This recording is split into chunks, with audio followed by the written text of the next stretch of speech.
Just a reminder, another one. Tamar was messing with their lady husband.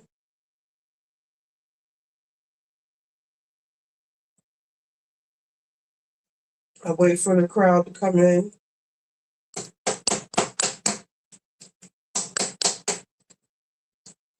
Where my girls at? From the front to back, what is you feeling at? Let me put the other camera up.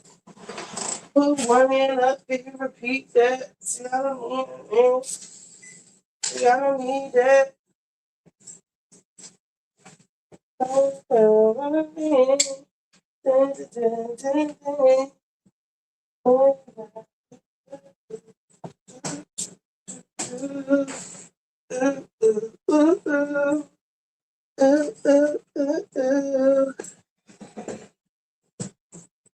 Lisa Mac bitch. It's Mac bitch.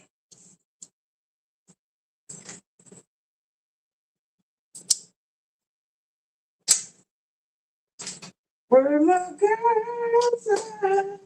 Miss KK, Kiss KK.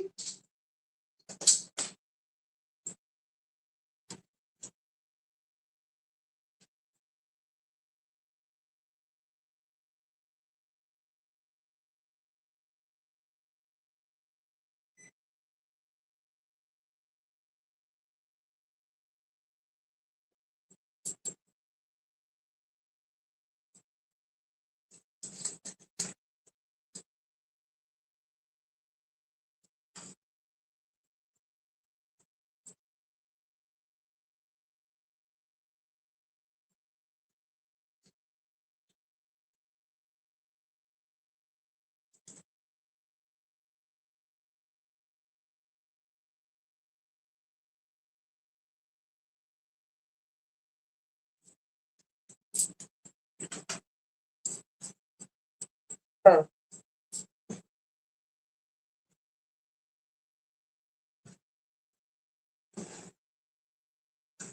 No sound? Did we lose audio?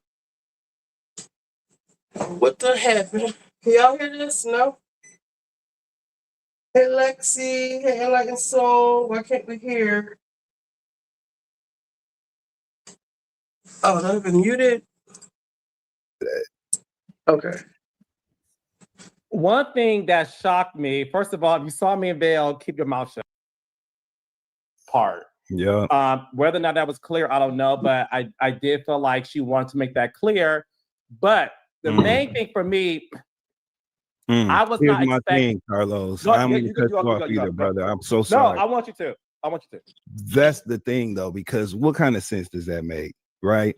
Had you checked Ashley when she first brought up the fact that anything intimate or sexual or romantic of any nature happened with your fucking son, had you checked Ashley right there where she stood, the conversation on Watch What Happens Live never would have taken place. She never would have felt comfortable enough to add those extra details to make the story more salacious and make more people pay attention to it by doing so.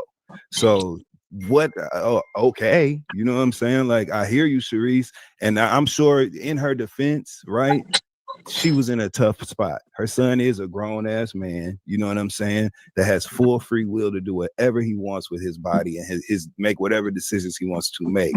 But Sharice to us type of level, she knows she should have checked Ashley right where she stood as soon as she even joked. The fact that she would even joke about fucking on your son should have been enough to make you literally just see red.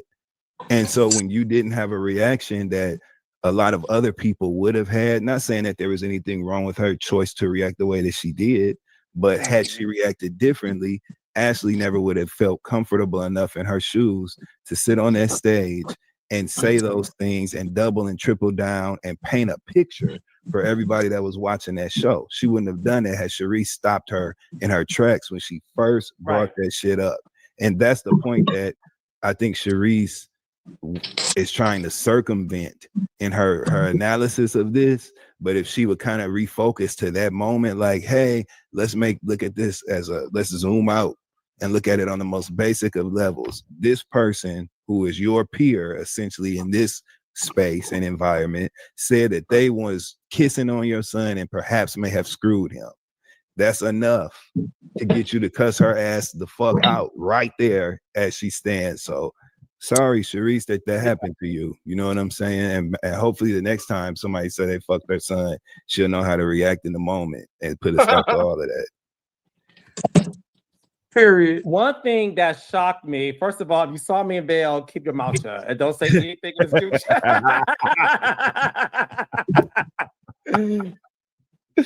If you to my beautiful raindrop who saw me in bail.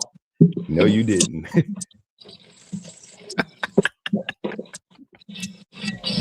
With YouTube Music Premium, listen ad-free, offline, and in the background. Plus. Thank you. All right, moving on. Okay. So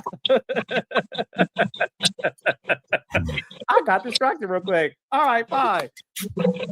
I was not expecting Sharice Jackson Jordan to drag Giselle. I mean, I'm gonna maybe wrong word to you. One. She caught a stray. Mm-hmm. The stray that Giselle caught was I did not expect it. That's why I said to her, like Dustin, people are going to feel, and I'm people. We didn't see this coming.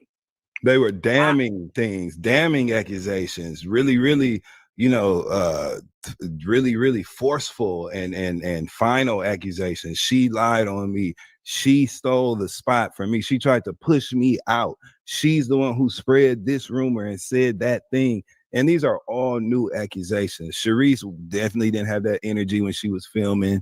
She didn't have, and then again, I just think Sharice wanted to be heard, right? Because her being heard, I don't think is an excuse for all of us to tear her down. So I'm definitely not trying to do that. But the thing that she said didn't make no damn sense. Why are you pivoting to talking about how they gang piled and ganged up on Stacey when you was a part of that? Sharice got on that show. Let me tell you about this one. When we went out, the guy, she did that. She had that conversation. You know what I'm saying? Is that her voice? That was her voice. When she was talking to you, she was in a mellow mood when you was interviewing her. But in that scene, when she was popping her shit about Stacey, that's what she said. She called her a hoe, I think, in that scene too, right? Didn't she say that? So like, you was a part of all of that. You know what I'm saying? I just didn't understand why she's trying to make those. Preach. I don't know what point she was trying to make, but like, we watched the same show. So you just say like, I feel bad for being, after they did me dirty, this is what she could have said that would have made it completely differently. Look, I watched this show. I saw the people's comments, and I can't believe that I didn't get pissed off in that moment and check her like I knew I should have. After seeing what everybody said about the scene and what happened to me, I'm pissed off.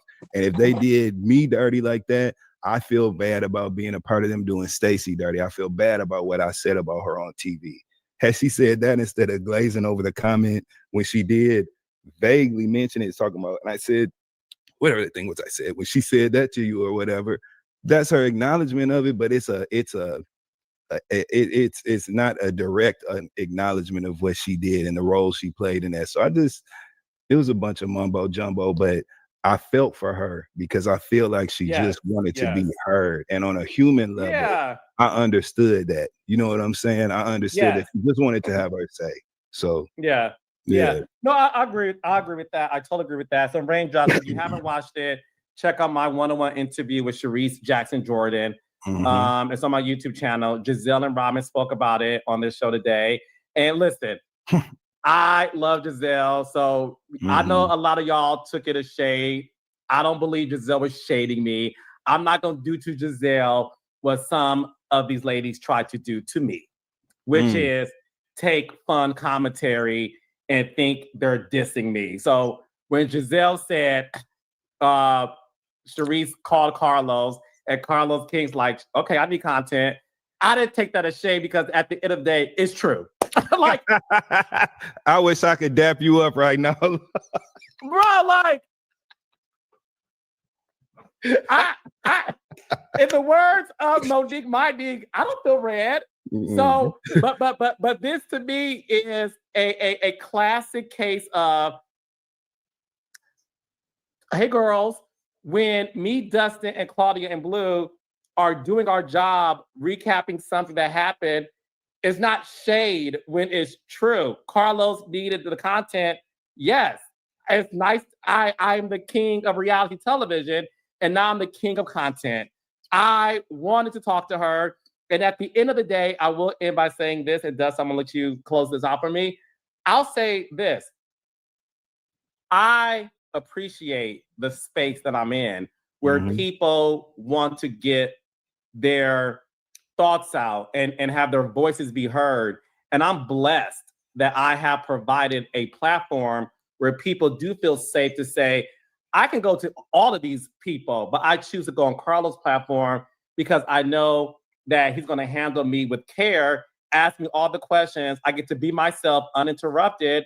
So I appreciate that. And last but not least, Hi Potomac, with the Stacey interview, with the Sharice interview, I'm looking forward to next season. Talk your shit, Los. That's right. Yep. Yeah. Mm-hmm. Yep. Hell yeah. Yes. Yep. All right. So there we go with that one. Bring Sharice back. I want Sharice back. I want Robin back. And I want Potomac next season to gather these true real life friends who have history and are able to really have dialogue. So Carlos Reginald King the first, I'm advocating, I'm not saying full time, I'm advocating, unless they want to, I'm advocating for Sharice and Robin to come back because I want to see Sharice, Robin, Giselle, and Ashley, and Karen, and Monique, and Karen, and Monique to and all Wendy. have this conversation. Yes, because based on what Sharice said, there's a lot that has to be addressed. So yeah, it's gonna be real interesting. Season. It's gonna be real interesting to see how that casting shakes out next season over in Potomac. It's gonna be real interesting to see what happens. So yes. All right. So the moment y'all been waiting for, we got Maurice Jefferson Scott coming up. But first, let me say hello to the woman of the hour, the beautiful, always stunning Claudia Jordan. Hi. I love that they keep her happy holidays. Hey, what's up, friend? They let them get there. I missed you. Too. Both of you. I feel like Carlos, I don't know if he listens to me, because a big complaint that I have is I wanted to just be you and Dustin, because Claudia, I'm going to say she ruins everything, but when she comes on, it's different. And when they get to talking and breaking stuff down, we didn't hear one time Carlos say, well, when I was executive producer, or when I was doing this, or when I was doing that, or when that happened to me, we didn't hear that one time. And when Claudia comes up here, that's all she does. And I can't take it. So I like that they keep her off in the beginning so they can get their thoughts out, their general overall thoughts, and then they bring her in after a while. I really appreciate that. Thank you, Carlos.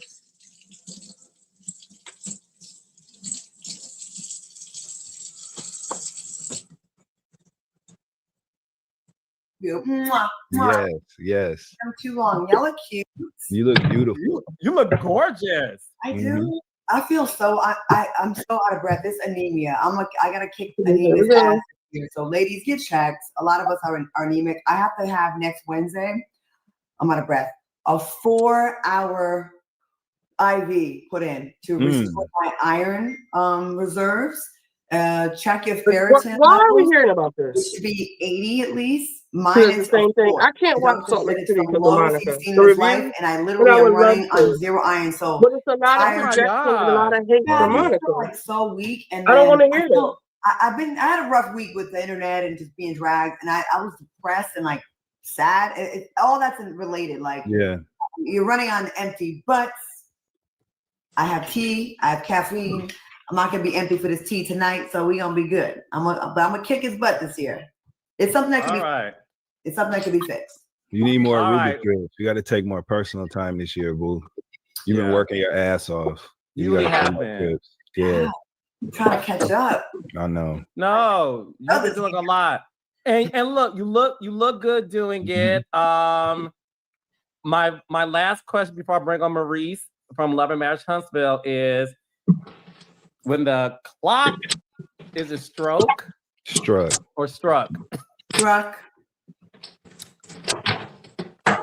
When the clock struck 12, did you kiss anybody? I did. Who husband was it? We lift our hands in the sanctuary. Yes, we do. I still have not had sex though. I'm still a born again virgin. Bad for you. No, I'm just playing. That's a. I'll put it in the group chat. And I do it, which me and my girl Tracy Edmonds had a nice talk today about relationships and what we're doing. What we're doing for this year. We had a nice accountability, hold each other to the standard, and not going for this, that, and the third. It was a great not fucking people conversation.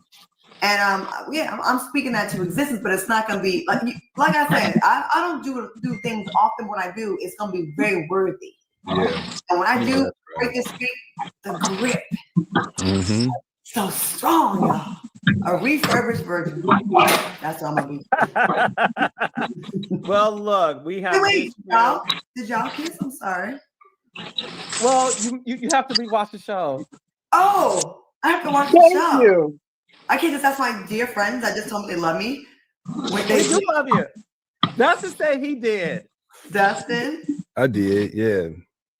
Oh, Just a real quick little. You know what to go. Yeah. Might have been a 1 second beat, like. A one. You're thinking about a different kind of stroke. I can never tell if you're in a relationship or if you're single, if you're in these streets. I don't know. What were you doing? No, I was telling them I went to Nene and Tamar's New Year's Eve party. So you on that Nene and Tamar's party? Did you go alone? Who was you at the concert with? Because you went to the Gucci Man show before that, right? Who, me? Yeah. Oh, wait, him? Carlos. Yeah, he went to Gucci show. Oh, you know he had a date. No, see, we already talked about all this. It was me. I love a good New Year's date. That's fun. Yes, it was me plus 3. Oh, 3. Yeah. That's not all of, a gaggle. Progressive. I realized how that came off. Guys, that came out so wrong. I don't. So right. The comments are commenting. No, that's. If that's what you wanted to do, hey. I am not Neo. Okay, y'all got the wrong Libra. Okay, no, that wasn't the case. But we have fun. Speaking of Libras, we have one in the building waiting for us. Claudia, Dustin, y'all ready? He didn't answer us, but okay. Yep. Yes. So, no, I definitely. Yep. Oh, is that all? Yeah. Look, I have to think about the halls with You said deck the halls with what? Boughs of holly. La la la la la la la la. Claudia is so sweet. It's my I'm innocent. Look at this comment.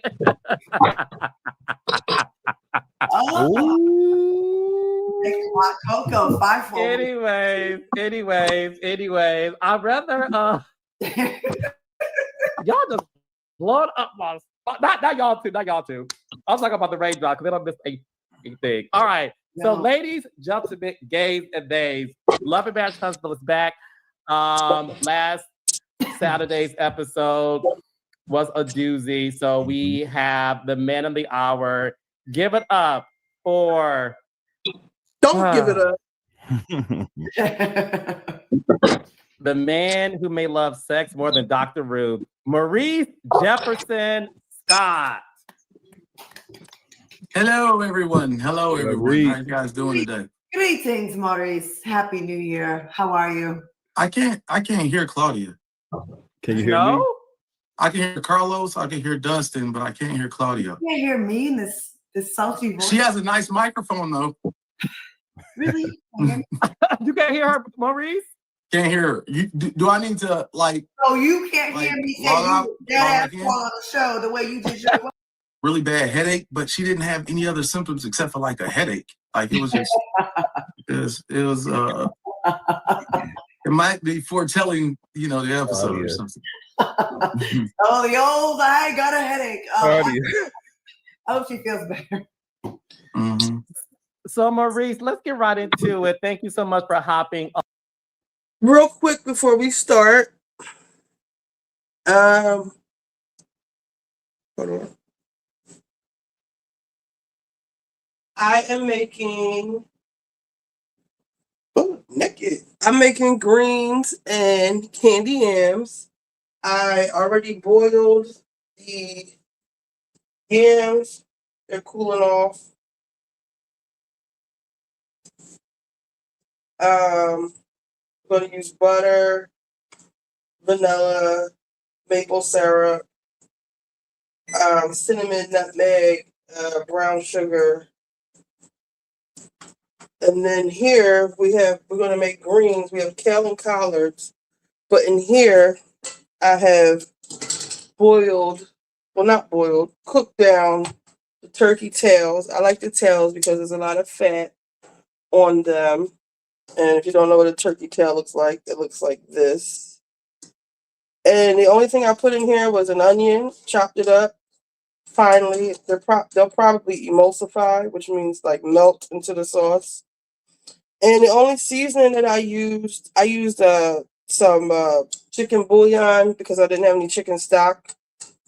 Normally I would use a chicken stock, but I used I used this, and I used the remainder of Better Than Bouillon, a combination. Some water, probably 2 cups of water, one of these, and a big heaping spoon, kitchen spoon of Better Than Bouillon, some water, some onions, and this. Hold on. This Montreal steak seasoning because it has garlic. It actually has the whole garlic pieces, like minced garlic, salt, black pepper, red pepper, onion, sunflower oil, natural flavors, and paprika. This is really good. I use this a lot. And that's the only seasoning that I use for my greens. The smoked turkey butts, tails make it taste really good. So what I am getting ready to do is, so with these turkey tails, you got to be careful because like this one right here, you can see this thing sticking out right here. That's a feather, and we want to get those out. Some people say that they have shit in it, but that's not what that is. They're just feathers. So I'm going to go through when these cool off some more. I'm going to pick them apart. This one's falling off the bone, and that's how you really want it to be, like falling apart. I don't want to do too much, but basically like this, and then go through and pick out those leftover tails that I couldn't get before I boiled them down. See, I see a big one right here. And take most of the skin off too. I'm cooking for a funeral, so I'm making a big pan. I have about 10 bunches of greens, kale and collard. And I use a ratio of 3 to 1. So for every 3 bunches of greens, I use 1 bunch of kale.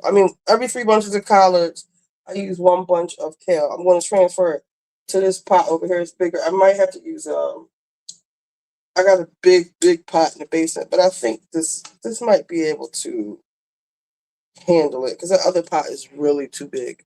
Okay, so back to the show.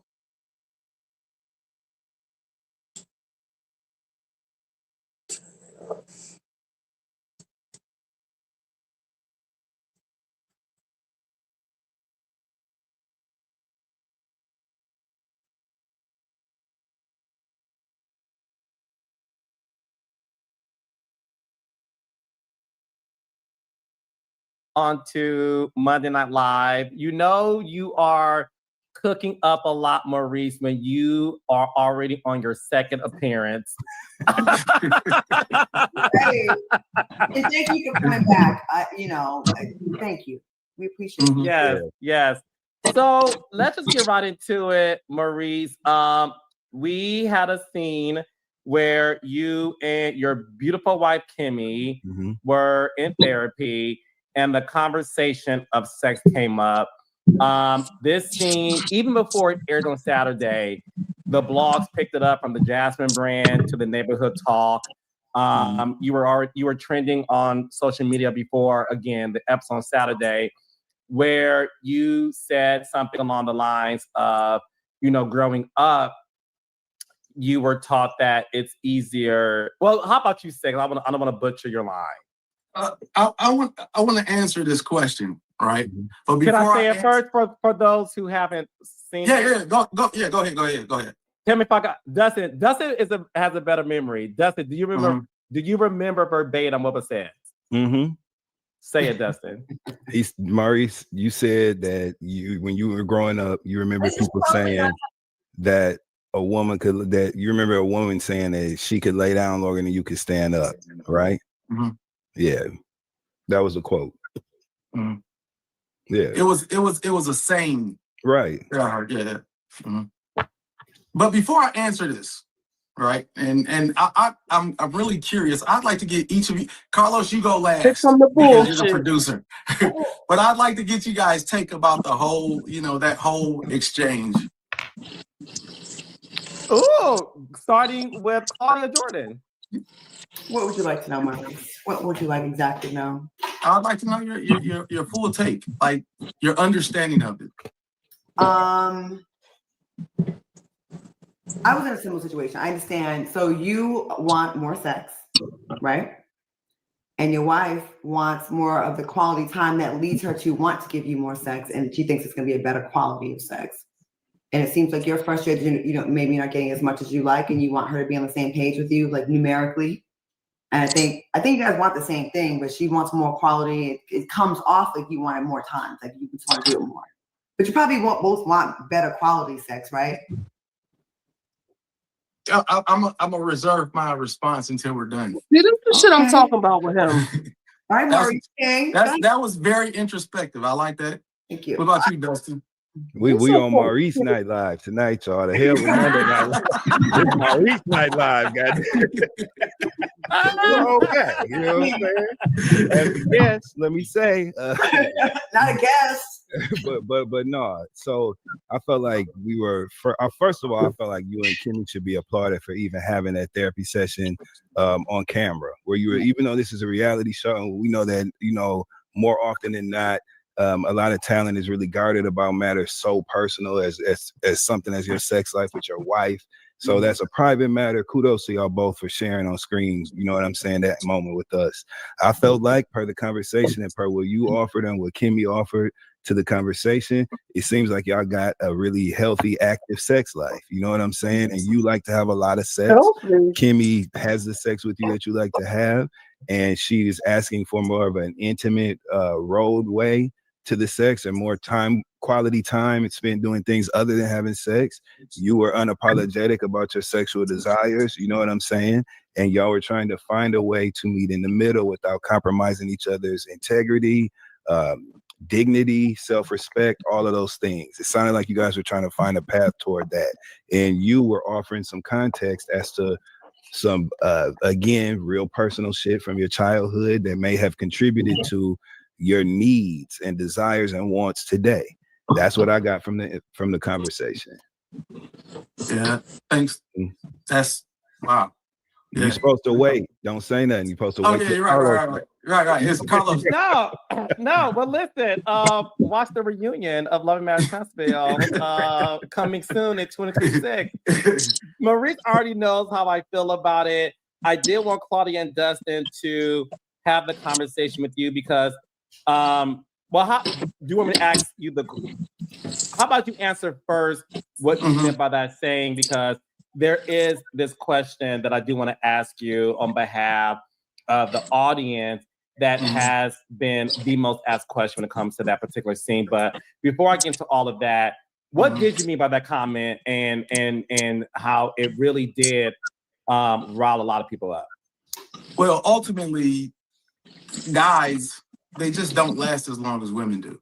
right? And I think that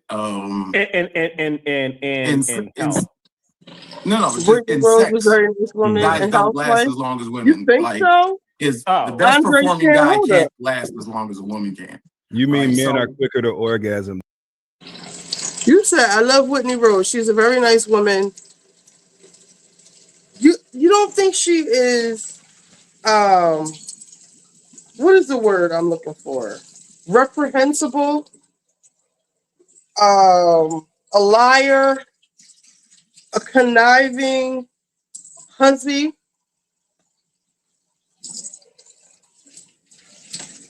I think what Whitney and Heather did this season is absolutely deplorable.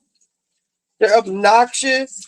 They almost ruined the season with their fake self-producing. They were going after Lisa the first half of the season, and then it turned into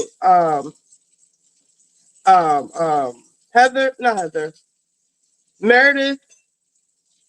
Even the Last Supper they had, the Greek tragedy, when Meredith was trying to open up and come to some type of understanding with the group, Heather started in on Heather, just like full stop, prevented her from relating to the group.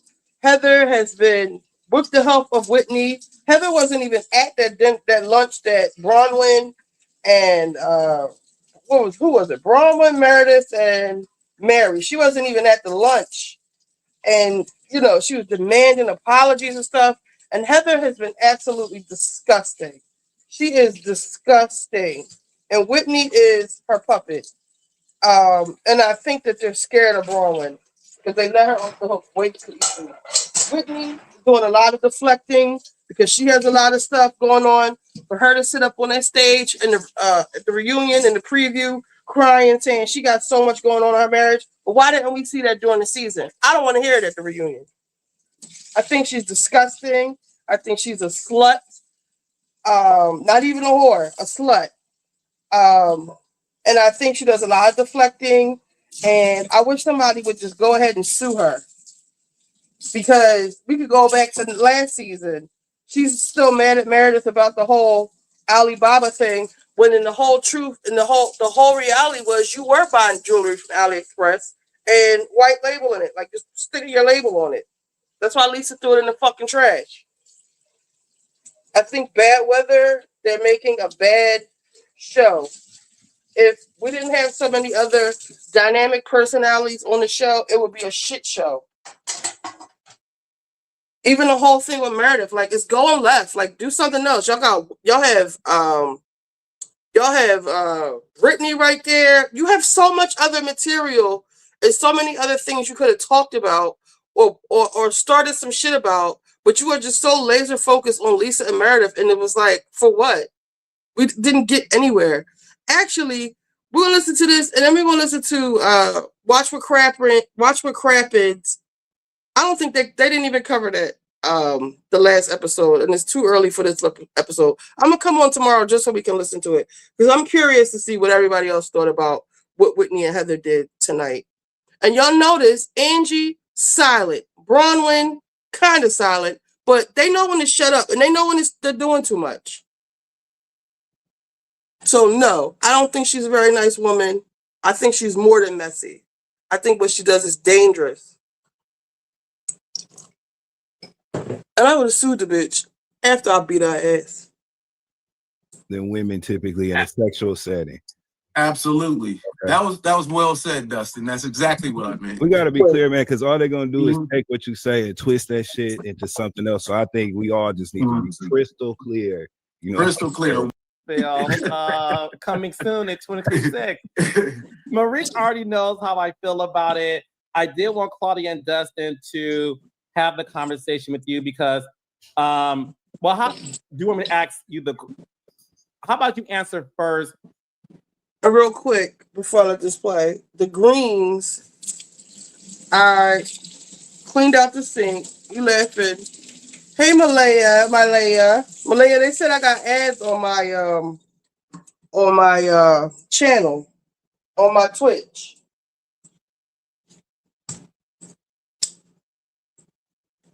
So for the greens, How I clean my greens are I just sanitize this whole stainless steel sink, and we're going to fill it with water, cool water.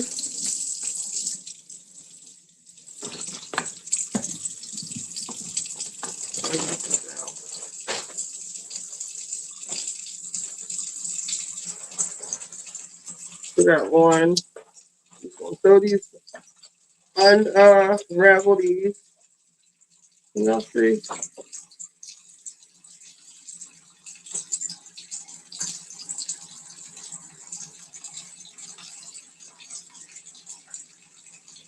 So just gonna unravel these. And when you buy greens, you want to try to get the smaller ones. The bigger leaves tend to be more bitter. So we want smaller greens. These aren't that small, but they were the freshest at the store I was at. I wasn't at Sprouts, unfortunately. So you separate those. And these are just the collards right now. And I just put salt in my greens. Salt. Damn, I need more salt. Just like a lot of salt. And you can use lemon juice or vinegar.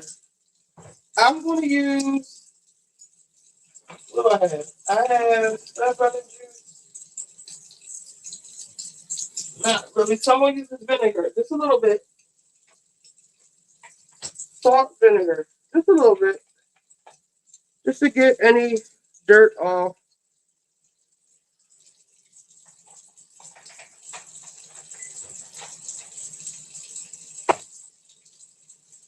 And we're just going to let these soak. And get the, they're organic, so they're not really dirty. But we want to get those off.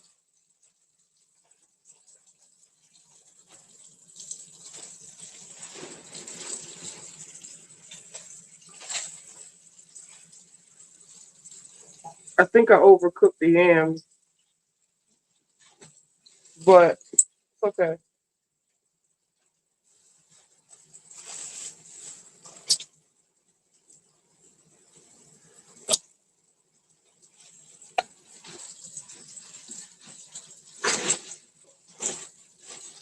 I'm gonna put a little bit more salt in here.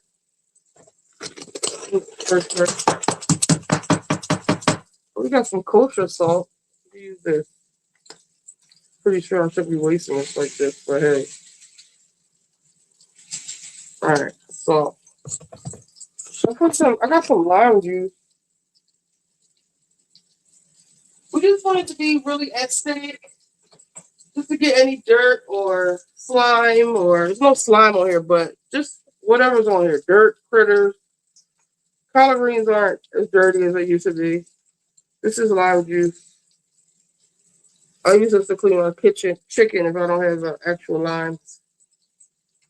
So yeah, that's all. Alright, back to the show. This doesn't look like it's filling up that fast. Okay. What you meant by that saying, because there is this question that I do want to ask you on behalf of the audience that has been the most asked question when it comes to that particular scene. But before I get into all of that, what did you mean by that comment, and how it really did rile a lot of people up? Well, ultimately, guys, they just don't last as long as women do, right? And I think that just in sex, guys don't last as long as women. Like, the best performing guy can't last as long as a woman can. You mean men are quicker to orgasm than women typically in a sexual setting? Absolutely. Okay. That was well said, Dustin. That's exactly what I meant. We got to be clear, man, because all they're going to do is take what you say and twist that shit into something else. So I think we all just need to be crystal clear You know, crystal clear. Women typically, it takes them longer to orgasm. They typically don't orgasm from just penetration alone. And, you know, she can lay down longer than you can stand up. Claudia, is that true? What are your thoughts on that, Claudia? When the mental is not there. Mm. I do think that's what your wife is trying to tell you in so many words without hurting your feelings. And they're done that actually. So I'm not coming from a, pointing my finger at you. I've been there. It's frustrating where you love the person, you're in love with the person, but sexually you're on two different pages. And you may feel like you're getting lackluster sex with her, or she's just kind of just going through the motions and not really in it like before. A woman, like, they say we're really complicated, but I do think sexually it's the stuff you do before you get into bed. Like, you may get a lot of enjoyment out of inserting your penis in her vagina, and the friction alone is like, that feels good. But a woman, it's really not that. It's really the lead up to that. And it ain't, you gotta go spend a bunch of money and flowers and dinner. It's the little things, right? And I swear to you, small adjustments will get her more into the sex that you do have, where she'll want to do it more. When you feel like your man is just mounting you and hitting it, and I'm not saying that's a stroke, please don't take it as that, right? But just mounting you, it's less of a connection, it's more of a physical connection. It's very hard for us to get off on that. I've had men with amazing bodies and fine as hell, and the penis is great. But if I wasn't there mentally, it ended up feeling like a chore, and then I wanted to do it less. Then he's frustrated, like, what's wrong with you? I got all this. I'm like, ugh. But it's the things in between. It's the text in the middle of the day that's like, babe, I can't wait to be beside you later on tonight. It's the when you're walking by in the kitchen, grabbing her by her hips and grazing her. It's the little things like that that get us like for later, and then your sex is gonna be better when she feels that. You know what I mean? If I can just give you that one, I went on a couples retreat, and my boyfriend, my ex-boyfriend's sex life was made a thing, and in therapy, he said, I'm not sexually attracted. He said no when they asked if he was sexually attracted to me at the time. And I wasn't either, but I lied because I know reality TV. So I was protecting him. He was a reality TV virgin. But we both were feeling that way. It was a disconnect. And it was very similar to what y'all going through. And that's why I kind of understood that's kind of my take, He's like, I'm still attracted to you. I want to have sex with you. Like more and more and more and more and more. And the more was like not hitting for me because it wasn't quality to me, because I wanted the thing to get me riled up. The foreplay for women is way before you take your pants off. It is. It's like,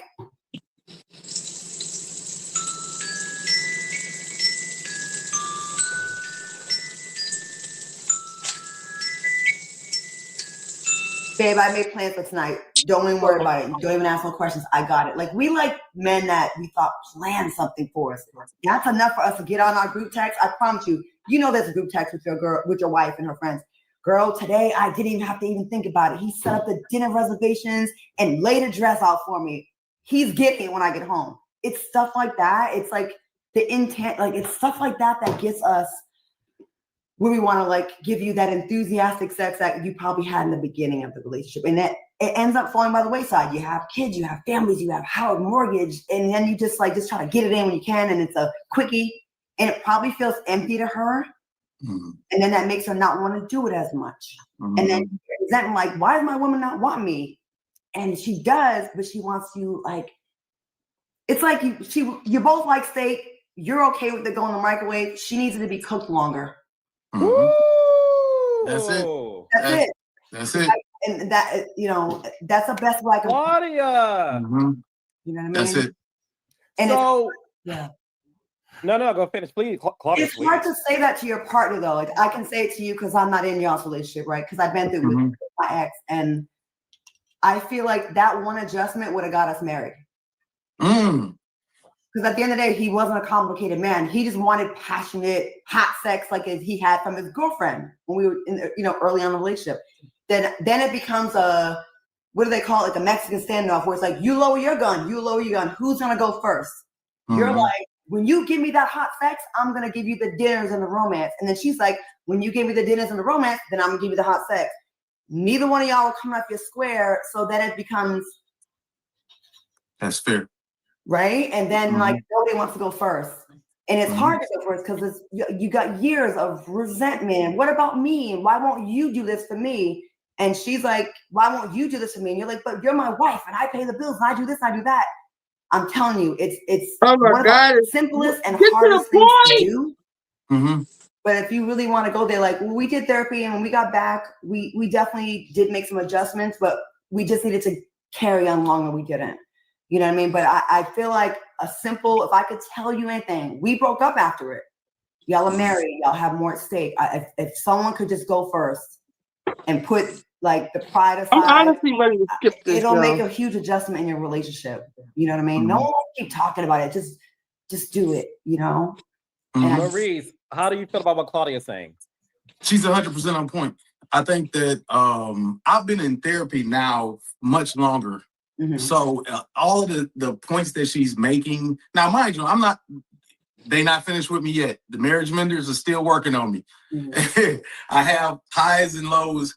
And a lot of it is because I've carried baggage and stuff for so long to where, getting that emotional intelligence, that emotional connection. And Kim, it's not like Kimmy hasn't told me, about some of this. Like if you get in my head, you get in my pants. And that's, sometimes this is the hard part sometimes about that. It still feels great. So it's like, hey, for you or for her? For me. Okay. So when it feels like it's still passionate and it seems like the passion's there, but you can tell based on frequency, based on feedback, like the connection. Slowly but surely, all of these other things have gotten in the way of me being on her mind, and ultimately that's the thing, getting back on her mind like it was when we first got together, when we first met. I want to dominate her mind. Like, you know what? I'm thinking about my man all day. He's doing this, he's doing that. And she told me something that kind of like threw me off. She said, I want my man. No, she said, I want you to be desired by other people. And I was like, wait, what? That's a problem. She was like, no, I want you to treat me so good to the point to where other people envy the way that you treat me. Yep. And I was like, it's kind of counterintuitive, but it makes sense. Like, at the end of the day, nobody wants to be the only person that likes somebody. Remember the group text thing when we have with our women, our friends? Like, I have a friend that has like the perfect situation, and we're like, damn, we don't want him, right? Because respect, and that's our friend. But what he does, we're like, yo, you better be taking care of that man. He's doing the right things. Like, he's doing the things without asking. Nothing is more unsexy than having a chain. And was it only chained to you? Was it chained for your other siblings? They wanted some backstory on that and why you felt the need to bring that up when it comes to your marriage and sex life to Kimmy. Well, I think that the connection was made by the therapist. I wasn't that in touch to understand any connection, how that even played in.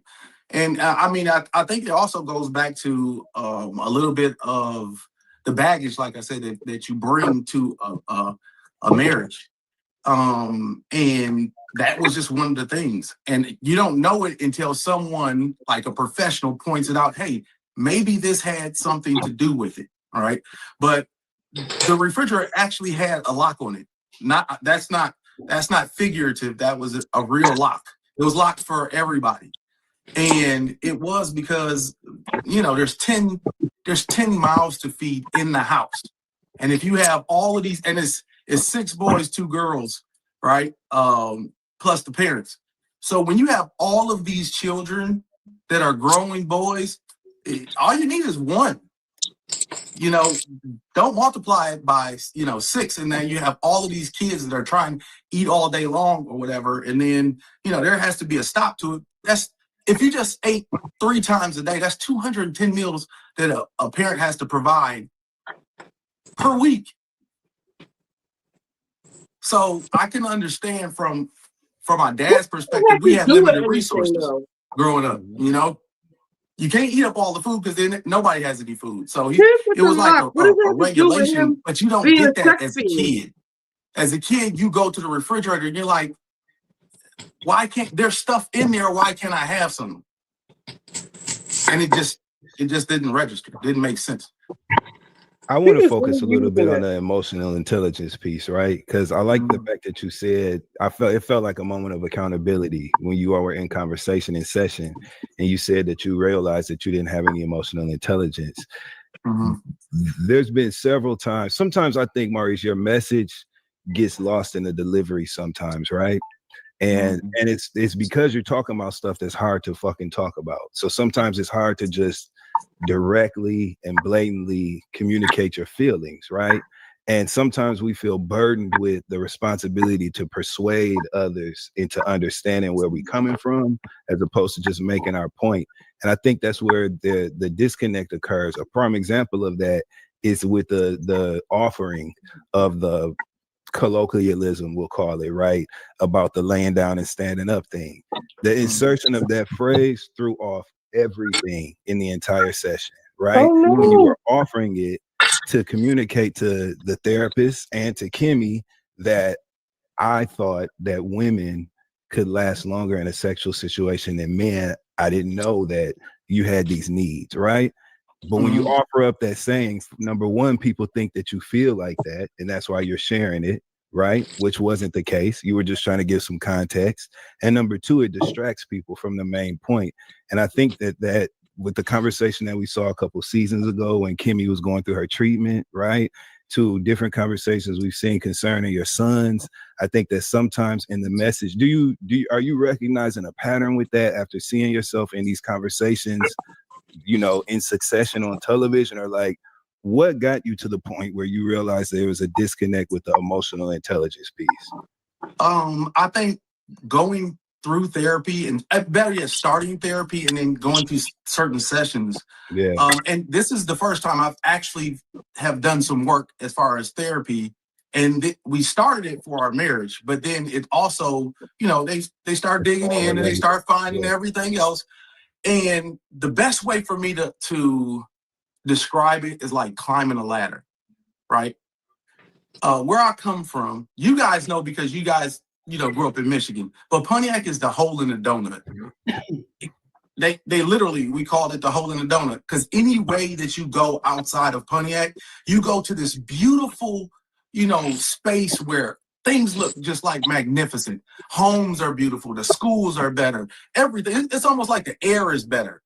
And we're trying to escape that. 31 of my friends died before I was 21. 31 of my friends were dead before I was 21. I had people were locked up for making poor decisions.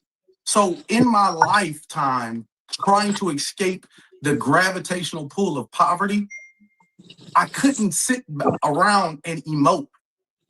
My defense mechanism was, hey, you know, tunnel vision, transactional, logical thinking. Because if you get it to a chance if you really take the chance and sit there and start thinking about your surroundings and all of the trauma that comes along with it, you might find yourself depressed. You might find yourself ready to I'll leave that there. You might find yourself at a level of depression. So the escape route that I felt was like, hey, I got to escape this. And as I'm climbing the ladder, some stuff starts falling off. Okay, I don't have to worry about these bills. My son don't have to grow up in this. We're making moves. But along that climb, even though certain things are falling off, until somebody points out, hey, YouTube Premium is ad-free YouTube and the YouTube Music app all together. Uninterrupted video. What's that backpack you still got on there? I'm like, I didn't even really feel it because I'm climbing this ladder, right? And I've grown used to carrying this weight. But until someone points that out, then that's like, oh, yeah, that's something new. Let's unpack that. Yeah. Is that something? Go ahead, Lars. Go ahead. No, I was gonna say. So with that being said, when you just mentioned the word transactional, right, and how those things were for you growing up, the right refrigerator situation. when you see those things that occur to where some people look at it like, okay, is the kids being greedy? These things are transactional. Do you think when it comes to being greedy and transactional, that is how you are when it comes to sex with your wife? That is very transactional, and you are greedy because people do believe you're a sex addict. People's understanding about my sex life isn't that it's transactional. First of all, I love my wife. During the period of us, getting to know each other before we got engaged and married, I spent 7 years looking like this. She seems too good to be true. Like, legitimately, I was waiting for the other shoe to drop, because it's like if you walked outside of your house and you saw a 7-carat diamond, you're like, come on, that's not really a 7-carat diamond, right? And then you walk past it, like, there's got to be a trap somewhere. If I pick up this diamond, are they going to arrest me? But sometimes that blessing literally is there for you. And part of this whole situation is like, man, I can't believe that she's my wife. I love her. And some of this stuff, like what Dustin was talking about earlier, is I've put my wife in harm's way. And she's been collateral damage for my conversations. And I think that part of me signing up for reality TV was, you know what? Reality TV, what it meant to me logically was, hey man, you got to be willing to fail in front of people. Yeah. Can I ask you? Go ahead. I'm sorry, I'm going to cut you off. The too good to be true thing, when people feel that way, she did not have a to lot of interrupt times him. people will continue to test and push to see, like, she's too good to be. I think she's a bad interviewer. Like, let him cook, because he's always trying to not answer the question. So when you get him talking like that, let him land the plane before you just have to insert your personal experience right now. You could have held this question. This was not, when you interrupt somebody like that, it's for clarity. It's like, wait, what did you mean? Clear it up. What did you say about? Okay, go ahead, finish. Let them get to the period in their sentence before you start saying this. And you really interrupted him for nothing. Especially somebody like him. He's a lawyer. He's like Meredith. Like, they talk in circles. They're not really going to tell you what they really mean. When y'all asked him, tell us about what you meant by a woman, you can lay down longer than I can stand up. What the fuck did you mean? And he sat and said, what do y'all think I meant? So he could have something to say, because he know exactly what he meant. He's just like elaborating on what y'all said. Like, let him talk when he's talking, Claudia. This got me some Rhoda. Let me try it with her real quick. Try to push the envelope a little bit. See if she'll stick around. Oh, she stayed around for that? Ah, man. Still can't believe you're real. So let me just test you again. Do you think you do that? Because it's... That's a good question. I haven't had that conversation in therapy, but I will take it. Are you a professional? Not at all. Okay, I'm gonna take that to the professionals and ask them about that. But like, a lot of short-term relationships where I get out of things too soon. Like, I'm like, but argue twice, bye. You know what I mean? But Claudia, this is the thing about relationships, right? Dustin, have you ever been married? Hell no. I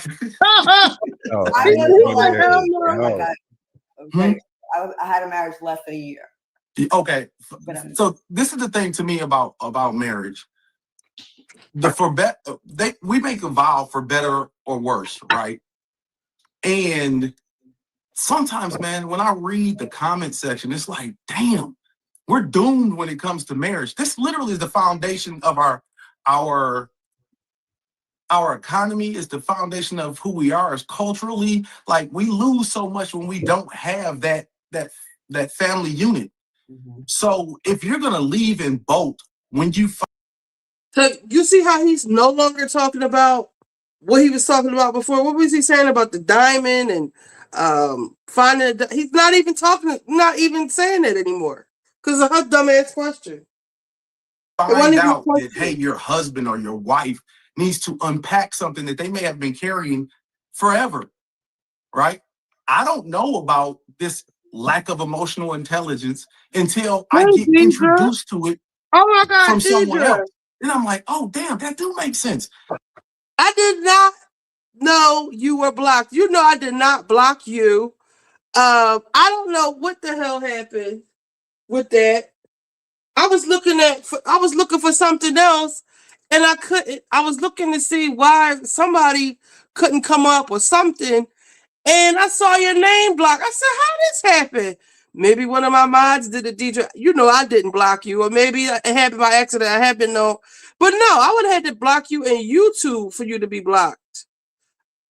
And you know what? I was trying to block. I blocked 2 people. I think everybody knows.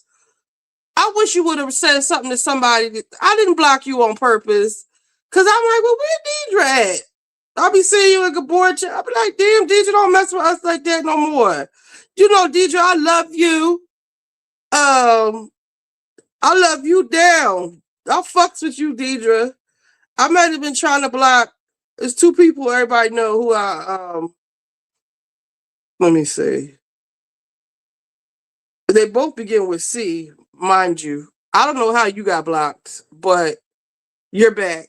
I'm gonna blame it on one of my mods shows. Yeah. It's like, no, I don't know how you got blocked, honestly. But I fixed it as soon as I saw it. And thank God for whoever I was trying to unblock because now you're back. Now I got to give you your blue check back. See, for me to block you, I have to go in YouTube to do it. That's how I know. Well, no, I ain't going to say that because the only 2 people that I did block, I probably had to go through YouTube to do it. I don't know, but I didn't do that. I'm not claiming that. But let me give you your check. You hear this bullshit Maurice talking about? Where you been, Deidre? Let me drop the link.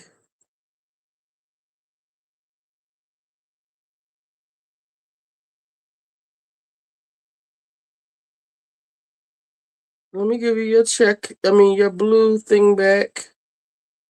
My hands are wet. It's not, And then I'll be blocking people on here. Hey, Jug. I'll be blocking people on here by accident. But that's only like a 33-minute block. That ain't a real block through StreamYard. You know I did not mean to do that. So don't even put that on me. Somebody did it, though. Shucks.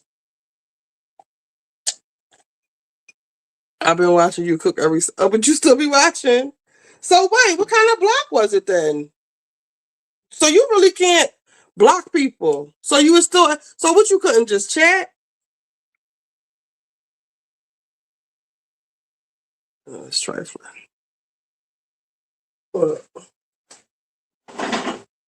What's up, Jug?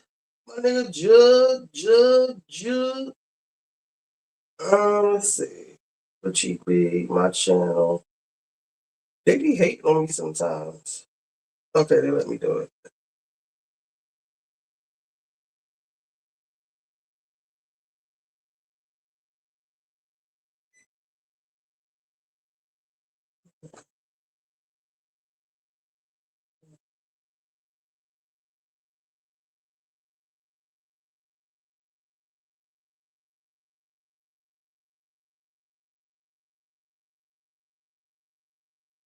We're watching this Negro talk this nonsense. That might be the reason why this happened or that happened. You know, and then I'm trying to grow in front of the same people that say, hey, we'd like to see you grow, but then they castrate you like, hey, you'll never grow out of that. Fuck so them to people, me, man. yeah, you can't pay people no attention, bro, because you're talking about something as serious as your marriage, right? I'm so sorry. You're the one that's in that marriage. You have to live in that, right? So if you're not gleaning any positive affirmations or any, I want everybody to be able to reach me. If you want to come up here and get my phone number, you can, Deidre. Let me know. Where's my banners?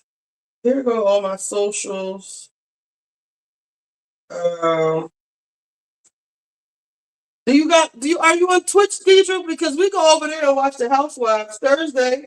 You can watch Housewives with us, and we watch everything else. Twitter and Twitch. These are my Instagrams. Just for everybody's information, my IG. I have 2 Instagrams, the Richie B and the Coldest Tea. The Coldest Tea is the one that I'm really on all the time because I like my algorithm over there. The Richie B one I don't be on there, but y'all can send me messages. I don't check them that much. The Coldest Tea if you really want to get at me. Or Twitter. I see all my Twitters all the time. Or Cash App. No, I just have YouTube and TikTok. You gotta get Twitch, Deidre, because like we watched or Twitter, because the Twitter, the whole thing is still up. We watched Salt Lake City and we watched the after show. We watched Kimura. We watched all the stuff we can't watch on YouTube.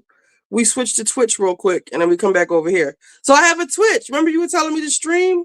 So join Twitch. I'll give you the link for that. Even though we're not on right now, but you can get it.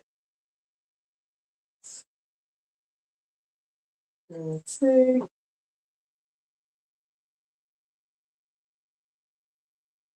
Oh, Deidre, my Patreon is crazy.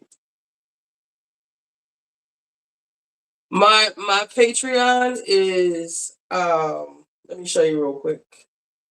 Real quick, everybody. My Patreon, let's see, go to the home chat, say, let's see. All right, so my first one was my intro to the game. My intro into the game of selling pharmaceuticals. And it's centered around toxic men, like a toxic men series, because I say along the way there was a man involved in, the different levels of the game. There was always a man or men involved. So that was the first episode. This is when we were having trouble with the stream. Part 2 was Losing My Religion, Snake and Joe. And then there's a part 2 to the part 2, Mr. Pittsburgh. That was Sunday. So, and Snake put these marks on my neck. You see my chain, my cross. That's why it's Losing My Religion. Part 3 will probably be Mr. Pharmacy. That'll probably be up. We'll probably do that maybe this weekend or next week. The one that we just did, they were really long, and I did a couple of stories on there, so I might not do another one till next week, honestly.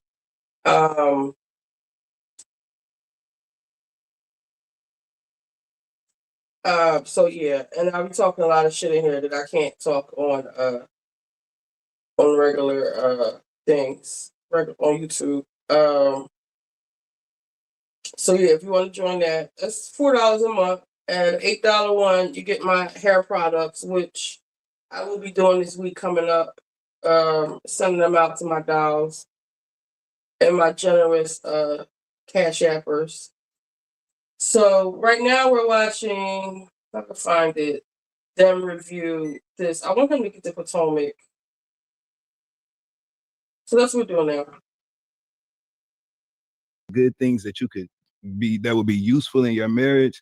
It's not sensible for you to even pay any attention, because look how it's distracting you now.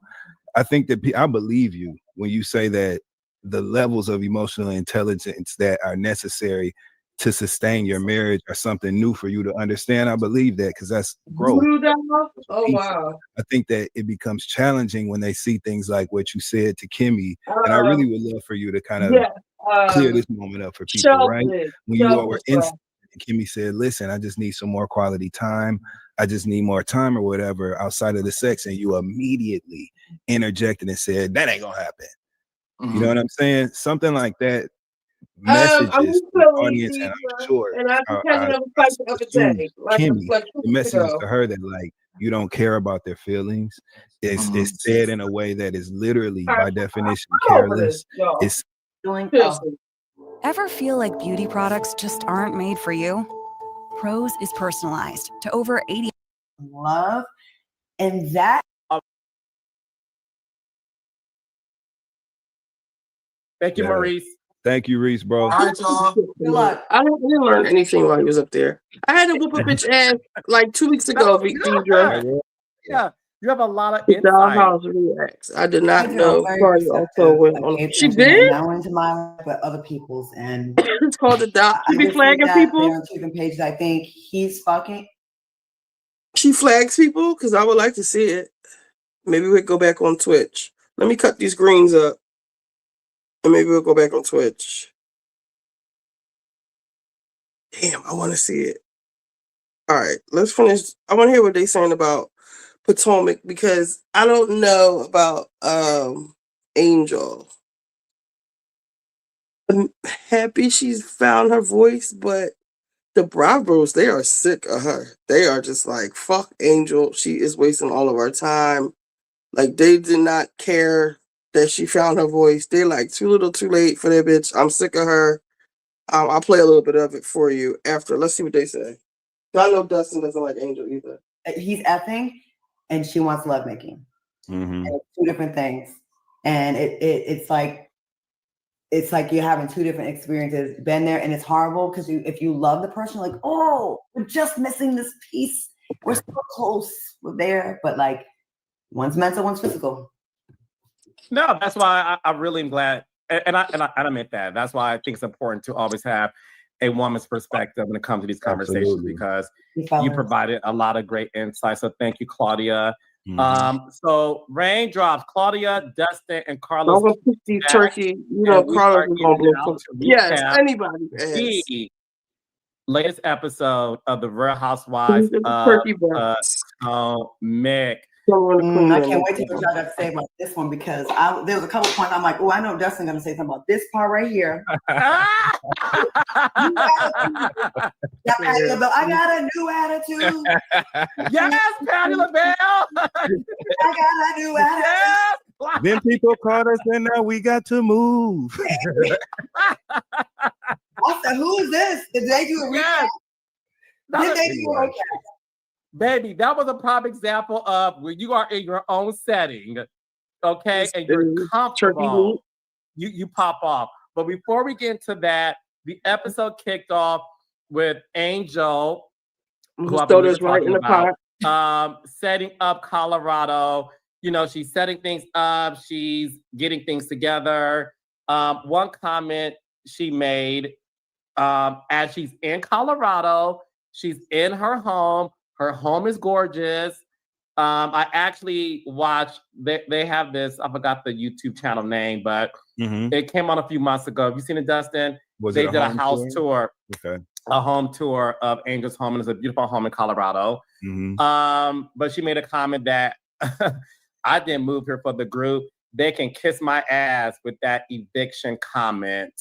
So this to me was sort of the precursor, if you will, setting up exactly what Angel delivered in this episode. And I thought that she was full of surprises. But Dustin, you saw that scene. She's at home. I felt like this is the real Angel. I'm going to say this and whatever. We said episodes ago that something's off when it comes to Angel. I said, I believe she is a wag who believes in being the leader of her crew. I believe there's some mean girl elements. Not that that's a bad thing, whatever. She was in her natural habitat. I will go on record saying I still believe she moved to DC for the show.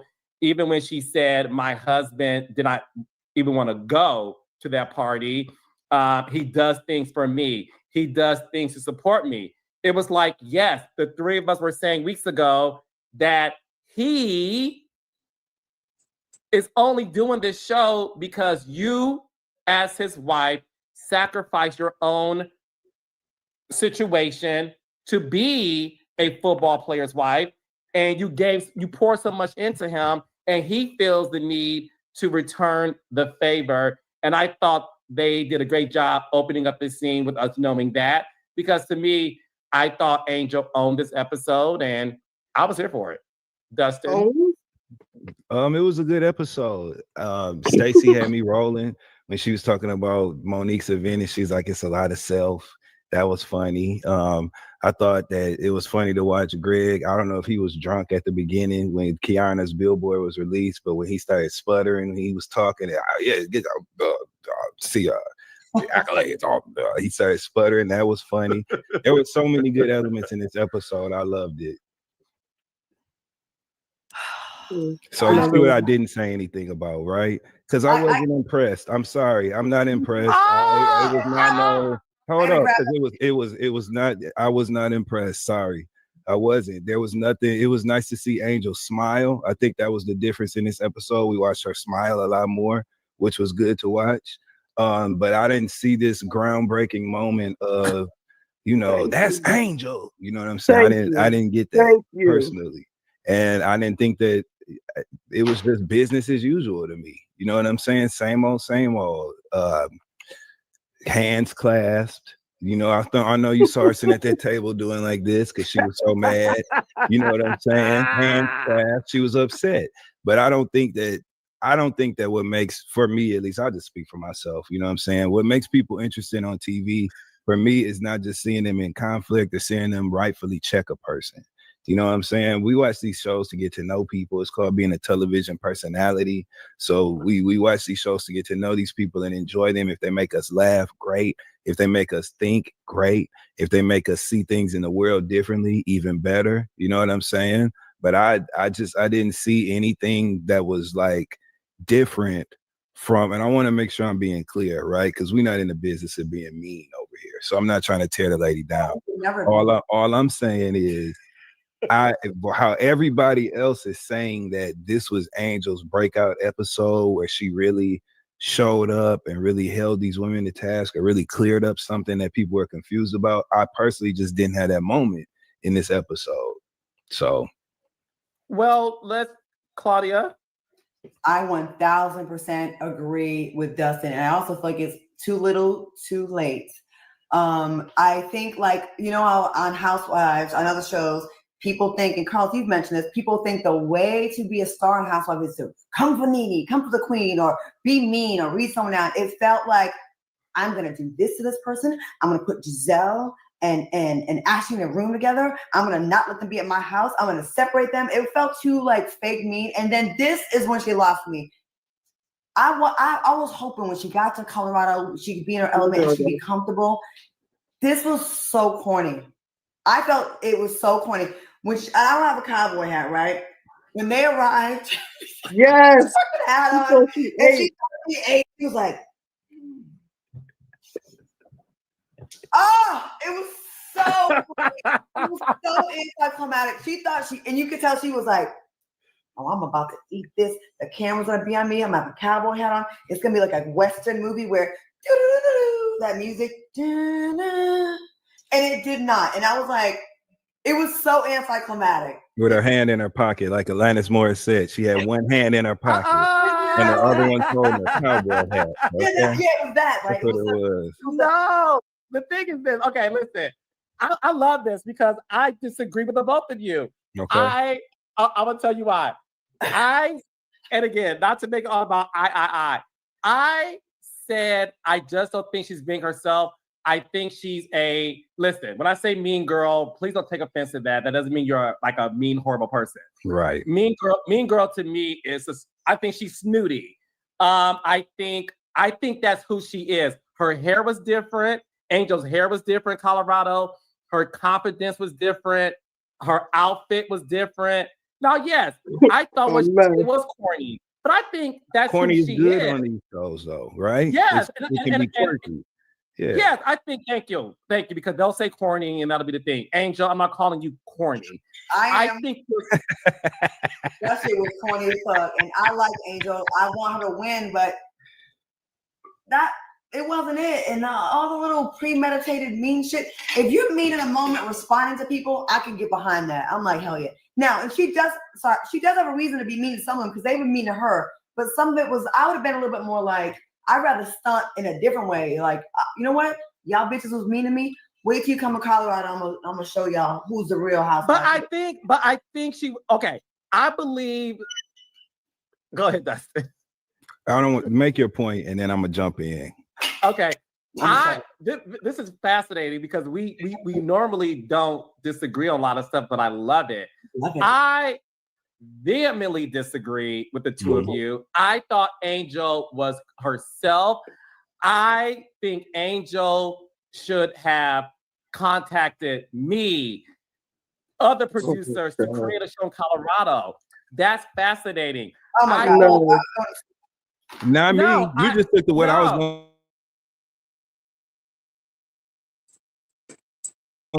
What I was gonna say was make a show about Wonderland. Really? Oh, we gotta go. We gotta pause this. The same we watch all that shit. Yeah, if we make a show about people coming in and out of this outfitter experience out in Colorado. We get a little bit of Angel as a businesswoman because she touts Wonderland as something that's important to her, right? So maybe that's where the passion and the spark that we're looking for exists, which is why we saw it, albeit corny. You know what I'm saying? We saw it in Colorado.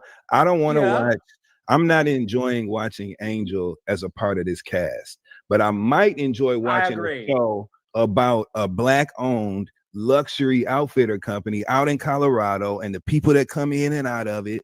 I will watch that. You know what I'm saying? Her as a housewife, I don't know. I don't how to carry a show. If Nene Leakes people that want to watch motherfuckers argue and talk shit on a reality show ain't gonna watch that. But people that will watch a show like that will watch it. Yeah, I don't. Claudia, I'm not saying I think Angel is the lead. No. As somebody who. This is the 1,400 hours a year you waste on your phone. With Purdue Global, you can turn that time into a degree. An extra 1,400 hours isn't just time regained. It's the chance to earn a degree that can shift your future for decades. Your past experiences on the job, in school, and even the military can count toward your degree. These are flexible, high-value degrees that fit your goals and schedule. How close are you to a degree? Visit PurdueGlobal.edu to find out. This cast, shows, produce it. I've said this in nauseam, and I'll say it again. I literally, every single show I cast, I always say, that's a great type A, that's a great whatever, but who is our Cynthia Bailey? Every reality show needs a Cynthia Bailey. They didn't find it in Angel. No, I'm not calling Angel Cynthia Bailey. Hear me out, guys. Okay. I'm saying, wait, did that first show with bumping heads? I like this. No, we're not bumping heads. I'm just saying she don't offer what Cynthia Bailey offers. I didn't say she did. Okay, and I didn't say she did. I didn't say she did. I was giving an example of no, she's not a firecracker. My example was Cynthia Bailey in the sense of Cynthia Bailey works on every show she's in because Cynthia Bailey brings this elegance, this realness, this freshness. And every show I do, I'm always like, these girls are fine, but who's our Cynthia Bailey? My point in making that was Angel fits on a show. It's not Potomac. Right. I don't think Angel fits Potomac. However, who I saw on Sunday, I said, finally, CeCe Peniston voice. This is who I've been wanting to see. She was in her natural habitat.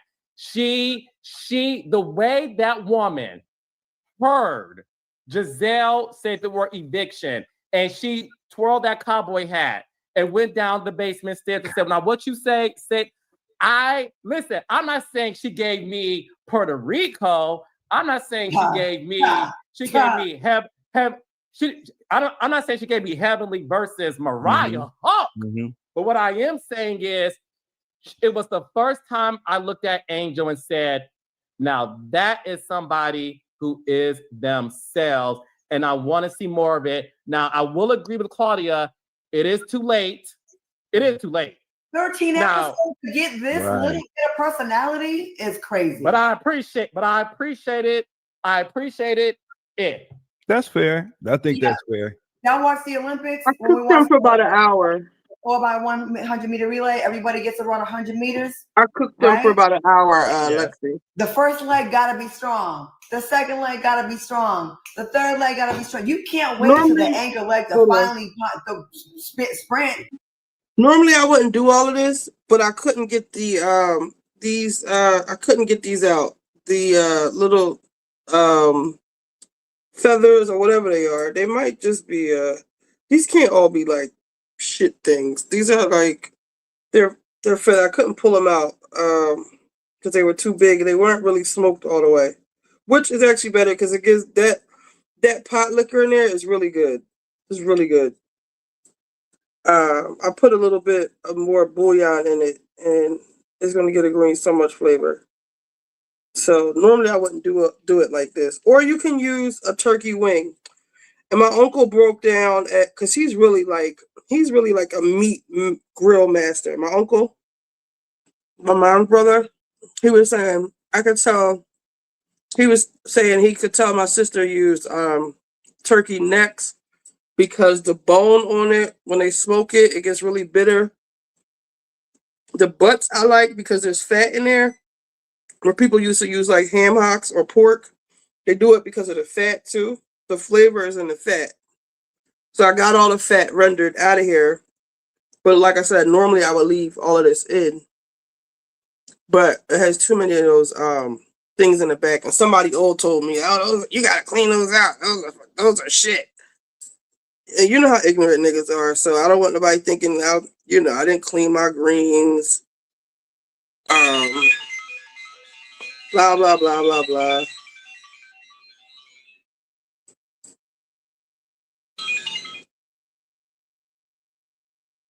So I'm doing it like this. But I cooked that for about an hour. And if you don't have time to do that, you can put these at the bottom of the pan and throw your greens. See, like they're all in here. You can throw these at the bottom of the greens and they'll cook like that too. But this is more flavorful like this to me. If you have the time to do it like that. And my other sister, she cooks her greens in a crock pot, but I think it's a pressure cooker crock pot type of situation. See, like here's another one. They're all hidden in here. I couldn't get them out. So do it like this. But you can use turkey wings too. It's not that much fat in it, but it'll have the same taste. But the turkey necks is a different. My uncle, he just broke it all the way down to like how they smoke the meat, and the necks don't have this and that. So don't use turkey necks. I mean, you can if you want, but the butt and the wing, it's the butt for me. And be careful because you can make them too greasy, but I'm cooking a lot of greens, so I use the whole pack, which is like 5 or 6 of these. I wish I could just eat these, really. And I used to make my greens with so much meat in them, like you could literally eat them by themselves. I might start doing that for dietary purposes. Just greens and turkey meat, smoked turkey. How can you lose? I'm about to look on Twitter and see. I knew they was gonna be eating their asses up. I wanted to wait till the West Coast saw it. But I'm gonna listen to them talk about Angel. Then we're gonna go on Twitter. All right. Like, it's episode 13 to get this. I agree. She was more present than we've ever seen. She had she was actually in a good mood. She wasn't Eeyore this episode. I was very happy. And I like what Stacey said. And look how she took some of my gummies. I don't think she took gummies. I think she was more comfortable being in her home, on home turf. And I was glad. It's the first time we've seen her smile in 13 episodes. It was like, altitude. If you 13 episodes of being on the Real Housewives of Potomac, and you got to be in Colorado to have personality, then you don't belong on the Real Housewives of Potomac. You belong on the Real Mountain Girl of Colorado, and you need some strong personality. Go ahead. I don't even think she would belong on. Yeah. I don't think she belongs on. I just feel like the premeditated. You know how people be. I don't like them premeditated. I don't need no fucking gloves on. That's some new shit y'all need. Me personally, Hold on. I don't. What part? I don't need no gloves on. That's some new shit y'all new niggas be doing. Y'all not real cooks. You don't need gloves to cook. Like, I'm feeling through this meat. I'm feeling where these little feathers or whatever they are. I'm feeling through the fat. My hands are clean. I've washed my hands so many times. You can get out of here with that bullshit. I don't understand you knew now. If you somewhere outside, I don't know, if you cooking on a truck, or you gotta keep changing gloves. The people that I see wear gloves, they don't even change their gloves. I was watching something with somebody making a cheesesteak, because it's cheesesteak wars here. With the mob guy, Skinny Joey. He was making cheesesteak. He had the gloves on because people talking about gloves. He touched the raw meat with the gloves. You fuck him up. Your grandmother's a wretched fucking whore. How about that? So he took the gloves. He put the raw meat on the grill. He sliced them. Then he picked up the bun. He sliced it. All this with the bun. I don't think he handled the money. It was just that he was touching the bun and the utensils and everything with these gloves on. But as long as he's got on gloves, he's not cross-contaminating anything. Get the fuck out of here. I ain't wearing them fucking gloves. It's my kitchen. My nails are clean. Everything on here is clean. And I wash and do all the shit I do. Nobody has ever gotten sick from anything. I cook. Like I said, I wash, I bathe. There's no dirt under my nails. I don't have fake nails. That's one of the reasons why I don't have fake nails. So yeah. If you don't like what you see, turn the fucking channel. How about that? Before you get kicked the fuck out. So after we do this, we're gonna go on Twitter. And I'm gonna put this to the side because I can't wash the pots and stuff because the greens are in there. Now we could just add the greens.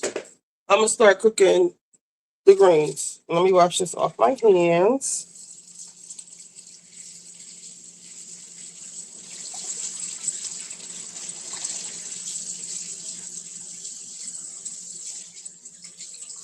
Hey, you like my song?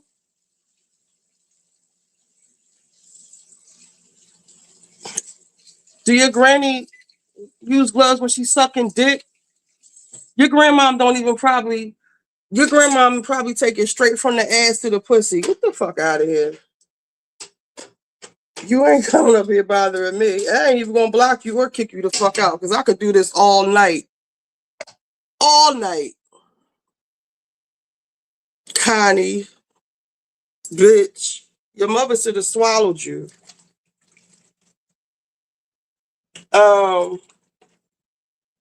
All right, I'm gonna chop these greens up now. They have the salt, vinegar, lemon juice. Oh, it's cold.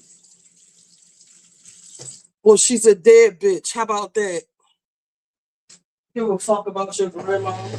Fuck you and your grandma. How about that? Now what?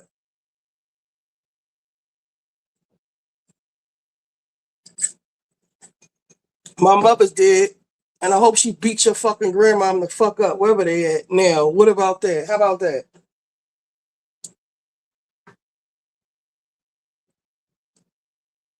She just a dead bitch. All right, smoke break. Back to what we were saying. What part was premeditated? Wait, the separating. Do y'all like your stems on or off? Because I know people who actually cut up like even the long part of the stems. They cut that all up.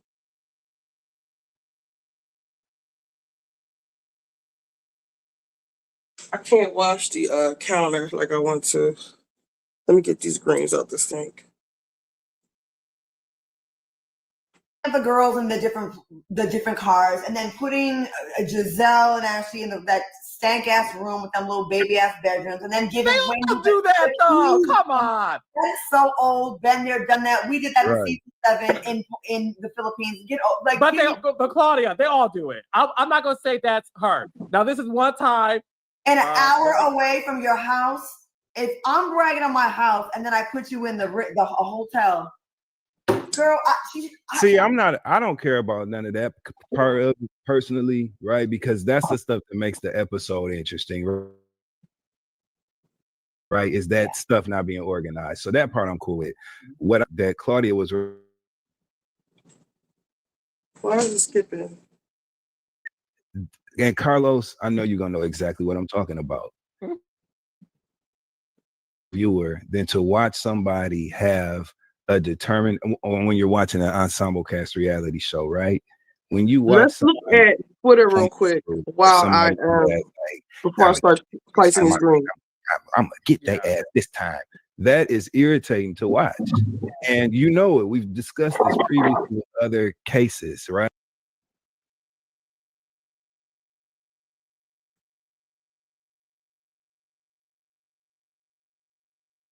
All right. Oh,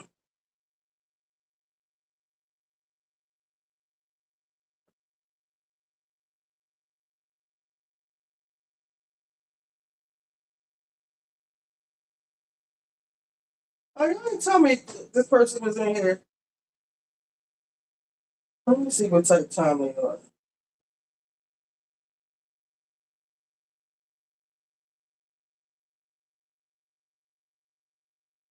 And the kicker is they both have been fired from Bravo. So who? What was up? Oh, Cynthia.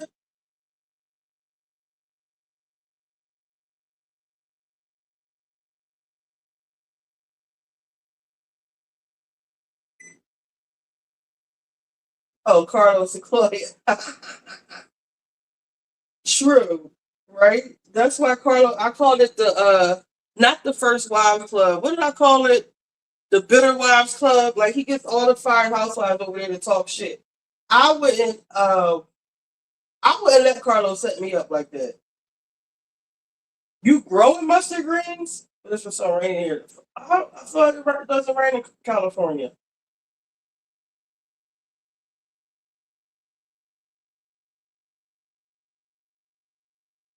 I don't know if people don't even wear gloves or hairnet anymore. I don't wear no fucking gloves. I ain't never wore no gloves, and I ain't never seen none of the people in my family wear gloves.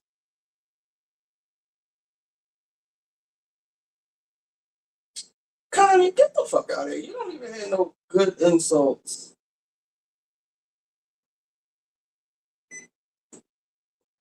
Come over here with that boo. My grandma's dead. Fuck your grandma.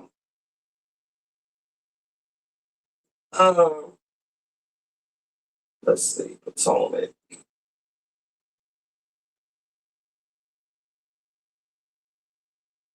I can't wait. What are they saying? You said you wouldn't come without her, so I figured y'all wanted to be together. Oh shit, hold on.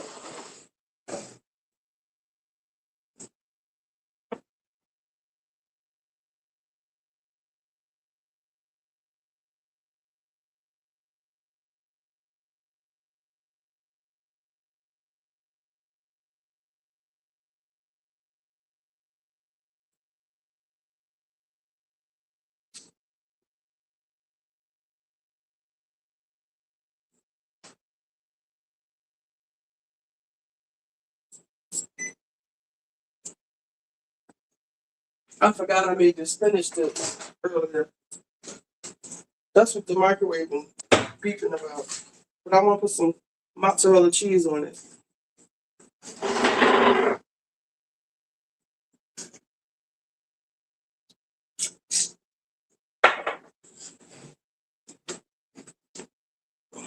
Don't come up here fucking with me, child. Because I like to fight, all right? For those who don't know, Claudia Jordan always talks shit like she has morals.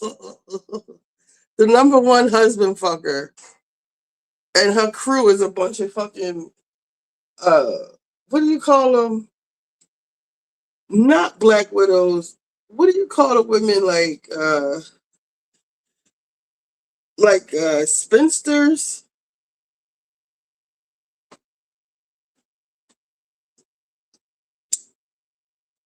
Damn, I pushed Potomac instead of Salt Lake City. Salt Lake City.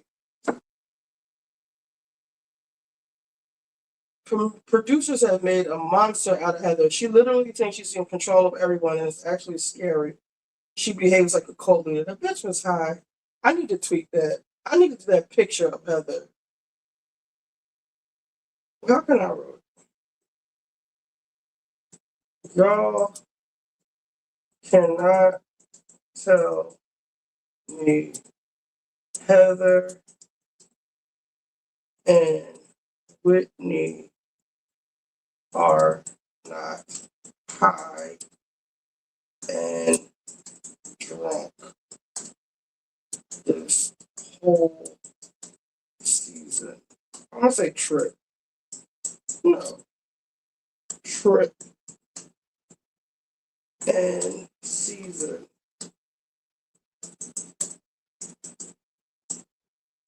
Oh my God. We're not high.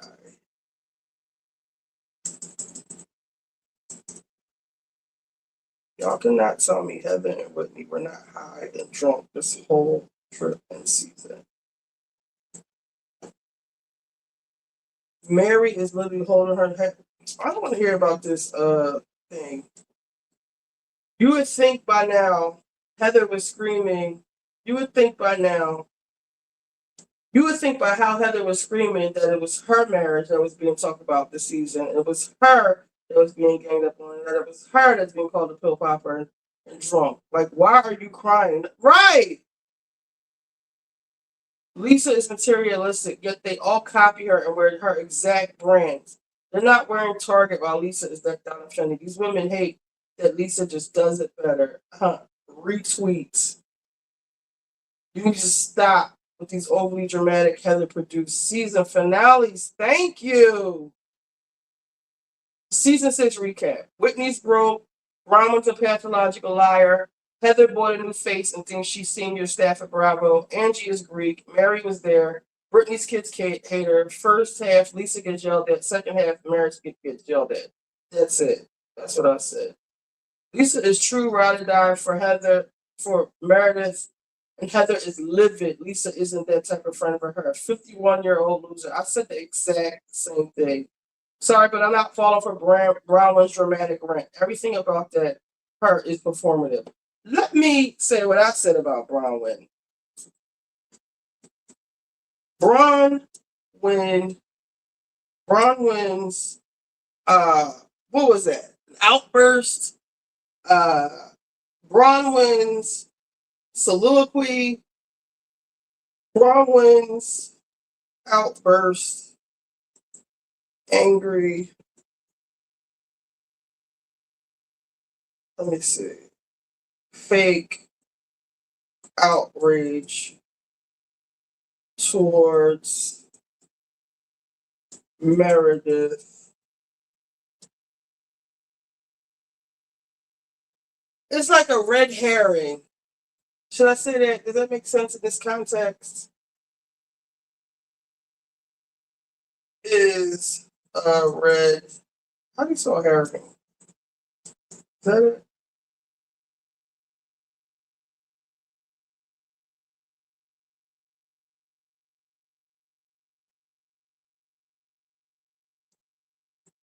Okay.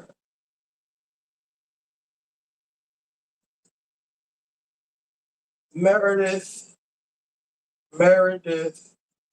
clearly knows they were talking shit at lunch and asked her about it. But Bronwyn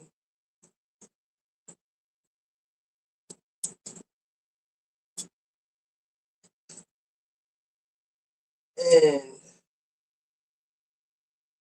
Heather have a pact to take Meredith down. Bronwyn, Heather, and Whitney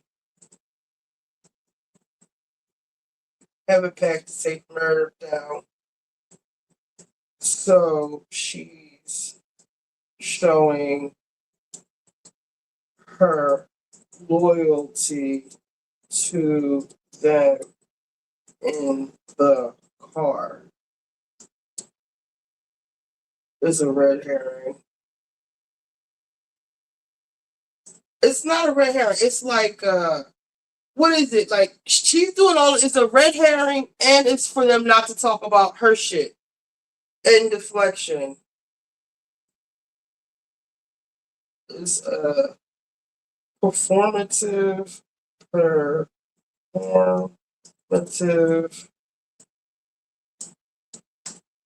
deflective.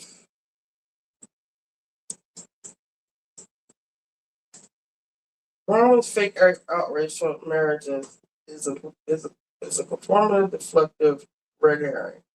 Meredith clearly knows that they were talking shit about her at lunch and asked her about it. But Bronwyn and any other time, Tommy Two-Face would, no face. No face. Should have need to add that. Hashtag that. No face would have spilled the tea. But Bronwyn and Heather and Whitney have a pact to take Meredith down. So she's showing her loyalty to them in the car. She's acting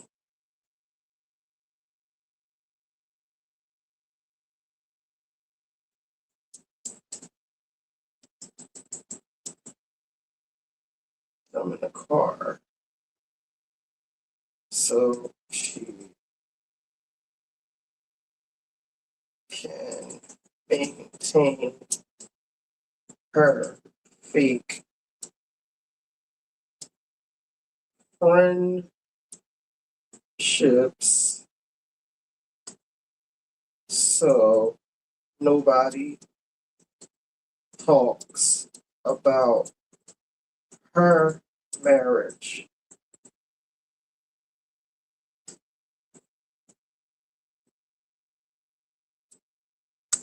This whole season, her marriage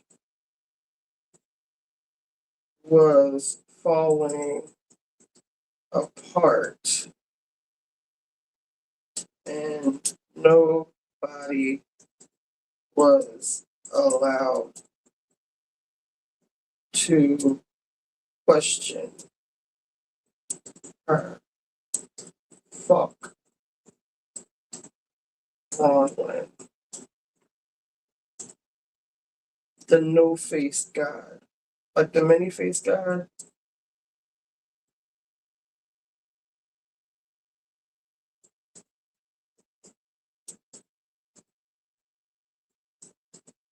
Alright. Bronwyn's fake outrage towards Meredith is a performative, deflective red herring. Meredith clearly knows they were talking shit at lunch and asked her about it. And any other time, no face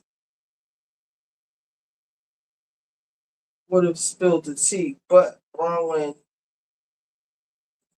has a pact with Heather and Whitney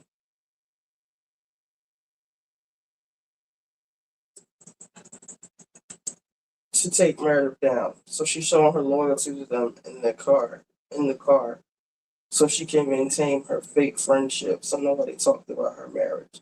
This whole season, her marriage was falling apart and nobody was allowed to question her. Fuck Bronwyn. The no-faced God.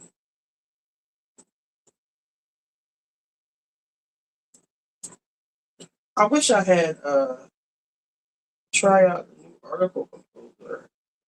The hell?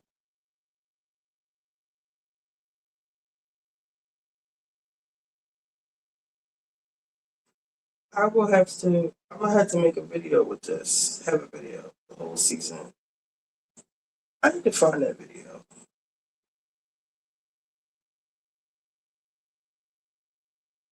Sorry, but I'm not falling for something like that. Mary literally quit the show because she couldn't handle the type of pressure they're applying to Meredith, so she needs to shut the fuck up. Fuck Heather K. Her positioning herself as the leader of the group is so tired and played out. She's so jealous of Lisa and Meredith's friendship, she can't think straight. How you gonna tell someone who's leaving they need to leave? How about that? I didn't even dig that. Rejected women. Y'all motherfuckers need to stop because Richie B is not scared. They don't know, Deidre. They think it's sweet. They look at me, they see some mixy, biracial, scary bitch, and I assure you, I'm the realest nigga in the room, okay? All the ladies right now. Wait, is this fucking play about us? Oh, from Euphoria. Just witnessed an 8-way homicide with a single pen stroke. Yo, that play was vicious. I wish we could watch it again. Oh my God, that was everything. Don't fight me, but I believe Meredith has been doing and saying things, then forgetting. Yo, Meredith is just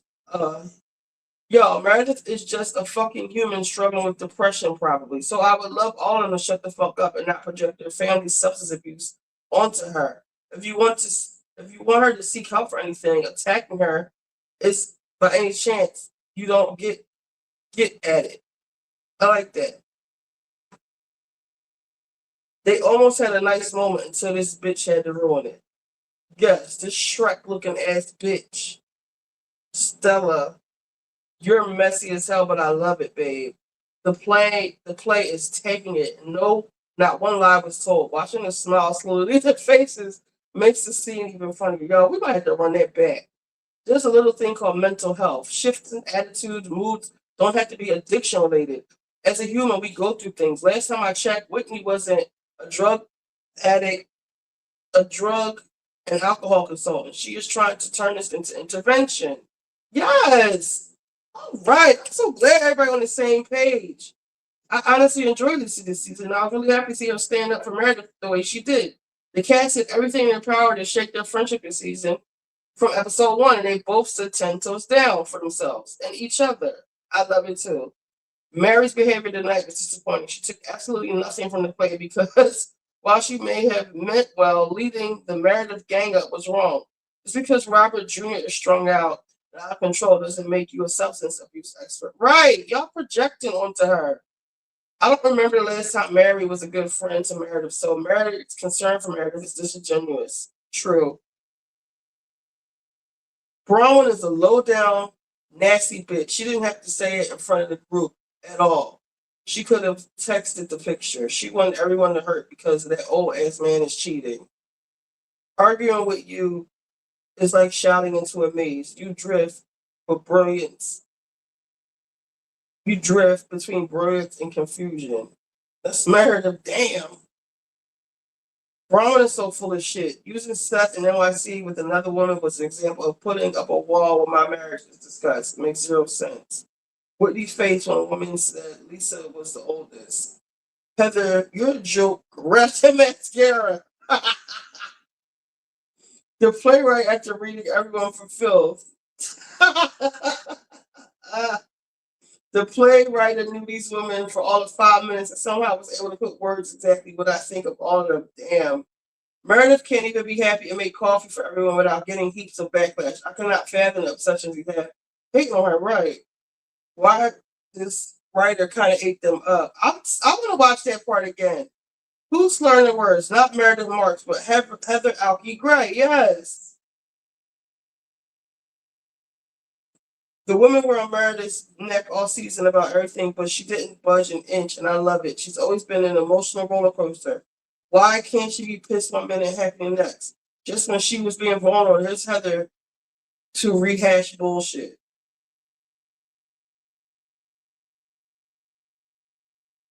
switching, acting like she didn't just tell the other girls earlier she saw Seth with another woman, heavily implying cheating. Now claiming it was the first time mentioning it because it's not her place. She doesn't get to say. Apparently, she lied so much she can't keep track. I've had enough, you beast. Her fans might not want to admit it, but Mary is majorly projecting her son's addiction. Bad weather don't give a fuck about friendship. They care about trying to expose everyone and control the narrative. And when you call them out, they hide behind accountability. I understand saying one apple spoils a bunch, but these ladies need Meredith. Let Meredith sulk if she wants to and keep it moving. They are so bothered by her energy. Leave her alone. All these girls talk about materialistic things more than Lisa does. Only flashback Bravo has when Lisa says material. It's a $60,000 ring. Mary is literally more. Yes, she is. Now Bronwyn is piling on Meredith. Shaking my head. Bronwyn has her slimy ways. I'd be expecting more out of her than the other ladies. Heather and Weather are idiots. Bronwyn piles on Meredith.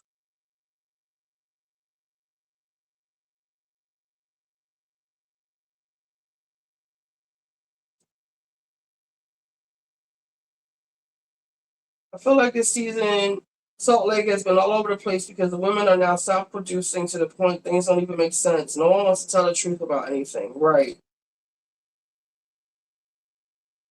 What is Heather constantly sharing with the girls that is so deep, besides crying but no longer being a Mormon? We don't know anything about Heather. It's for time for this loser to go. She delivered nothing in 6 seasons. That one scene in Bermuda went to her head. She's a bully, a liar, and always been a pick-me. Bronwyn is so offended by Heather saying Brittany was more accomplished than some people at the table. Bad Weather, Angie, Bronwyn all came in season with the plan takedown that flopped. And we know why they did the same planning for the reunion. And we know they did for the season alone. We already don't believe anything they have to say. Lisa is self-absorbed, yet Mary is always complaining, never wanting to put in work, and they only there to eat. Mary may be funny, but she's also full of shit. This is such a dangerous conversation to be having. It's not coming from a place of love. It's coming from a vindictive place. Brahma knows what she's doing. You can't play both sides of the fence. I don't blame Meredith for not wanting to disengage. The biggest loser on reality TV right now. She's the worst. You are not two-faced. You're no-faced. The playwright is better and more on point than any of these fake psychics they've had on the franchises. It definitely hit a nerve with everyone except Lisa. It's a compliment. And Meredith doesn't care because she's over everyone's bullshit. Meredith finally decided to be vulnerable. Heather said, not on my fucking watch. The Meredith takedown failed. Ethically failed. They just made me like her more.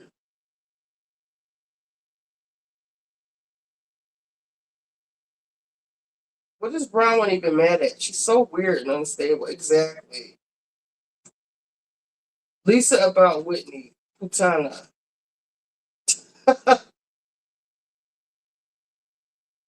Bronwyn is my favorite, but it's obviously she's gaslighting the fuck out of Meredith because she knows she was talking shit. For someone who is worried about Meredith's drinking habits, Heather is certainly looking intoxicated. She never put the wine down either. The fake crying is a nice touch. Yeah, she looks sloshed.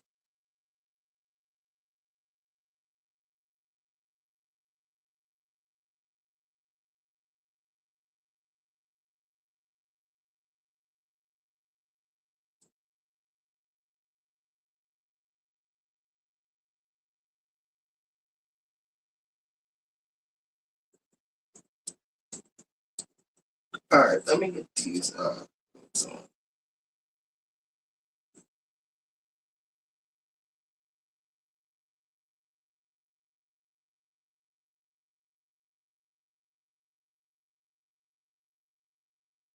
Oof, girl.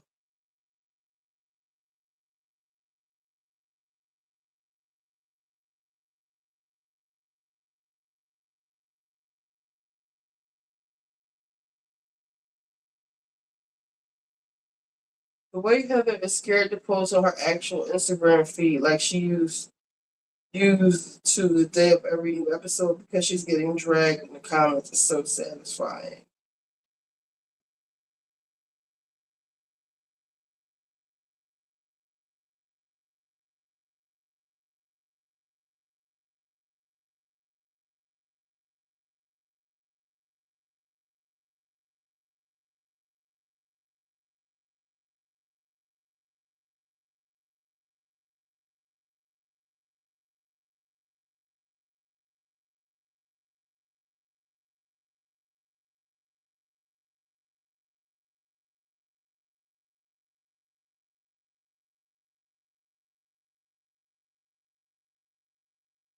They are eating Heather up.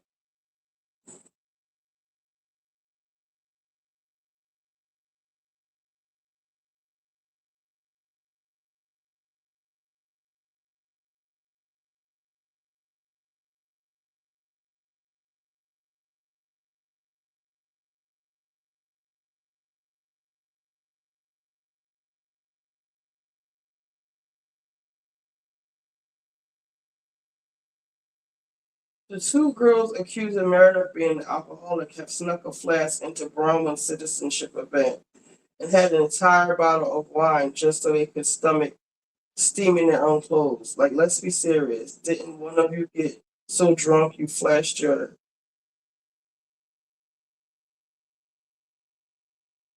I always remember we like...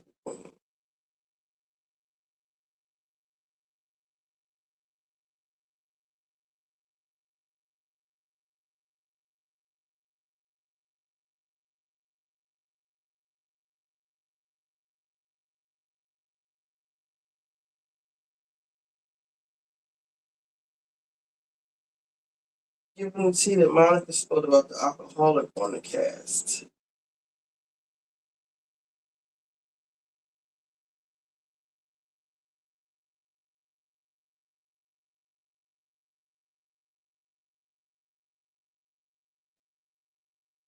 Not to be that girl, but Mary has a son in jail. Bronwyn has admitted Todd is leaving her. Whitney is broken bankrupt.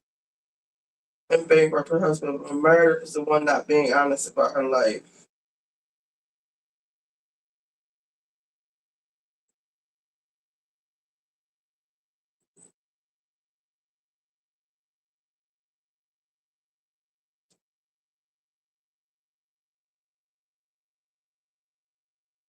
People are going to learn not to tell Bronwyn anything. She loves having these one-on-one conversations, only to spill everything in the group to show she's transparent. She's actually messy. She's more than messy.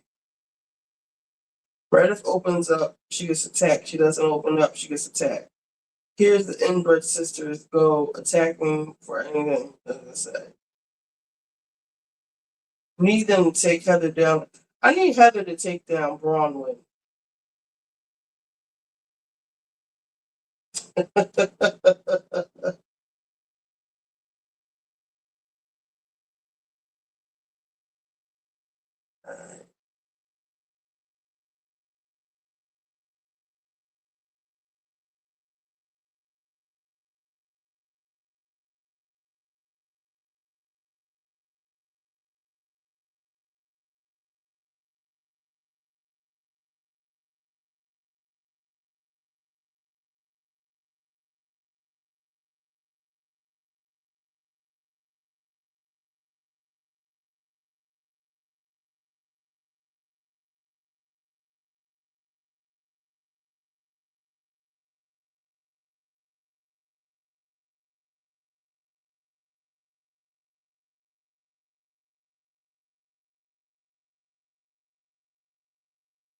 You got one. I know that's a lie.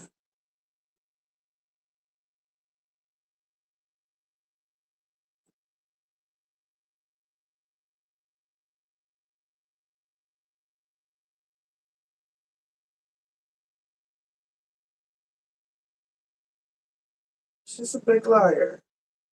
Heather is so weird. Girl, you insinuated that you and Captain Jason hooked up. Now you're like, if we did, I would be screaming it from the rooftops. Girl, you knew what you were doing. Heather, why would Meredith want to be your friend anymore? How horrible you were this season. I'm just saying, Monica Garcia is vindicated. It's funny how the three gossiping about Meredith last episode are suddenly all going through something now. Deflection, I fear. I'm just personally going through something really hard myself. Can I have a minute? Robert Jr., he's incarcerated currently. I'd rather him be there than dead. Do I have more questions about Todd? I do. So Todd and I are separated. I'm just personally. She looks younger with longer hair. Center Soulflake, but last chair at the reunion, goading Lisa into the fight for some screen time. Wow. She got last chair. Bitch. All right. These three. Let me read the comments. Okay, she told her, don't make me tell what I know about your husband. Meredith said, bitch, don't tell no lies about me and I won't tell no truths about you. I want her to tell them. But Mary is the holy show. Mary is the holy show. Married her grandma husband, plus having an affair in the church, allegedly. Ooh! And the man died, didn't he?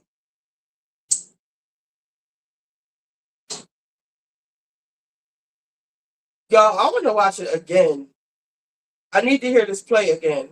Because Giselle was being rude to her, because that's what she was doing. Giselle was being extremely rude to Angel in that scene.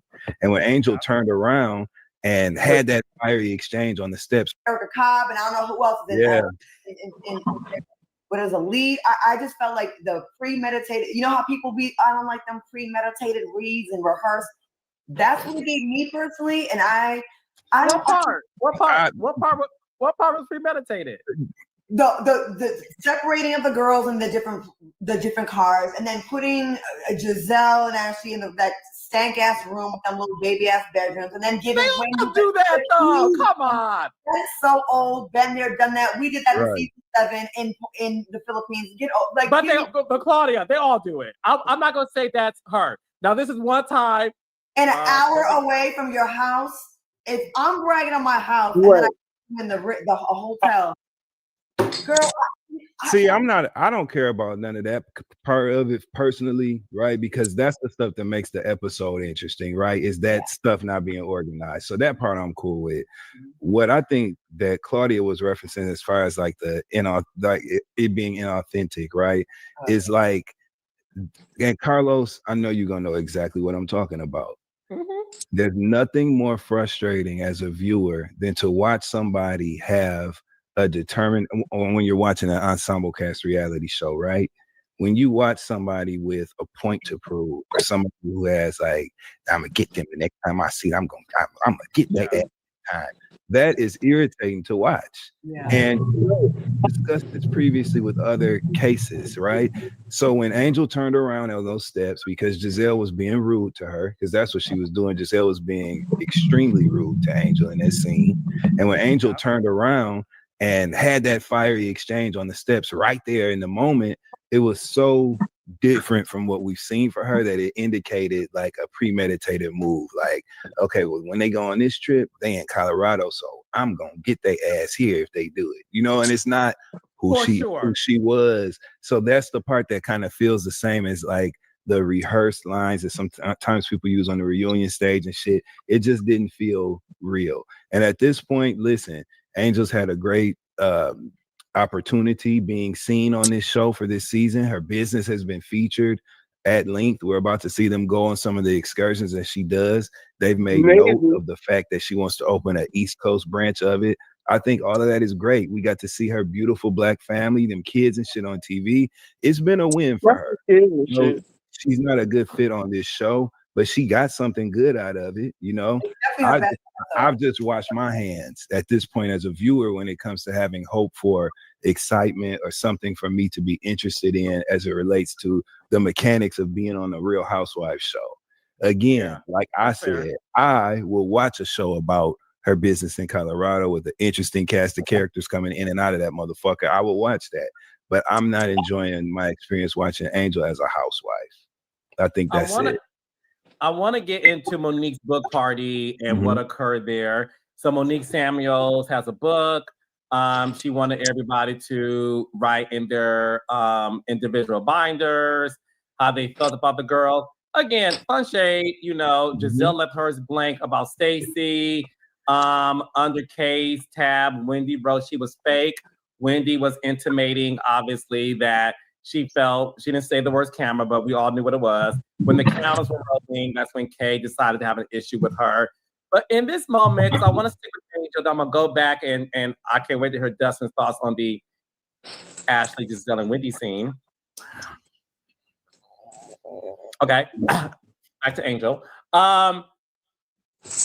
Once again, color me surprised. I thought when Angel found out what Ashley said in her binder, you know, I thought that was a real reaction. Angel saying that she thinks Ashley is disappointing and petty. And, you know, Ashley saying that Angel's a catfish who's not fully walking in her truth. I felt in that moment, once again, look, I do think Angel tried her best in that scene to give us more, but I was satisfied with her in that scene. But Claudia, what were your thoughts about call him or something? Like, what is this? Book party. I'm glad she was awake that episode. Because she woke it up a little bit. I did like, and I think she's justified to rip that page out about like, how long are you guys gonna drag this fucking catfish thing? Okay, that's enough. Because you all Photoshop your pictures. Yes, Ashley, Angel did get busted with her. They all act like they all have smooth skins and wrinkle-free necks and faces. No, we all use filters, including me. Okay, so I think she was totally right to be like, oh, that's enough with the same catfish shit. Like, let's move on from that. I thought that was cool. I thought that was more authentic than the. The boy, what's the song? That's it. Michael Jackson. Billie Jean. Yeah. The bud is mine. When heaven. Look at We waited for cameras to get on her, and then did. But the party, I think I'm on her side of the party. Let's dig into that though. Let's smooth criminal. That's what it was. Let's dig into that though, right? Let's dig into that. What Ashley did that made Angel tick in that moment was use the word catfish, right? Them accusing her of being a catfish gets under her skin. And obviously, even though it's a delayed reaction, you get a reaction out of her when you call her a catfish for some reason. That's like a thing for her. And Ashley knew that. And it was a very elementary play. You know what I'm saying? Very, very grade school, but it was very effective as well because it literally lit a fire underneath Angel. And you could see it in Ashley's eyes. Ashley is not invested in a relationship or friendship with Angel at all. And so she literally is playing with her. Starting shit, poking as hard as she can, doing little things like simply using the word catfish made Angel rip that page out of that binder. And so so that's one piece, right? The second piece is when she did react to it, she ripped it out and she said, I don't receive that. And then Monique prodded and got some more information out of her. She dug and finally unearthed the information from Angel and was able to get Ashley to apologize. And then Angel said, don't ever call me a catfish again. So I think what we're applauding in that scene, I don't think she really did anything. Well, I think we were just happy that she spoke up because we don't like seeing people just get ragged out. You know what I'm saying? Time after time after time. So I just want to be clear, like we didn't get a memorable, unforgettable moment of dialogue between two people on the show. I think we were just happy that she had finally stood up for herself a little bit and defended herself, right? That's fair. That satisfactory? And they are getting for her. I feel like we're clapping for a kid making a bed in the morning. You know what I'm saying? Like I don't Like, what are we? Like a participation trophy? I think we were just happy to finally. It's like seeing somebody. It's just like seeing somebody get slapped in the face and not do nothing, right? And then then they get slapped again and they push the person. You're like, yeah, I'm glad you finally did that, but you should have slapped their ass back, not just pushed them. You know what I'm saying? So it's the track meet and they get 6th place and the ribbon is not red, white, or blue. It's like teal or lavender. You're like, oh, but you finished like that. I just all I'm saying is, right? Claudia, really? I'm still underwhelmed in a way. I don't want to see them continuously like berate her. I don't like the way that feels, but I'm underwhelmed as a viewer. That's all. And that is fair. Were you underwhelmed when you saw Wendy, Giselle, and Ashley sit down to break bread, to talk about the trip and what was going on? I want to ask you, Dustin and Claudia, this. Mm-hmm. People on social media, and again, it's social media, guys, not everybody in the world. Mm-hmm. People on social media on Sunday night, Dustin, I'm sure you saw it, and you said something along these lines before. A lot of people feel like Wendy is kissing Giselle and Ashley's ass.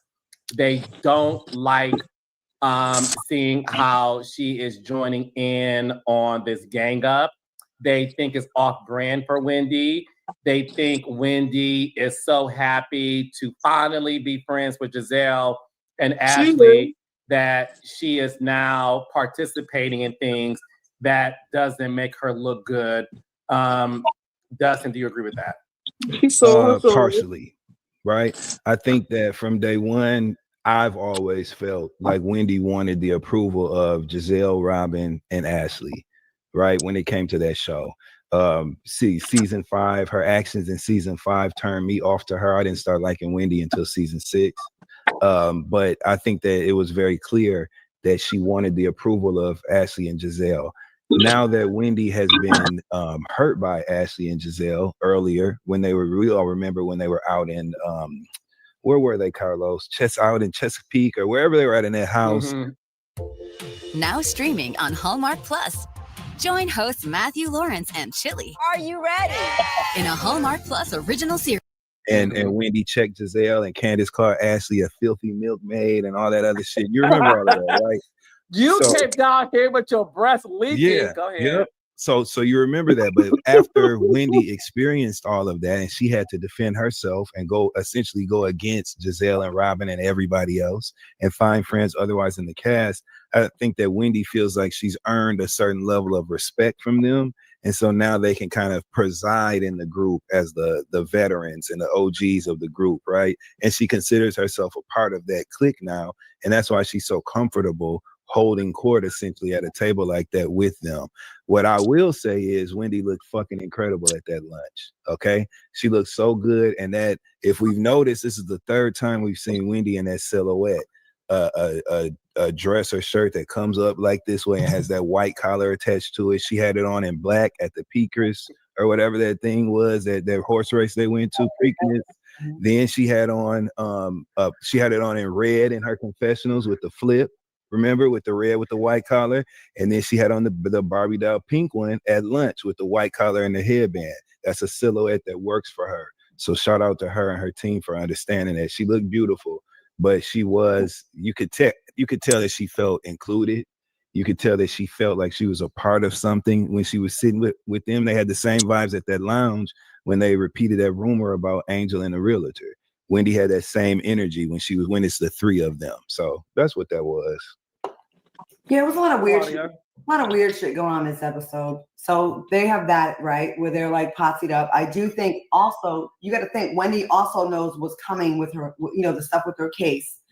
And honestly, when you have a lot of stuff coming your way and you know that people can like... Wait. You think at the time of filming she knew? Well, I don't know, but I mean, I'm sure the investigation didn't just happen. This is my theory. You mean okay, I'm sorry. You mean conversations that the investigators were having. I'm sorry. Yeah, she might be like, shit, I know some shit might be coming down the pipe. I'm just happy the attention is not on me, so I'm gonna play nice. I'm gonna be cool. I don't want to be in the middle of that. And she's I would be coasting. I would not be doing anything to get people to like dig and clock my tea. I don't know. That's just a theory. I don't know. I didn't get that, and it's plausible. It makes sense that could be what was going on. But I have been looking for that, right? I've been watching Wendy this season and trying to see if I can peep anything that seems like there was an inkling of awareness of what was to come for her and her husband with them allegations, and I haven't seen it yet. I feel like when Wendy was filming this season, she seems confident.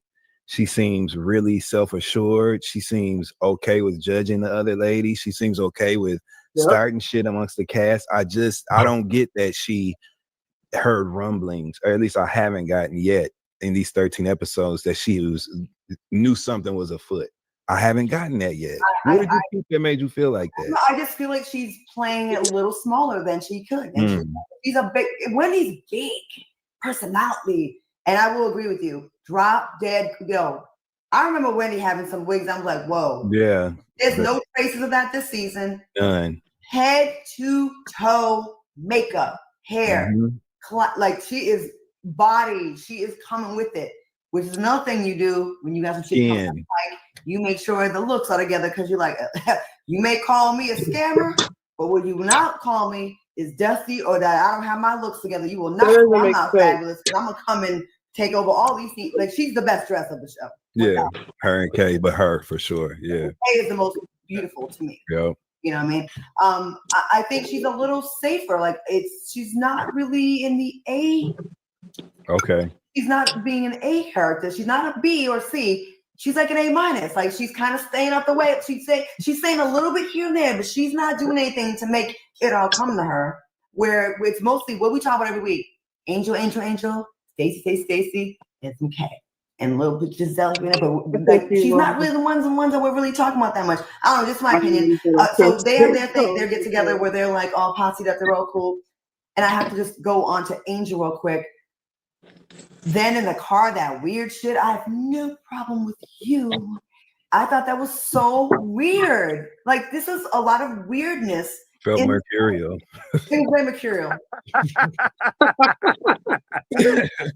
Exhausted from fighting, you know, and I will say, Stacey had a hazing of a couple of weeks, and that was a lot. Angel, it's been 5-on-1 for way too many weeks now.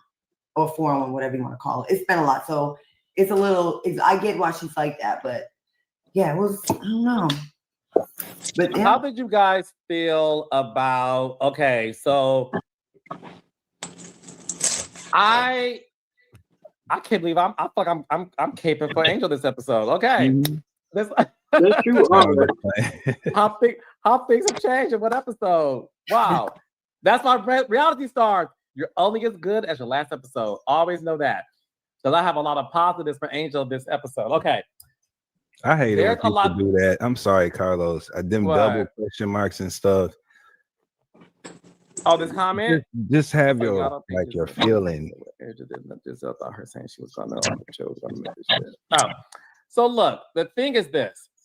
When it comes to Angel not having the girls stay at her house, as a producer and a viewer, and this is no shade to anybody.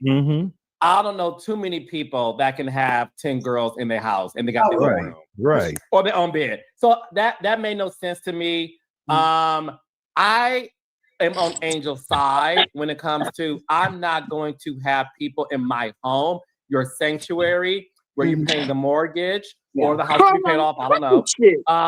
As a producer, I didn't think she should have the girls in her house at all. I don't either. Right. So I thought that was a smart thing to do and a very real thing to do. I just think culturally, you're not gonna have people in your house that you don't mess with. So I didn't get this backlash that the girls felt. But Claudia, what did you feel about that? I agree with that, especially. She kept saying she wants y'all to come to her home and see her home. She wants you to come to her home, see her home. And then, all right, if you're not going to bring them to your home, why aren't you staying with the girls? Why didn't you bring them past the house to see it? Because you keep talking about this home that you have. Like, it's not adding up. Like, what is really going on? It makes it look Even though it might not be anything suspicious going on, it's making it look like it's you hiding something. Like that's all we did was hear about this home in Colorado, and we get there and we don't even get to go inside. Did she even show us the inside of her damn house? We've been hearing about. Like, what the fuck is that? And I'm saying, Carlos, cut this shit as a producer. You would have not been feeling that bullshit Angel was on. Seriously.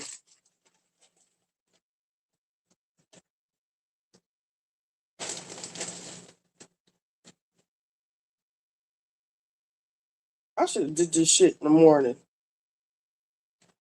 No, I wouldn't have felt like it. Oh.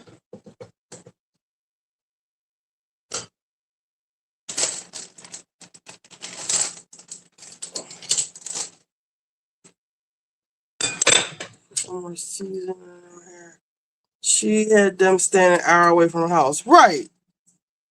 Like it's such a waste of time. Again, I'm putting some more of this in here. This is the 25% less sodium. I like the flavor it gives. I'm not a big vinegar user. I'm going to put a cap full of vinegar in here, apple cider vinegar. But I'm not a big vinegar ring person. If you don't like everybody, there's Right. no, and you know, and in Angel's defense, anything that's not 100% perfect is gonna be fodder for these girls next week. Shit about you. You're gonna have them in your house, and then they're gonna go, oh, did you see the refrigerator or the couch? Or if everything is not perfect, I think she did right to protect her peace. I do. Yep. But I don't think she was right to have them an hour away. That was insane. That was ridiculous. That was insane. That was, I don't know who, why did production allow that? To have the girls in a house an hour away? What in the curiosity is that? I don't know.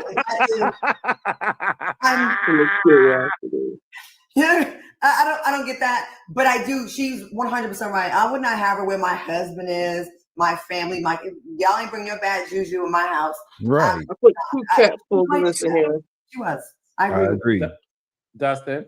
I agree. You ain't coming in my damn house. If I don't like you and fuck with you like that, you ain't coming in my house either. So I totally felt her on that. But you're in a cast with them. What do you mean you don't fuck with them? Because what we learned at Monique's book tour, book party, was the fact that, at one point, Angel did disinvite Ashley. Giselle said, "This is my bestie," which by the way, no one talked about this because Twitter, sometimes y'all be focused on the craziest stuff and the wrong.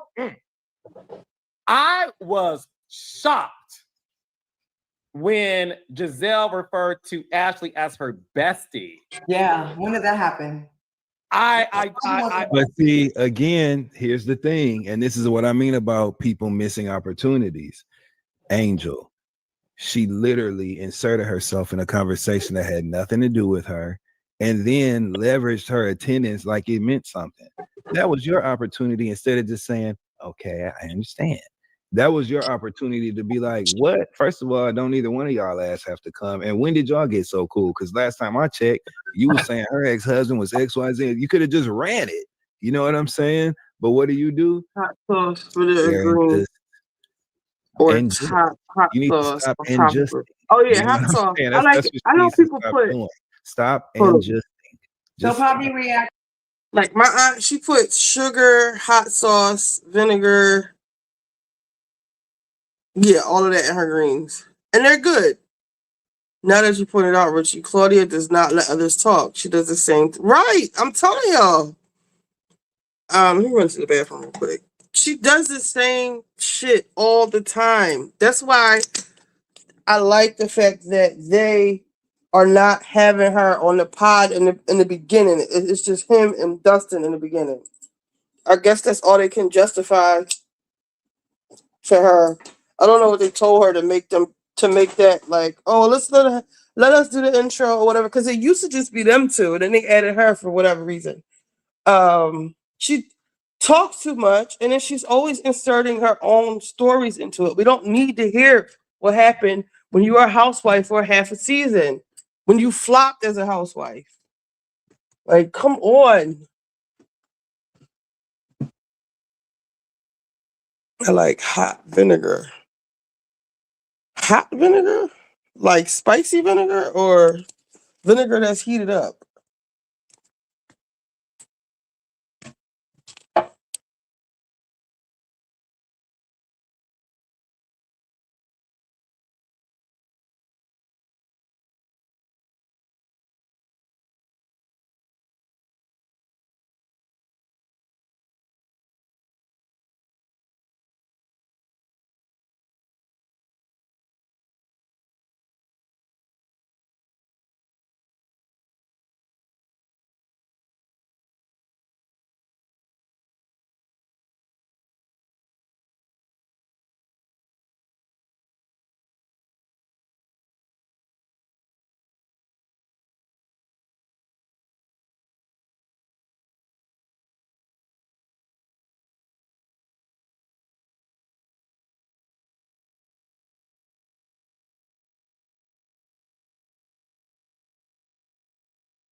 Oh, pepper vinegar. I never heard of it.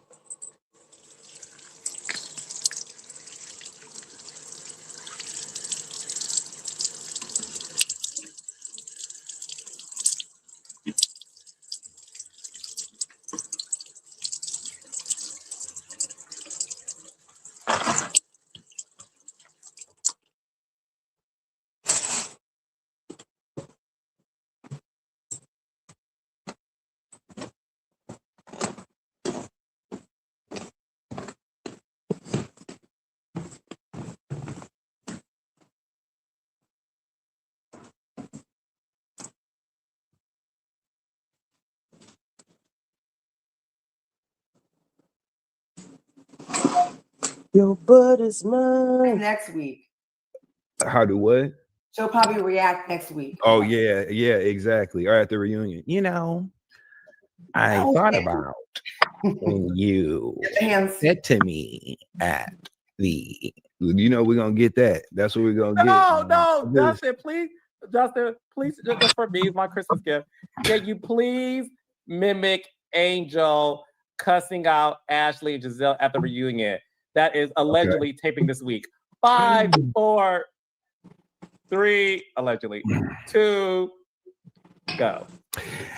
You know, when I joined this group, I had the intention of just bringing mindfulness to you ladies, but why would I invest all of that into you all when literally you're giving me your ass to kiss?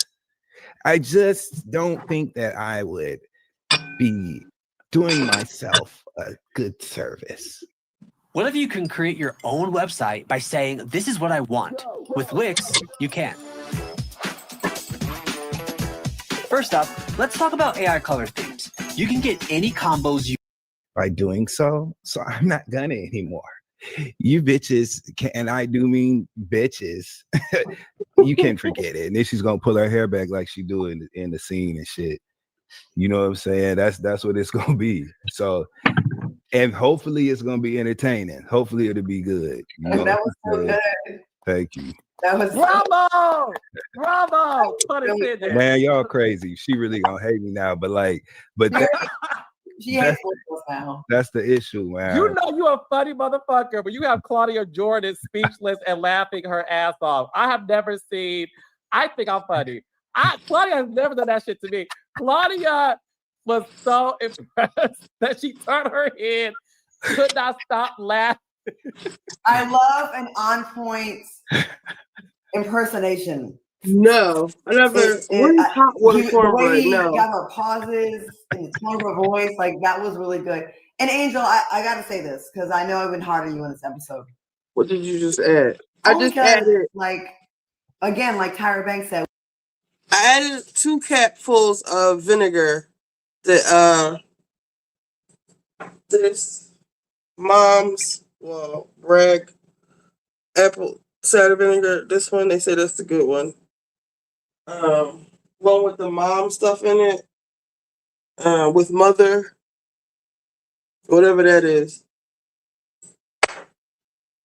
I put 2 capfuls in. I'm not a big vinegar person, but people add vinegar. They add hot sauce, sugar, but I like mine the way they are.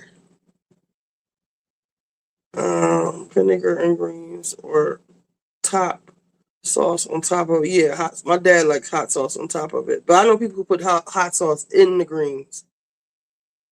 I like hot vinegar, pepper vinegar. It's vinegar from the bottle with those little bit. I don't eat greens without it. See, I'm not a big hot sauce person. Before the vinegar, I like this Montreal steak seasoning, Grill Mates. You can usually catch it on sale. This one, it has salt, garlic, and this actually has the garlic, not just garlic. Garlic. See how it's like a bunch of shit in here, like coarse not seasoned salt. What is it called? The whole coarse salt. What is it called? I'm saying it right? Salt, garlic, spices, including black pepper, red pepper, onion, sunflower oil, natural flavors, paprika. But it has like stuff in it.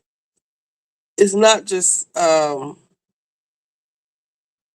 it's like real garlic in here, probably real onion too. And it's got some other shit in here. It's good. I love this. I use this.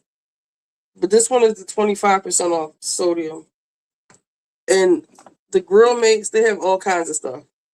They got this roasted garlic. I use this for my grilled chicken, roasted urban garlic. I used this the other day to make some pineapple teriyaki wings with some honey and soy sauce. They got garden vegetable. It's pretty good. Grilled chicken. I haven't used this yet though. Garlic butter. I'm gonna try think of something to put that on. This one's good too. Brazilian steakhouse. You broil a steak. So yeah, I like that. I'll probably put some more of this on when I get the rest of this greens in here.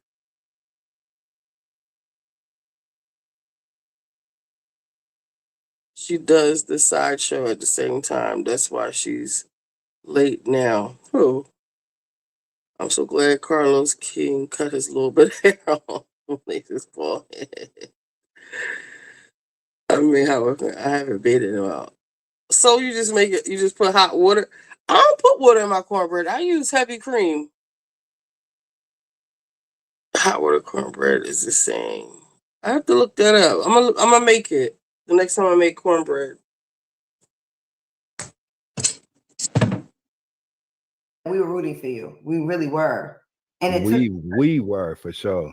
Yeah, it took till 13 episodes. I haven't had you, like 13 episodes. Like we needed this like 7 episodes ago. And it's the delayed reactions, which I understand if you're not comfortable with reality TV. The delayed reactions are hard to do reality TV. Like it's got to be in the moment because it makes you like you have legitimate reasons to circle back and be like, hey, I didn't think about this. But it does in real life. But for reality TV, it doesn't work because like you seem petty, even though you have legitimate. The kale that they had at the supermarket, it was like really flat and lifeless. So I just bought a big bag of this, and I'm just adding it in. I don't know if you can tell. I'm adding it in like this. What this is right here. I'm adding it into the collards, and I'm still cutting them up even more because it's got the stems on it. I usually rip the stems out of the kale, but I have them soaking in a bowl over here, even though it says it's triple wash. I don't know if you can see this olive over there. Bowl. That pink bowl. That's the kale greens. Oops.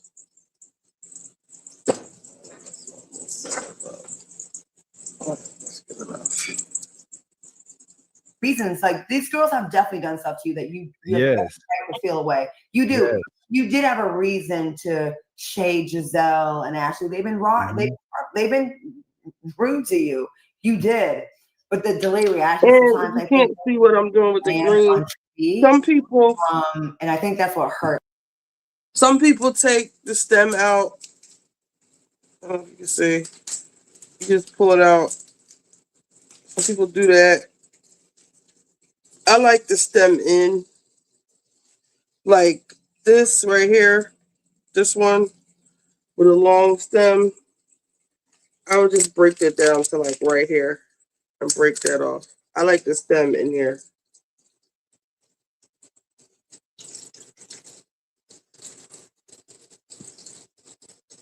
It's just self-rising cornbread and hot water plus an egg if you like. Self-rising. Who makes that? So that's not Jiffy?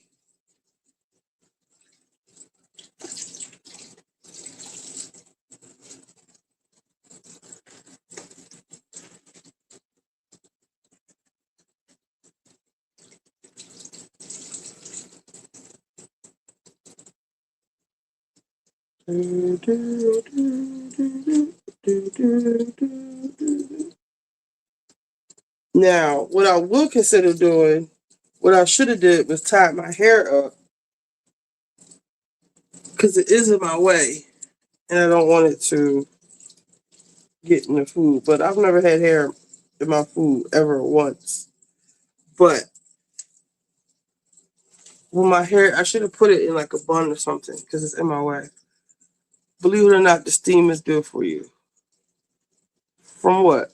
The hot water cornbread? I gotta look at this hot water cornbread y'all keep talking about.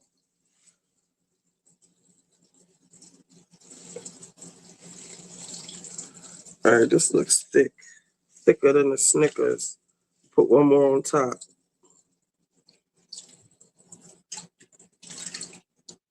Big leaf. And like I said, the big leaves are more bitter. These are like medium leaves. The small leaves are really tender and sweeter. There's a big stem at the bottom. I'm just gonna break that stem off. All right, this looks like a little thick.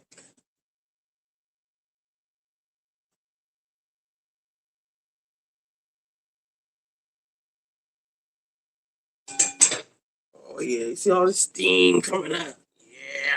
Yeah, buddy. You. So I hope at the reunion, but again, it took 13 episodes to get here. You know what I mean? So again, I think you'd be excellent. A cast member, not lead, of like the real Mountain Girls of Colorado. We don't need you're not a production. Yes. The ensemble format does not suit a personality type like Angels. That ensemble format where your personality has to jump to the front. Queens in the Woods. I'm gonna think of some other names. At Raising Cane's, we focus on making the most craveable chicken finger meals, getting them right every what would you time. be good on? Because you still haven't found that niche. The Woods Woman. Yeah. The Woods Woman. Remember the Woods Woman? Yeah. The Mercuriosity killed the cat. Mm-hmm. But Claudia, the Mercurial Mama. Since you know so much, what would you be good on? Mercurial Mountain. That was too much hair, yeah. I love it. Hey, listen, all jokes aside, They got one for y'all. Claudia doesn't look. Angel and Wonder. See, Angel and Wonderland. I'm trying to tell y'all, I will watch that show. I will watch a show about that luxury outfitting company owned by Black people in Colorado with a big ass house. We will watch some shit like that, man. I just don't like her in this format of show. I don't think that she's a good fit for that. But they got something that's interesting. It just doesn't translate well to this format. She's got the husband, they've got the wealth. Mm-hmm. This episode that she does have some spice to her, but with this group, I think because they're so baked in, with episode 10 seasons in, you come in like you're definitely a fish out of water. A fish out of the... Don't say that. Huh? Don't say catfish. Don't say fish, catfish, none of that. Because you already know that's our thing. I don't mean like a catfish. I mean, y'all know what I want to say fish no more. Josh is looking out for you, Claudia. I know, you're right, but you know what I mean. Yeah, she did. Ashley, do not Call me. She went in on that catfish shit. She don't like being called no catfish. You only a cast of women that But are already you established are. in Y'all the saw how movie. big It's she gonna be was in hard. that cat And, scene? you know what I mean? It's hard. It's gonna be hard. Oh, y'all can't Last see. comment of the day. Speaking of catfish, that picture, the face ID of Stacey's phone. Angel, where Stacey's phone. It was a beautiful picture. Gorgeous. It was a beautiful picture. Angel, you gorgeous. Them producers ain't shit though. Oh, They knew what they was doing. shady. Just like they did my girl Kay at the beginning of the episode when they showed her billboard that said "Turn back the clock," and she was like, "Turn the clock back," when she was like commenting on the billboard, and they're gonna put it right on the billboard as she was saying it backwards. Them damn producers are funny, man. Shady They're producers. They really are. They really So listen, this was an amazing episode to come back to in 2026. Raindrops, Claudia and Dustin, I love you two so much. I'm gonna read the super chat, and I'm gonna let the people who are in Norway and London. I know my London Raindrops is almost 4 a.m. I apologize, but I hope you guys had a good time. Okay, we got a comment. You came back, you the content. Oh, right. Shut up. Hey, hi, Giselle. Okay.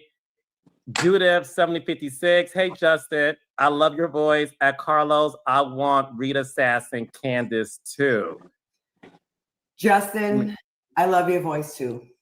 Justin. Justin. Say it ain't so 2014. Dustin, you bet not cut Maurice no slack this go around. I'm counting on you. I thought you guys did a fabulous job of Maurice, by the way. And he's always a good sport as well. And Tanja Ransom, refrigerator, ladder, diamond, still confused. Maurice, you are so shady. Judith again, I'm so happy to get alive. Can't contain myself. What up, Judith?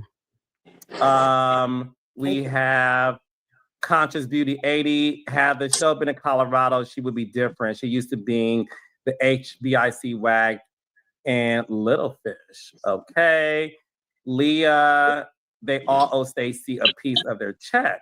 Okay. KG Cream, Angel said, well, since y'all are best friends, she was good. I was thinking Real Housewives of Denver when I seen her. Kudos to Wendy for giving her some advice. She needed that. Leah also said, I wish we had Candace, Katie, and Stacey all together. And KCG Cream said, I love the way Angel handled that. All right. Okay, Claudia, Dustin, anything I want to promote before I let y'all go? Yo, comments, I'm dying at the comments of the show ideas. Wagfish. New soap opera. These people are funny. Oh my God. Yo, they're so funny, you guys. I'm dying at the comments. What am I promoting? I ain't got nothing going on. This started off hella slow. I'm a little nervous. All right, Judith, baby. Accidentally performing on Wednesdays. That's all I got. I think a Tubi movie's coming out in a few weeks. I think for Friday, something else. I don't really got nothing going on right now. I need a job. All I've been doing is getting dragged on the internet. Let me know when you want to do something to watch. Yeah, I saw that too, Katie. OD on I'm three-piece suits everywhere I go, so I don't catch those smoke. All these big back men on the internet. Dustin, what you got? You know,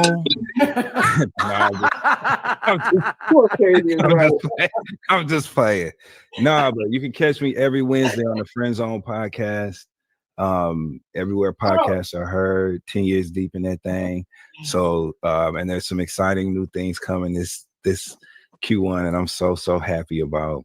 And that ain't no mercurial shit neither. So I'm just very excited. So thanks for another wonderful episode, y'all. Great show tonight, Carlos and Claudia. This was a great show tonight. I love y'all so much. And Raindrops, hit my Patreon to catch Dr. Heavily and I recap last night's episode of Man. I'm about to watch that.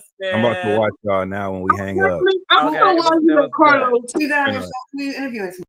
I know why Heavenly let Carlos talk her into doing her show on Patreon. Ain't nobody paying for Carlos' Patreon. Or Heavenly. I'm not paying to watch either one of them talk. Now, let me see something. What is this? Cardi B now. Let's look at now I didn't hear. Let me see something. What? What crap is? I didn't hear them yet. Let's see.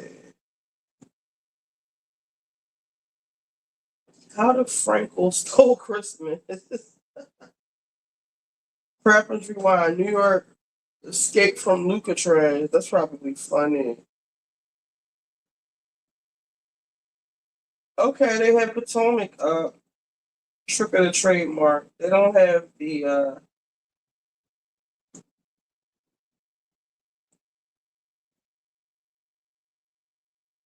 got 9 days ago. Let me see. Is it videos?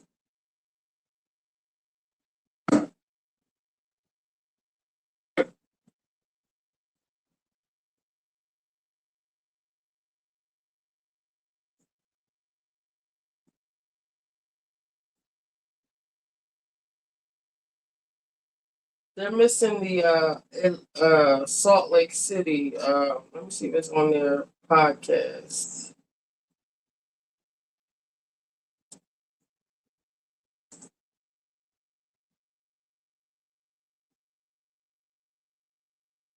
No, this says Malice in Wonderland. Wonderland. Married to Medicine.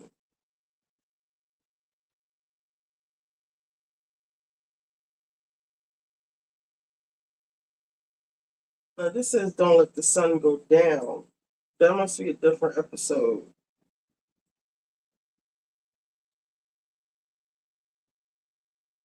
Alright, let's go with let me see what the Bravo is talking about.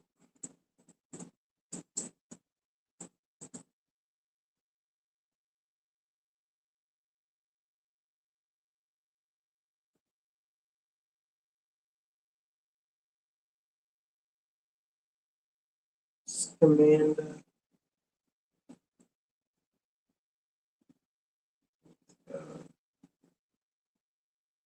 Here now. So y'all wanna watch what crappens? Y'all don't really like Bravos. They was actually going to fuck in on Angel. Let me see.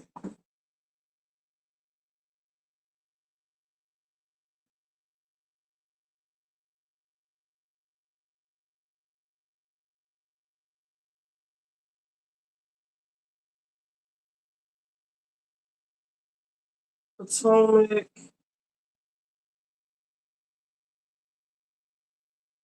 That was 10 days ago. Oh, the synthetic hair whisper fight. They have that. No. Was that 10 days? Oh, 1 day ago. But they be riding Brahma's dick too hard. I don't like their Salt Lake City reviews. Alright, Potomac going Crappins or Brow Bros. Now I listened to their Potomac one earlier. Like I said, they were going in on Angel. Tea cakes.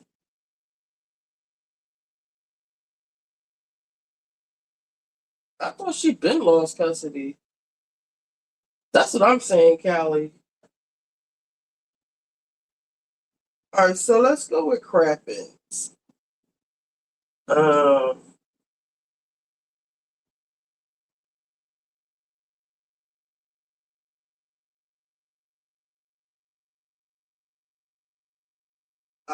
October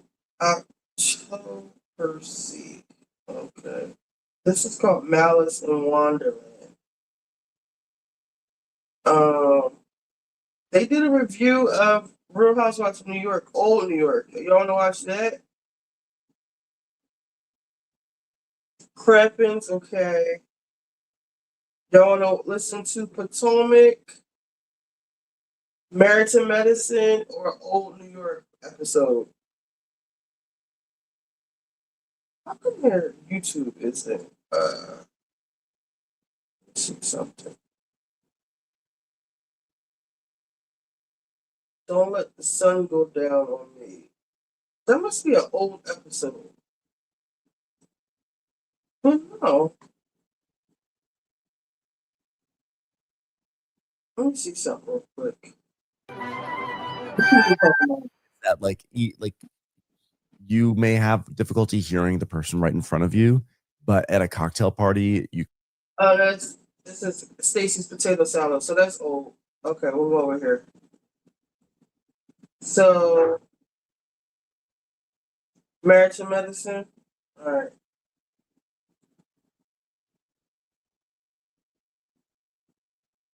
Where did I see Married to Medicine? I saw Married to Medicine. A little bit. Oh, Actor Percy. This episode is brought to you by Progressive Insurance. Fiscally responsible, financial geniuses, monetary magicians. These are things people say about drivers who switch their car insurance to Progressive and save hundreds. Because Progressive offers discounts for paying in full, owning a home, and more. Plus, you can count on their great... I want to hear them about the fight. So I'm not going to play part 1. I'm going to play part 2. Not my house, not my rental. Let me see. This is Paige DeSorbo from Giggly Squad. Boost Mobile gives you the same network coverage, speed, and service you're used to. One, guys, it's because we put out a lot of recaps. Go back and listen to part 1, okay? It's before this one. Bye. And service you're used to be refunded. Day to day better. Whether it is setting boundaries. Talk on that song. So, she's talking about how long she's written this book and blah, blah, blah. And she's been invited on the trip.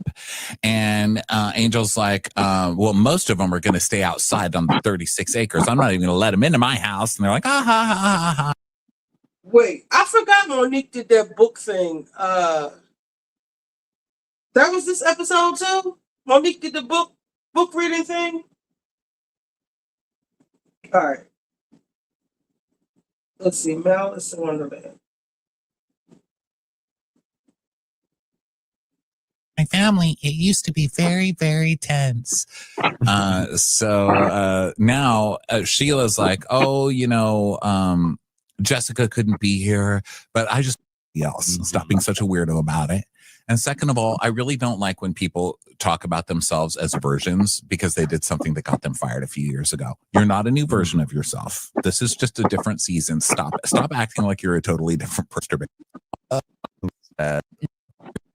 Mines? Want to grab your ass, Uncle Lump? Isn't it nice to finally be at a party that Michael's paying for that he's not at? So Monica, Uncle Lump's wife, is like, wow, Ashley, can I just tell you, it means just so much to me to be in your space and be in your home. All right, we'll start it. We'll leave it there. What does that mean? I know, Monica, you've been there before, haven't you? Yeah. Haven't you been in her faux seaside resort house?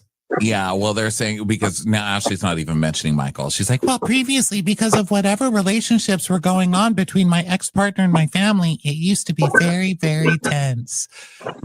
So now Sheila's like, oh, Jessica couldn't be here, but I just want to be with you guys, my family. So I know I initially told you about my partner who decided to go into treatment. We talked about this, Ashley, and Ashley's like, we did. Remember when I told you I was cutting you off unless you got treatment? It's like, yeah, that was good conversation. So the guy has finally checked in to someplace. Yeah. She's like, and this is like the beginning. It was like really hard for me. It was really, really hard. And then Uncle Lump is like, so wait, what are we talking about? So we're talking about John getting treatment. And you saw Sheila's face be like, we weren't going to mention his name on camera, but thank you very much. But yeah, and you see she's like regretting it. She immediately was like, whatever she was announcement she was gonna make, she just decides to cut it off because she's now like very glassy-eyed and she's upset, and they're all like, and it's a good thing. This is a good thing. This is a good thing for John. Still hate this guy. We'll say we like him, but hey, we're really so happy for that piece of shit that he finally went to rehab. What was actually crazy is we see a flashback at some point of Ashley talking to her mom. They had that fight in her kitchen. And that was 2018. That was like, we're coming up on 8 years ago that fight happened. I cannot believe how long ago that was. Like the story about this guy needing to go to rehab. I cannot believe it's taken this long. And never having a job. And just being supported by Ashley's mom and Ashley and Michael. Yeah, really. And Michael, honestly. Yeah, so I don't blame Uncle Lump for being like, his name is John and he's a loser. Too little, too late, sucker. Don't mention that very distinct name on TV. How will they ever find him? So Sheila cries. She's like, And so Ashley's proud of her mom, you know, because that was putting a strain on their relationship and stuff. And then Ashley's like, we love you and we love him too, which no, you don't. And Ashley's like, yeah, he's never gone to rehab before, so I'm proud of him. You know, 14-year-old Ashley has wanted this day for 23 years. Yeah. So yeah, that's exciting. And then the cakes come out. And now it's time to go to Monique's event, a place called Oleum. So Monique is saying how she set everything up and she's good to go. People are coming in and she's really excited about her new book, Love Letters from Versions of Myself. Oh no. And I'm sorry. But first of all, writing love letters to yourself is weird. Just masturbate like everybody else. Mm-hmm. Stop being such a weirdo about it. And second of all, I really don't like when people talk about themselves as versions because they did something that got them fired a few years ago. You're not a new version of yourself. This is just a different season. Stop acting like you're a totally different person. I don't want a totally different person. I want the same Monique, just maybe not hitting somebody. You know what I mean? Like just amend the other Monique. I don't need a whole different version. I don't want to have to buy a new book of you every time you decide not to hit somebody. You know what I mean? What's amazing? I actually have a love letter from a former version of myself. So look, it says, "Dear future Ben, just finished seeing my 18th Dave Matthews concert. They finally played Dancing Nancy's. It was so good. I'm so drunk right now. Anyway, catch you later." That was so nice of my previous self to write that to myself. I just got a love letter from myself from 3 years ago. Ronnie, you're fat. God, I was a bitch. I was really a bitch. Here's one. I'm sorry. That was from my mom. Oh, here's one from an older version of myself. Dear Ben, just finished watching season 1 of the OC. What a great show. You're going to love it. Its entire run. Wow. That's a very specific, that's a very specific letter, a prediction that I made to myself back in 2002. I wonder why I wrote that to myself. I just got a letter from myself from last year. This is actually nice. This version of myself from last year. Ronnie, just got a letter from mom. You're fat.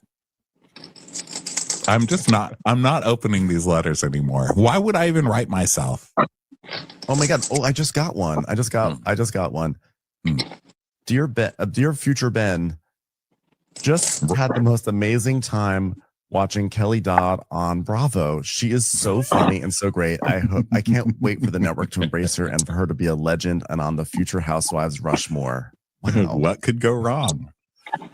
I actually did get a real text from my dad. This is the first text I've gotten from my dad this year. Well, I got one that said Happy New Year's. He's not a monster. But this one says, I decided to have my car washed inside and out. $42. Ridiculous. Another good reason to buy a Lexus. They wash your car for free forever. Okay. Well, I got a text. I woke up to this text from my mom today. That's current version of my dad.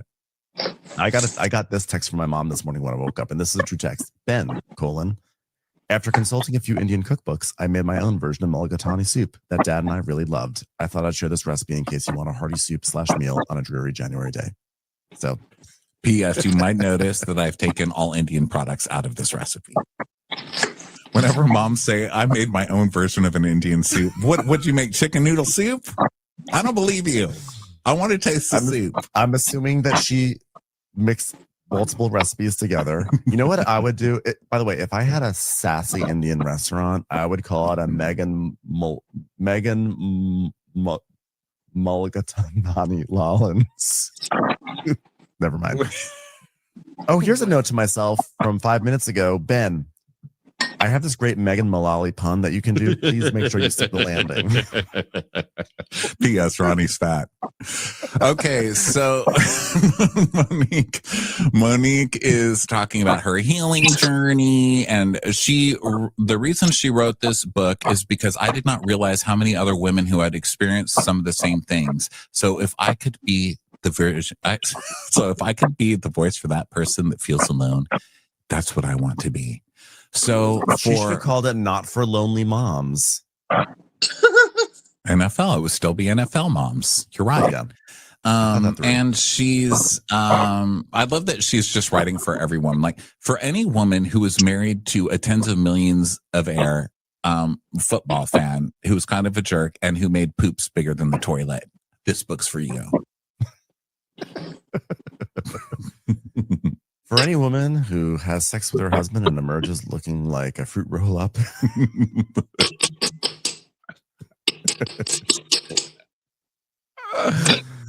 Or a piece of paper. This one's for you. Big man. Okay, so she's been working on it and she's very excited. So this is my favorite. So Angel, Elder Wag, comes up to her and goes, I'm so excited for you. And as a writer, I know how hard it is to stay dedicated and keep going with page after page of your book. I can't wait to read it. As a writer, what? Where did this come from? Hold on, let's look up her book. I did. I looked up last night. Of course, I say, what books has Angel Massey written? And first it tries to say, did you mean Alan Massey? That's not happen. What books has Angel Massey from Real Housewives of Potomac written? Yeah, and she has not. She has not published any books herself, but was featured in a recent episode discussing Monique Samuel's new. Wow, that's really fast. Yeah, it said Angel Massey is associated with nature and mindfulness, and is launching a podcast called State of Ease. Well, oh my God, I'm in a state of ease already knowing that this podcast is coming out. But there isn't a widely known book titled Angel Massey book. So what the hell? So I had looked it up last night, and the search results said that she has done some writing, but it was more like newsletters or like unconventional publishing, like zines, or not zines, but like. Oh, I found it. I'm on Amazon. What? I went on Amazon and I looked up Angel Massey, and the first result is called Evicted. Interesting. Interesting. Sounds good. Angel Massey. So it's a cookbook. It's a single ingredient cookbook for catfish. How interesting. But to be fair, she doesn't say she wrote a book. She says, as a writer, I know how hard it is to stay dedicated. So, maybe it's like grocery lists, Oh, well, you know what? I've just gone right to the source. I've gone to her website to find out. She has a website? Oh my God, I'm going on it right it's now. Called What's the it Angel called? Era. It's called the Angel Era. Okay. It's called the angelera.com/bio. I do believe that she writes stuff, Well, yeah, that's different. Okay, so she wrote a book, but that was my bad. Okay, with confidence, journalist and mindfulness practitioner. With confidence, comma, journalist and there's a grammatical error in the first line of her bio. I hate to say it. As a writer, I know how hard it is to resist putting in a comma everywhere. But it says, with confidence, journalist and mindfulness practitioner Angel Massey. Okay, she has too many commas, so bad sign. I guess so. She was a journalist. Brings edge, impact, and unfettered truth to her work. She started at BET News, producing news interstitials. So this is why she's sensitive about being called a catfish. It's because she comes from news, and that's like the worst thing you can accuse a journalist of is not being authentic or good with your sources. So that makes a lot of sense. Oh, but next sentence, by 20, she had already written, Rondell. The word is written. Already written and produced a documentary on the network. Yes, we can. The Obama speech special. So she did write stuff. So see, we're just okay. Yeah. Okay, she's a respected writer covering topics from music to politics, pop culture to social issues for national publications like Complex, Vibe, and the Examiner. Okay, that's great. Okay, so we're just assholes. Yeah, I take it back assholes. too. Funeral. I take it back too, but I'm she's still still waiting on but the she's other still an thing. asshole because she's But still an to a lot asshole of because she's people. promoting herself in this moment. You know, Monique has written a book. She's whatever it is, she's love letters. And for Angel to be like, as a writer, she's sort of doing that thing like, I do it too, you know? And that's kind of like obnoxious. So you can just say, I'm so excited for you. I know how hard it is to stay dedicated and keep doing one page after the next. Like it's, you know, I just typical, you know, she's always ready to insert, like promote what she's done, right? Like as a wag, as someone who's married to someone who was a starter for 10 years, as an elder wag for another starter. Let me just say, I know how difficult it is to start. So congratulations on starting this event. Also, she lists her favorite song as Wolfgang Amadeus Mozart Requiem in D minor. So there you go. Don't argue. Don't argue. Hello there. This is a 2-part recap. Okay, this is the end of part 1. So thank you so much for listening to this. Just come back a little later. Angel is for kind part of a 2. one-upper. Watch What Crappens would like to thank its premium sponsors. Ain't no thing like Allison King. It's always a party on Allison Block. Our way is the Amber way. It's Stems the right Foster here. and the Furious. It's Amanda They cook Foster. down. It tastes It's so always good. automatic with Ashley To Auto. me, Put your right? hands together for Carly Like, give it a Clapp. little Get on the punch. right foot with Chrissy Offutt. We never miss her call. It's Diane Call. Sunday in the Park with Dylan Clark. Big yay, it's Emily Gauthier. Aaron McNicholas. She don't miss no trickolas. Hava Nagila Weber. You'll never hide from Heidi Eleanor Jones. I go, you go, we all. Uh-huh. But even there, like she can't just say, well, most of them are going to stay outside. She's like on the 36 acre. Whether it is setting boundaries at work. Monique is waxing remember the poetic lyrics of about that one. Yeah, the words really suck on that song. So she's talking about how long she's written this book and blah blah blah, and she's been invited on the trip. And Angel's like, well, most of them are going to stay outside on the 36 acres. I'm not even going to let them into my house. And they're like, ah ha ha ha ha. But even there, like she can't just say, well, most of them are going to stay outside. She's like on the 36 acres. I'm like, Angel, just you're trying so hard. Yeah. So now let's see. Stacy comes and Monique is saying that she's going to read first, and she's like, basically everybody just comes. I don't know. I don't need to read every single thing. So Monique's like, I invited everybody because I want them to see the other side of Monique, because they were left with a different version of myself. And I'm so honored that they would come. And so we see clips of the incident with Candace, not the part where Giselle pushes Candace into Monique, which started that whole fight, which would have been fun. But yeah, we're going to talk about all of how she's totally different now, which I don't really believe. I don't need you to be different. Just be the same Monique. I believe Monique has perspective now, but this entire scene that she does, she did like a million times when she was a full-time housewife. How many times did she gather people together and then she would like read something or just like kind of like suck all the air out of the room and like have like a faux spiritual moment? Like, So right now I'm going to add, I'm making some yams. I'll probably cut them up. Damn, it's 2:30. Shit. No, once I get these greens in, I'm adding some more of this seasoning.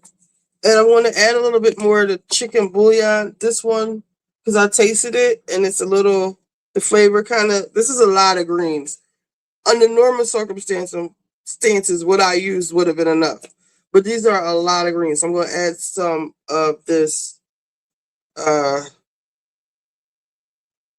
this chicken bouillon, the whatever you want to call this one, the powdered one. I'm just going to add it to the top because I'm going to mix it in the bottom. But you don't want to do too much because this is really like potent. But that kind of was a lot, but I have a lot more greens. And I'm going to put another onion in here because the ones I put in initially they have emulsified, which means they melted. I did put another one in there. They're at the bottom. They're probably like really soft. So I'm going to put one more onion, a small onion, little onion. This is very little. I'm gonna chop this up real quick. I put that in there. Let me wring this rag out because I put the rag underneath my cutting. Well, there's a towel underneath my cutting board because it's soaking wet. There's water all over the floor over here. Let's empty this water out again. This is like the third time I've emptied this water too, by the way. That's a rag. Towel is soaking wet. So the greens are thoroughly washed, rinsed several times over. I'm draining. I might cut the yams up and season them up and so I could just put them in the oven tomorrow.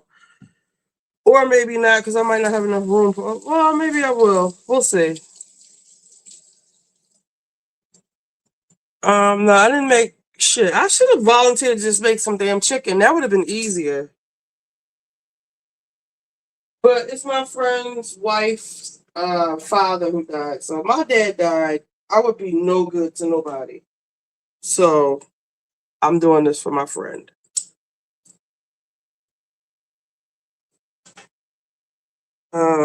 What did I say I was doing? Onions. Okay. It was like this was a very standard Monique Samuels scene. So Dee Carter comes out and she says, she introduces Monique, and Monique is saying how she's been on a journey, and so she's gonna read the next excerpt. So she's like, well, one of the things that I always do, I always write love letters to myself, which is the title of the book. So this was actually one of the first letters that I wrote. Okay, here we go. Okay. Dear you, be free to think, free to be, free to express with no shame. I walk tall. I stand proud. I call bullshit when I hear it. This is not a love letter. This is like, honestly, quite lazy affirmations. This is for a lazy mom. Honestly, yeah, this could have been a post-it note. This could have been a post-it on your mirror. Like, dear me, you're hot. I love you. I want to take you to dinner. Let's go to dinner to McDonald's and have a Big Mac and not feel bad about it. And let's have 5 of those Big Macs. Oh yeah, let's do it. Like that's, I think, more of a. And she keeps changing perspective. She says, "Dear you, be free to think, free to be, free to express with no shame. I walk tall." Okay, are you talking to you or I? Who are we talking to? So Giselle's just applying lip gloss, which is really funny. And because one thing that nobody ever needs on these shows is housewives reading. Nobody needs it. It needs to not happen.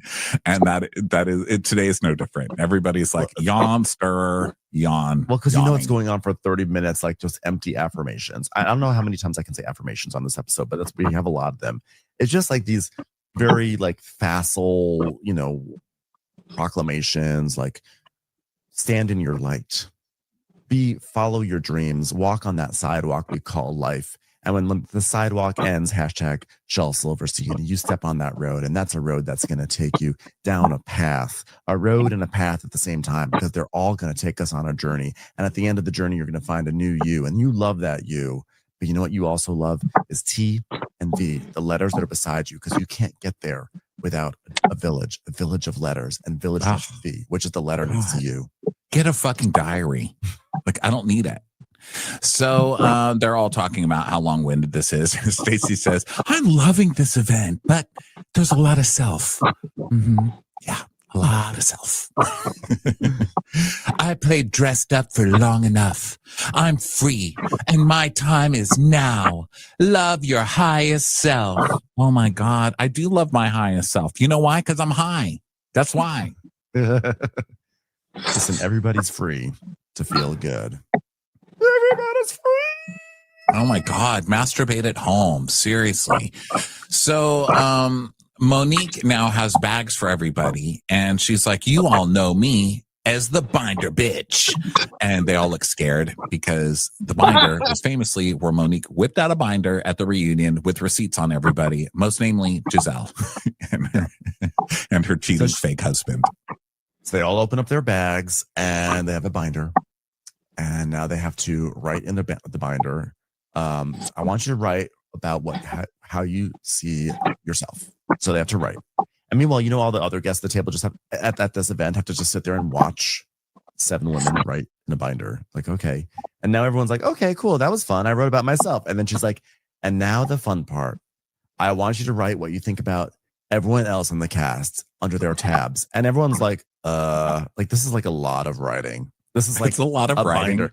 That's like, and it's a lot of passing binders around to read the other bind. Like you have to go through everybody's binder and read everybody's tab. Monique, this is too long. This is too long. You need something that can take place during appetizers. You need to do stuff that you do ahead of time. It's like a cooking show. You know, when they've got something in the oven already, a swap out. That's what we need with these binders. So, you know, all these people sitting there have to sit and watch for like 25 minutes. It's got to be 20 minutes to write all that stuff. So they write it. Okay. So finally, the magic of editing, fast forward, and everyone has written what they've written.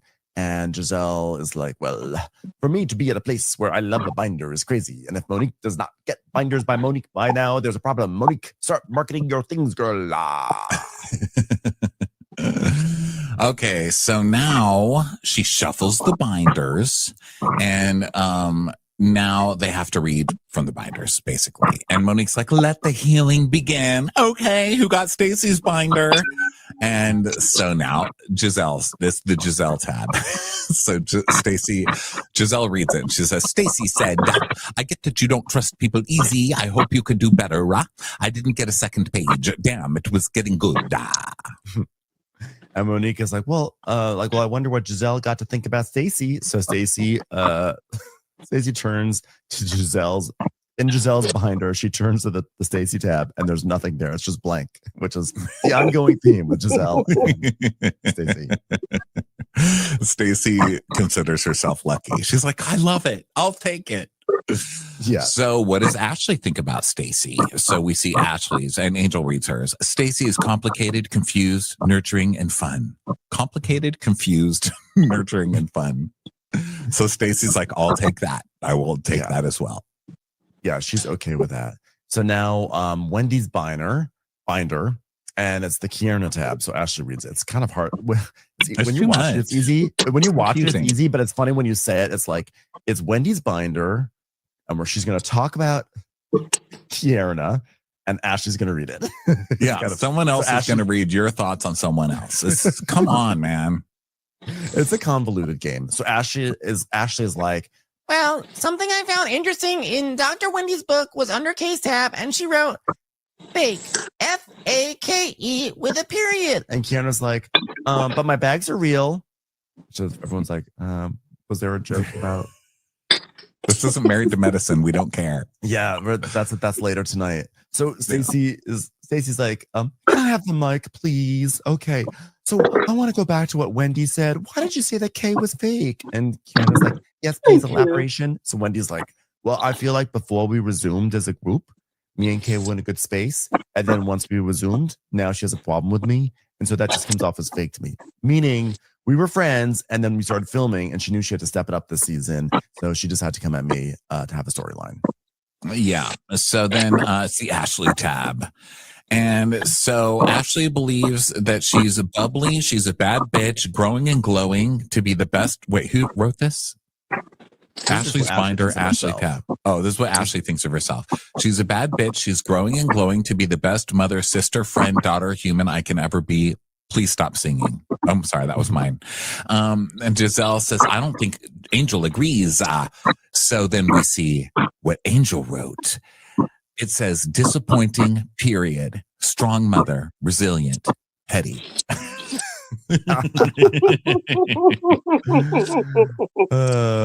So then Angel, she takes and then like, okay, so Angel takes it and rips it out. And they're like, why'd you rip that out? And she's like, because I don't receive it.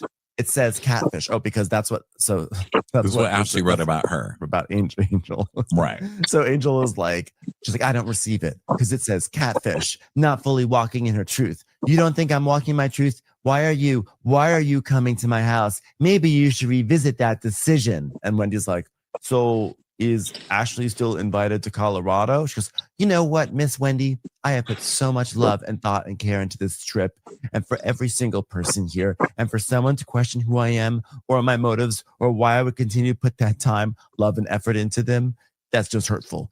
So Giselle's like, oh well, God, Angel's using this house like her wedding. Like, oh, if you're mean to me, you're not going to be invited to my wedding. You're not going to come to my bridal shower. You're not going to come to my party before the bridal shower about the bridal shower being announced. It's like, oh my God, stop holding your fucking wedding over my head. It's something I have to spend thousands of dollars on for you. Okay, like, do me a favor and just leave me at home. Well, and also she's the one who created this catfish monster. That thing that when Giselle said, said basically was like a catfish. She was saying it in a shady way. It was shady but jokey, and it was also because Angel put like heavily doctored the photo of herself, and she did, and then she acted like she didn't, and then when Giselle was like, "Listen, I didn't really mean to make you cry. I was just being shady." First of all, they had a resolution that night. And it seemed good. And then the next morning, she was crying about it, and Giselle gave an apology. And then she kept bringing it up. And then she brought it up again after she said she was over with it. And then she started saying it was Wendy who said it initially. So it was Angel who keeps on bringing up the catfish thing, making it into a big deal. And now at this point, the women are just, they see that this is her weak spot. This is the thing that sets her off. So Ashley goes right in and find a says different way to say catfish every week. Every week they find a new way to get catfish in there. Like you kind of like did not manage the situation. You let it get out of control. Yeah. It's time for a commercial. It's time for a Crappens commercial. Mom, Dad, I just have to say, it breaks my heart. Yeah, I mean, like, Giselle and Ashley were being dicks about the. Yes, you have. Yes, you've been. This is my ride or die. My best. $50 off your first 2 orders plus free shipping with code STIR50. Terms and conditions apply. Visit blueapron.com/terms for more. And so Giselle's like, well, Angel, this is my ride or die, my bestie. And if she's not invited, I would like to not be invited as well. And Angel's like, okay. So Giselle goes, we haven't even done anything to you, Angel. Yes, you have. Yes, you've been nasty since the start, so stop it. Listen, I'm going to come, I come for Angel about the situation, but let's not act like Giselle, you and Ashley are no angels either. Okay. Yeah, I mean, look, Giselle and Ashley were being dicks about the catfish thing. It's just that the woman can't take a little joke, like, come on. I'm tired. But also because this book has been read for 90 hours. So it's also Monique's fault. So she's like, okay, well, this wasn't. Oh, sorry. Go ahead. I was just gonna say, it's just funny also that Giselle is claiming Ashley as her bestie now. Like, I still remember the first episode of this entire series, and I'll tell you one thing: Ashley was not her bestie back then. It's just because there's no Robin, so Giselle has to, and there's no Karen, there's no one, so she just has to cling. It's either going to be Wendy or Ashley. So she's like, I'm going to go with Ashley. Yeah.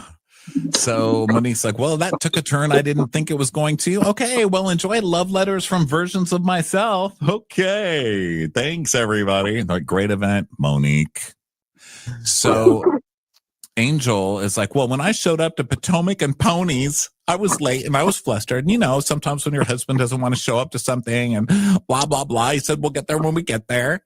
And then Ashley comes up and asks me if I was evicted. And that is offensive. That is offensive. Yeah. And Giselle's like, who's talking about me? And Stacey's like, well, I think Ashley should listen to this. So Monique's explaining that like Angel was offended by the eviction comment, and now she goes, well, the way it sounds like that's what happened. Because if you said that you have to pack up all your stuff and leave, that's like what it sounds like, Angel. And she goes, well, what happened is, for everybody who needs to know, the lease ended before we expected it to, and then we were told to get out of the house right away, and that's it, and that's all that happened. Oh, did you know that March supposedly has 30 days? That is just ridiculous. We were expecting 60. Wendy's like, well, I want you to know if you know these women, you wouldn't take it to heart. And I know it takes time, but that's just the shade. Like, Ashley has told me crazy shit about myself, and I'm like, shut the hell up. And then you move on. Which is Wendy. True, but like Wendy's like, so good at moving on.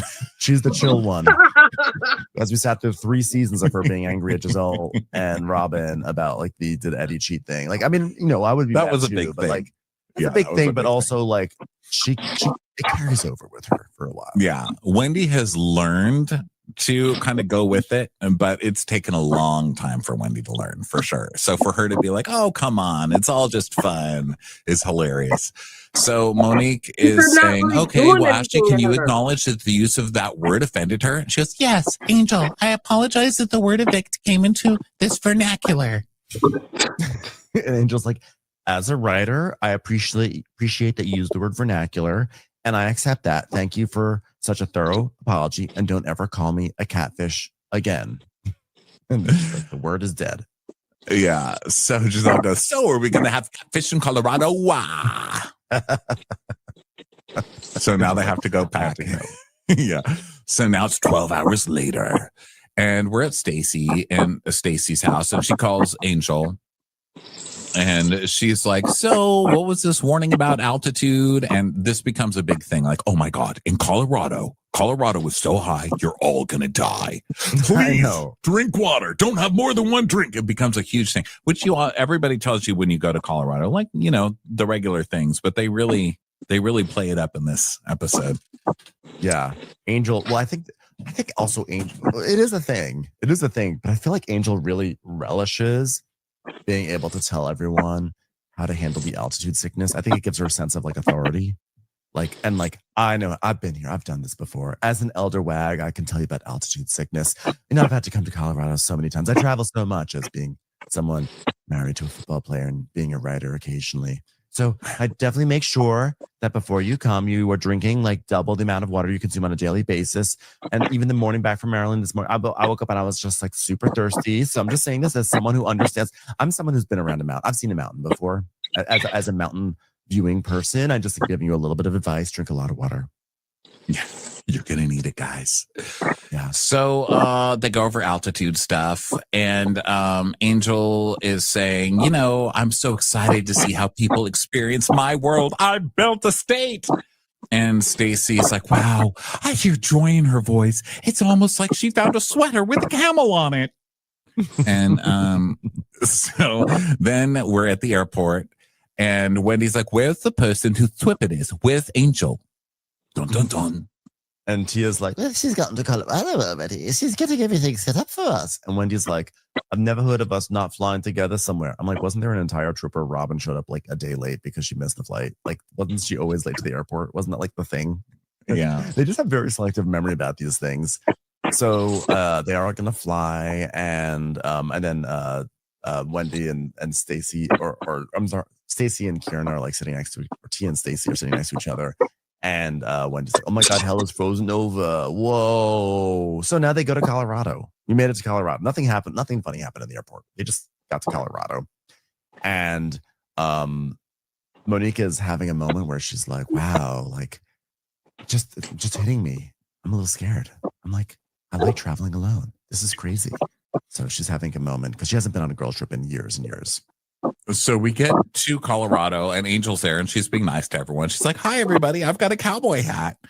And everyone's like, oh, my God, look at her smiling. And Stacy says, Angel must have taken one of my gummies because she's looking happy. I love this Angel. Poor Angel. All she does is say hi. And they're like, oh, my God.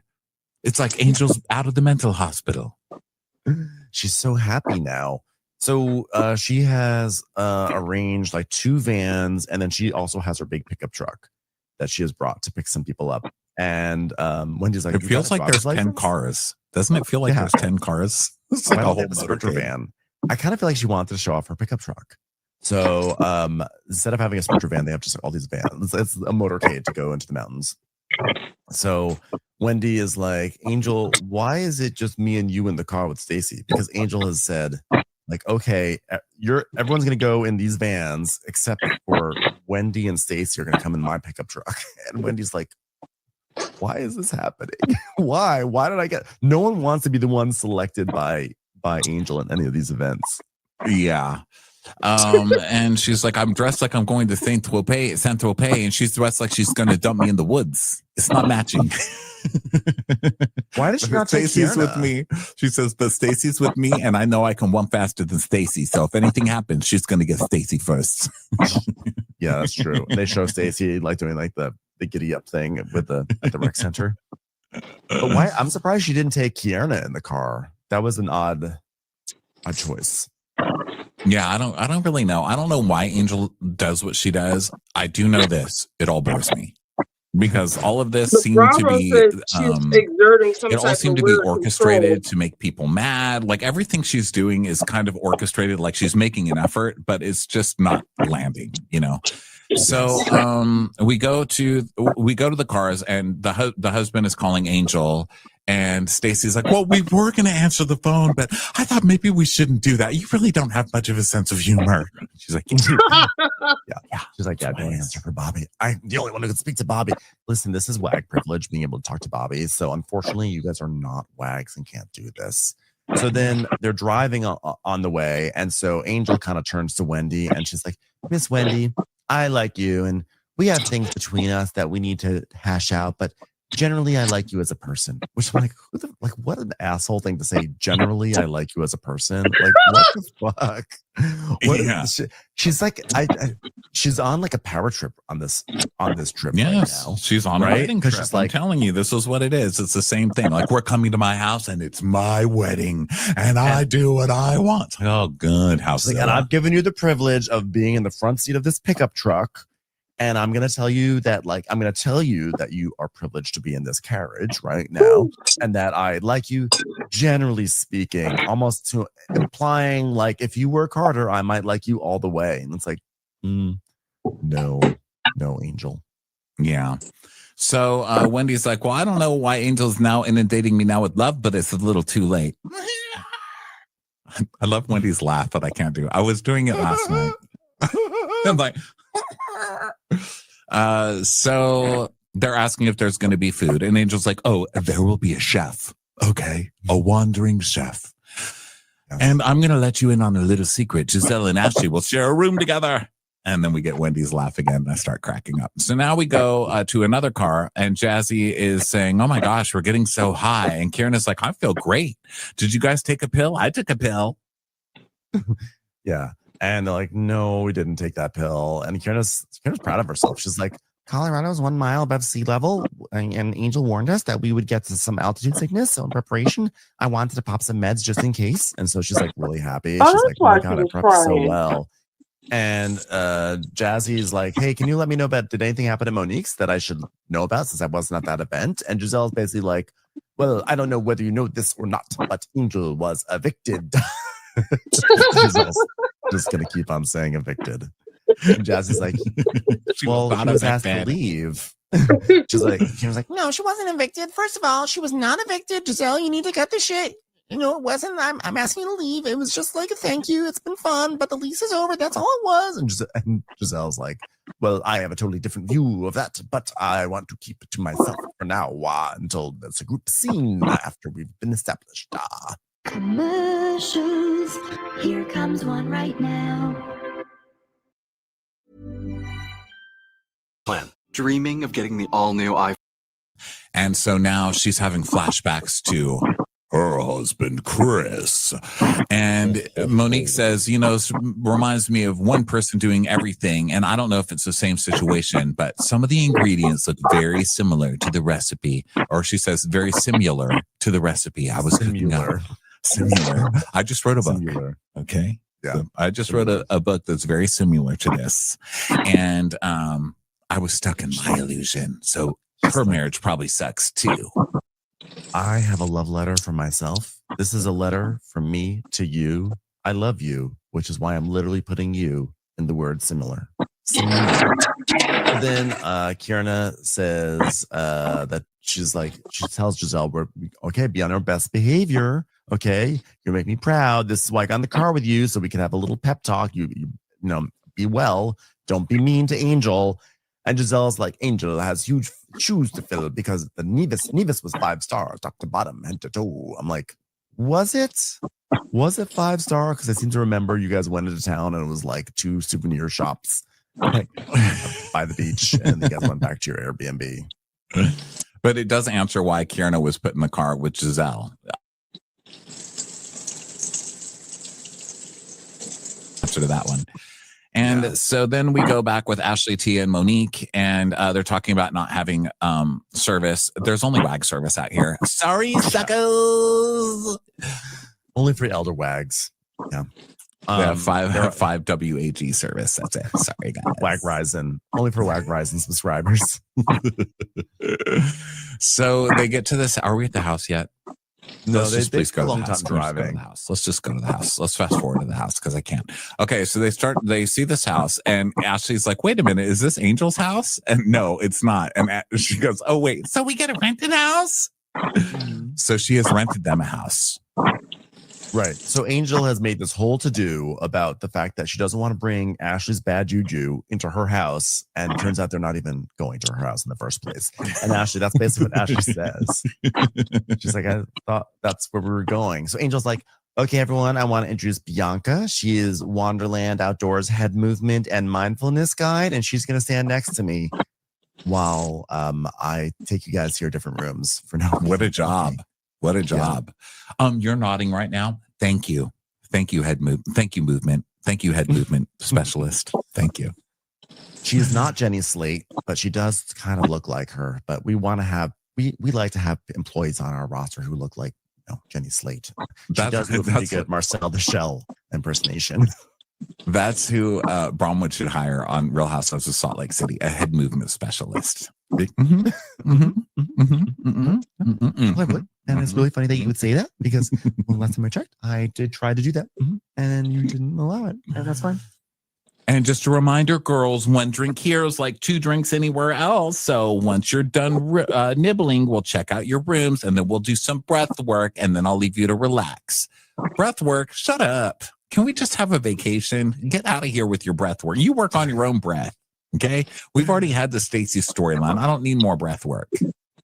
I just love how the person who is most self-proclaimed into all this like self-help, self-healing, self-care is the one who is the mopiest on the show.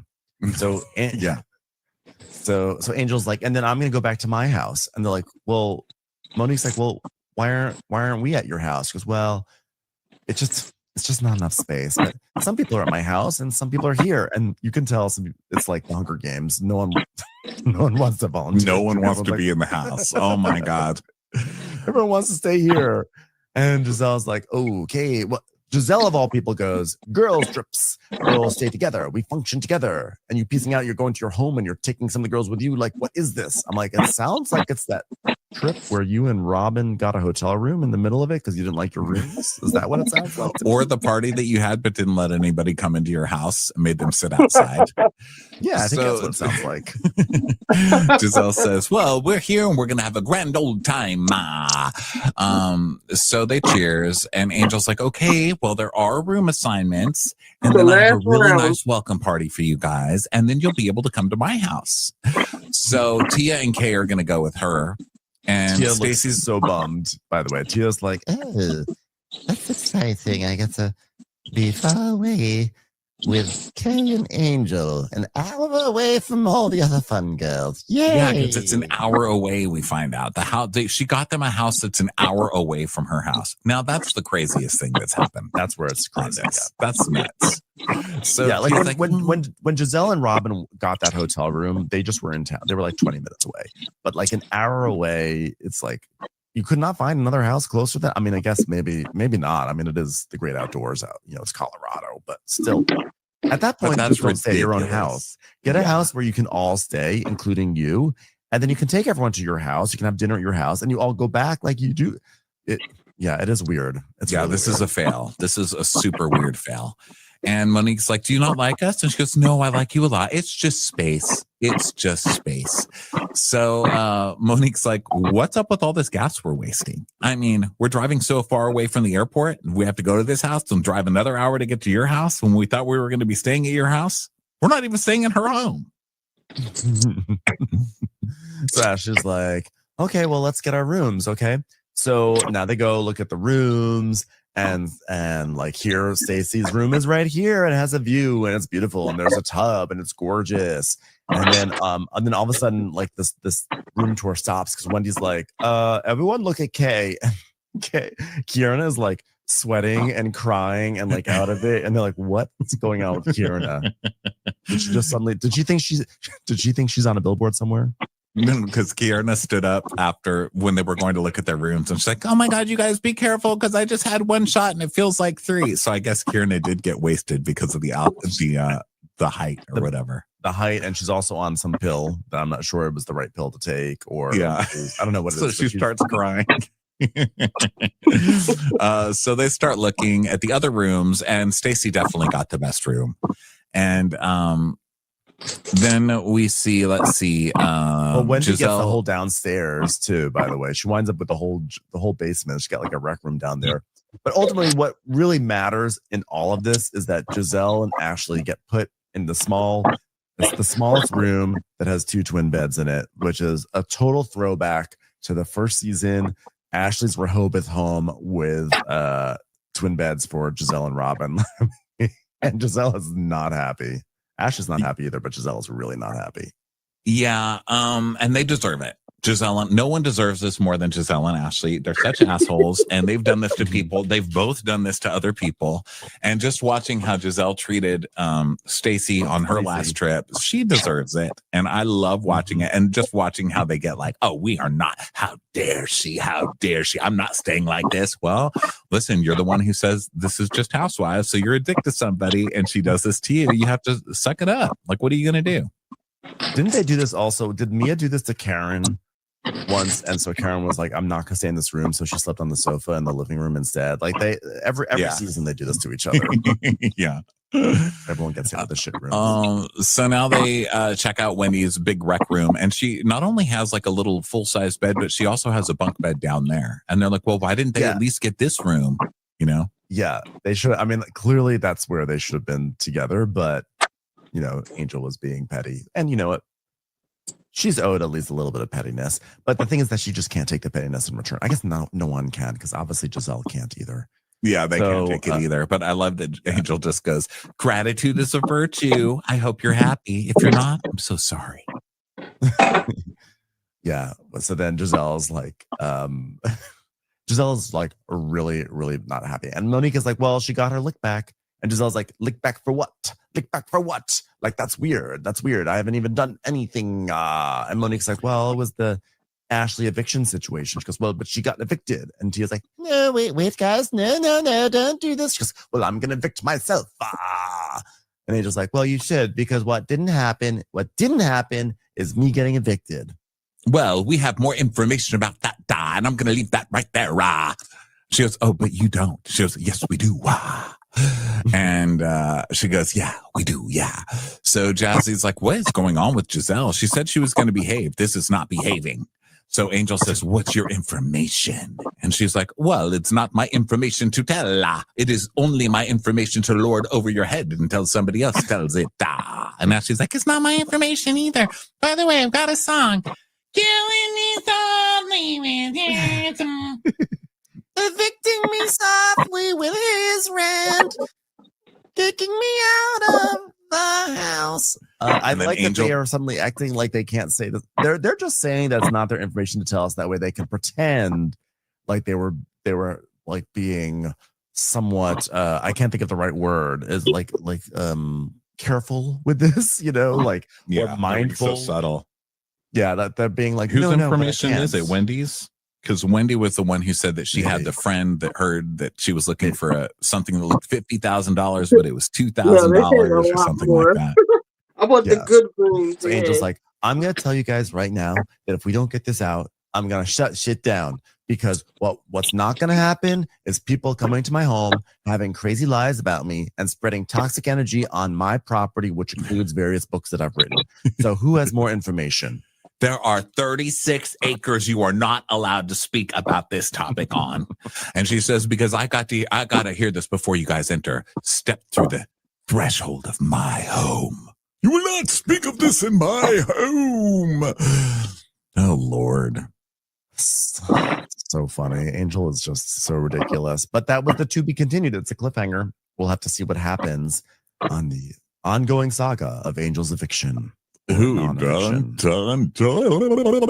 All right, everybody. Well, thank you so much for being with us. It has been a really good time. We are going to move over to Married to Medicine now, so that'll be up later. Also, Crappy Hour is tonight at 5:30, and Amazon Live is at 4 p.m. today. So we'll see ya, and we'll. I already said we'll see ya, so we'll see ya. Bye. We'll see ya. Bye. Watch What Crappens would like to thank its premium sponsor. Great customer service to help you when you need it, so your dollar goes a long way. Visit Progressive.com to see if you could save on car insurance. Progressive Casualty Insurance Company and Affiliates. Potential savings will vary. Not available in all states or situations. This is Paige DeSorbo from Giggly Squad. Boost Mobile gives you the same network coverage, speed, and service you're used to, just at a more affordable price. Why pay more if you don't have to? Offering reliable nationwide coverage backed by a 30-day money-back guarantee. Love your service or get your money back, no questions asked. Visit your nearest Boost Mobile store or head to boostmobile.com to learn more. After 30 gigabytes, customers may experience slower speeds. Customers who cancel within 30 days of activation will have Boost service fees refunded. Activation fees, if applicable, and phone payments will not be refunded.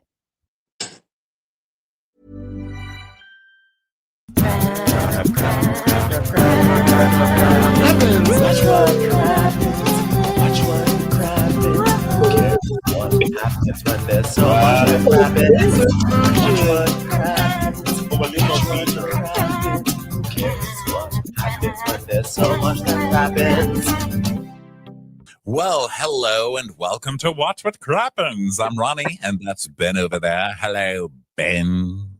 Hi, Ronnie. How's it going? Everybody, welcome to the show. We are here for Married to Medicine today, season 12, episode 5, Baggage Claim. You can also find this on video over at Patreon or a week later for free on YouTube. Also, we are with new network now. We're with Acast. So hi, Acast. And thanks for everything, Wondery. You were great. We loved being with you, but now we're with Acast. So goodbye. Good luck. And just for all of you who are wondering where ad-free went, we will still be having an ad-free option. It will be moving over to Patreon, but it's going to take a while to get 3,000 episodes over. So give us a minute. But yeah, ad-free will still be available over on Patreon at the lowest tier. So that'll be there. That's also where you get bonus episodes, and it's also where you get these videos every day. So that's what's going on with us. How you doing today, Ben? Doing just great. Happy to be back. Happy to be on the microphone and talking some Married to Medicine. How about you?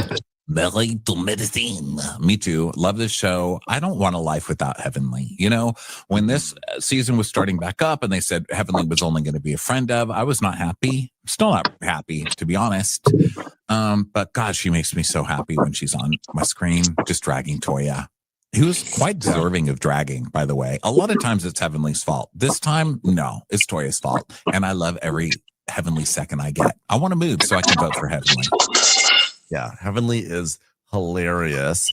And where we left off, Toya and Eugene had just had this party where Toya had a meltdown. And she sort of went at Eugene and said all sorts of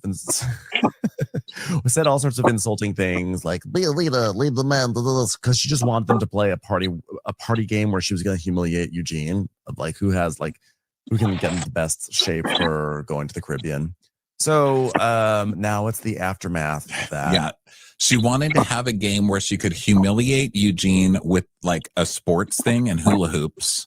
And then he didn't want to play it. So she humiliated him by screaming at him in front of all their friends and cursing him out. So it's typical Hoya. It's typical Toya to do this. She's done it season after season. That is so funny that I saw that immediately, that she was trying to humiliate them with the whole hula hoop thing and taking off your shirt when we go on vacation. A lot of people missed that she did that. She was trying to humiliate him either way.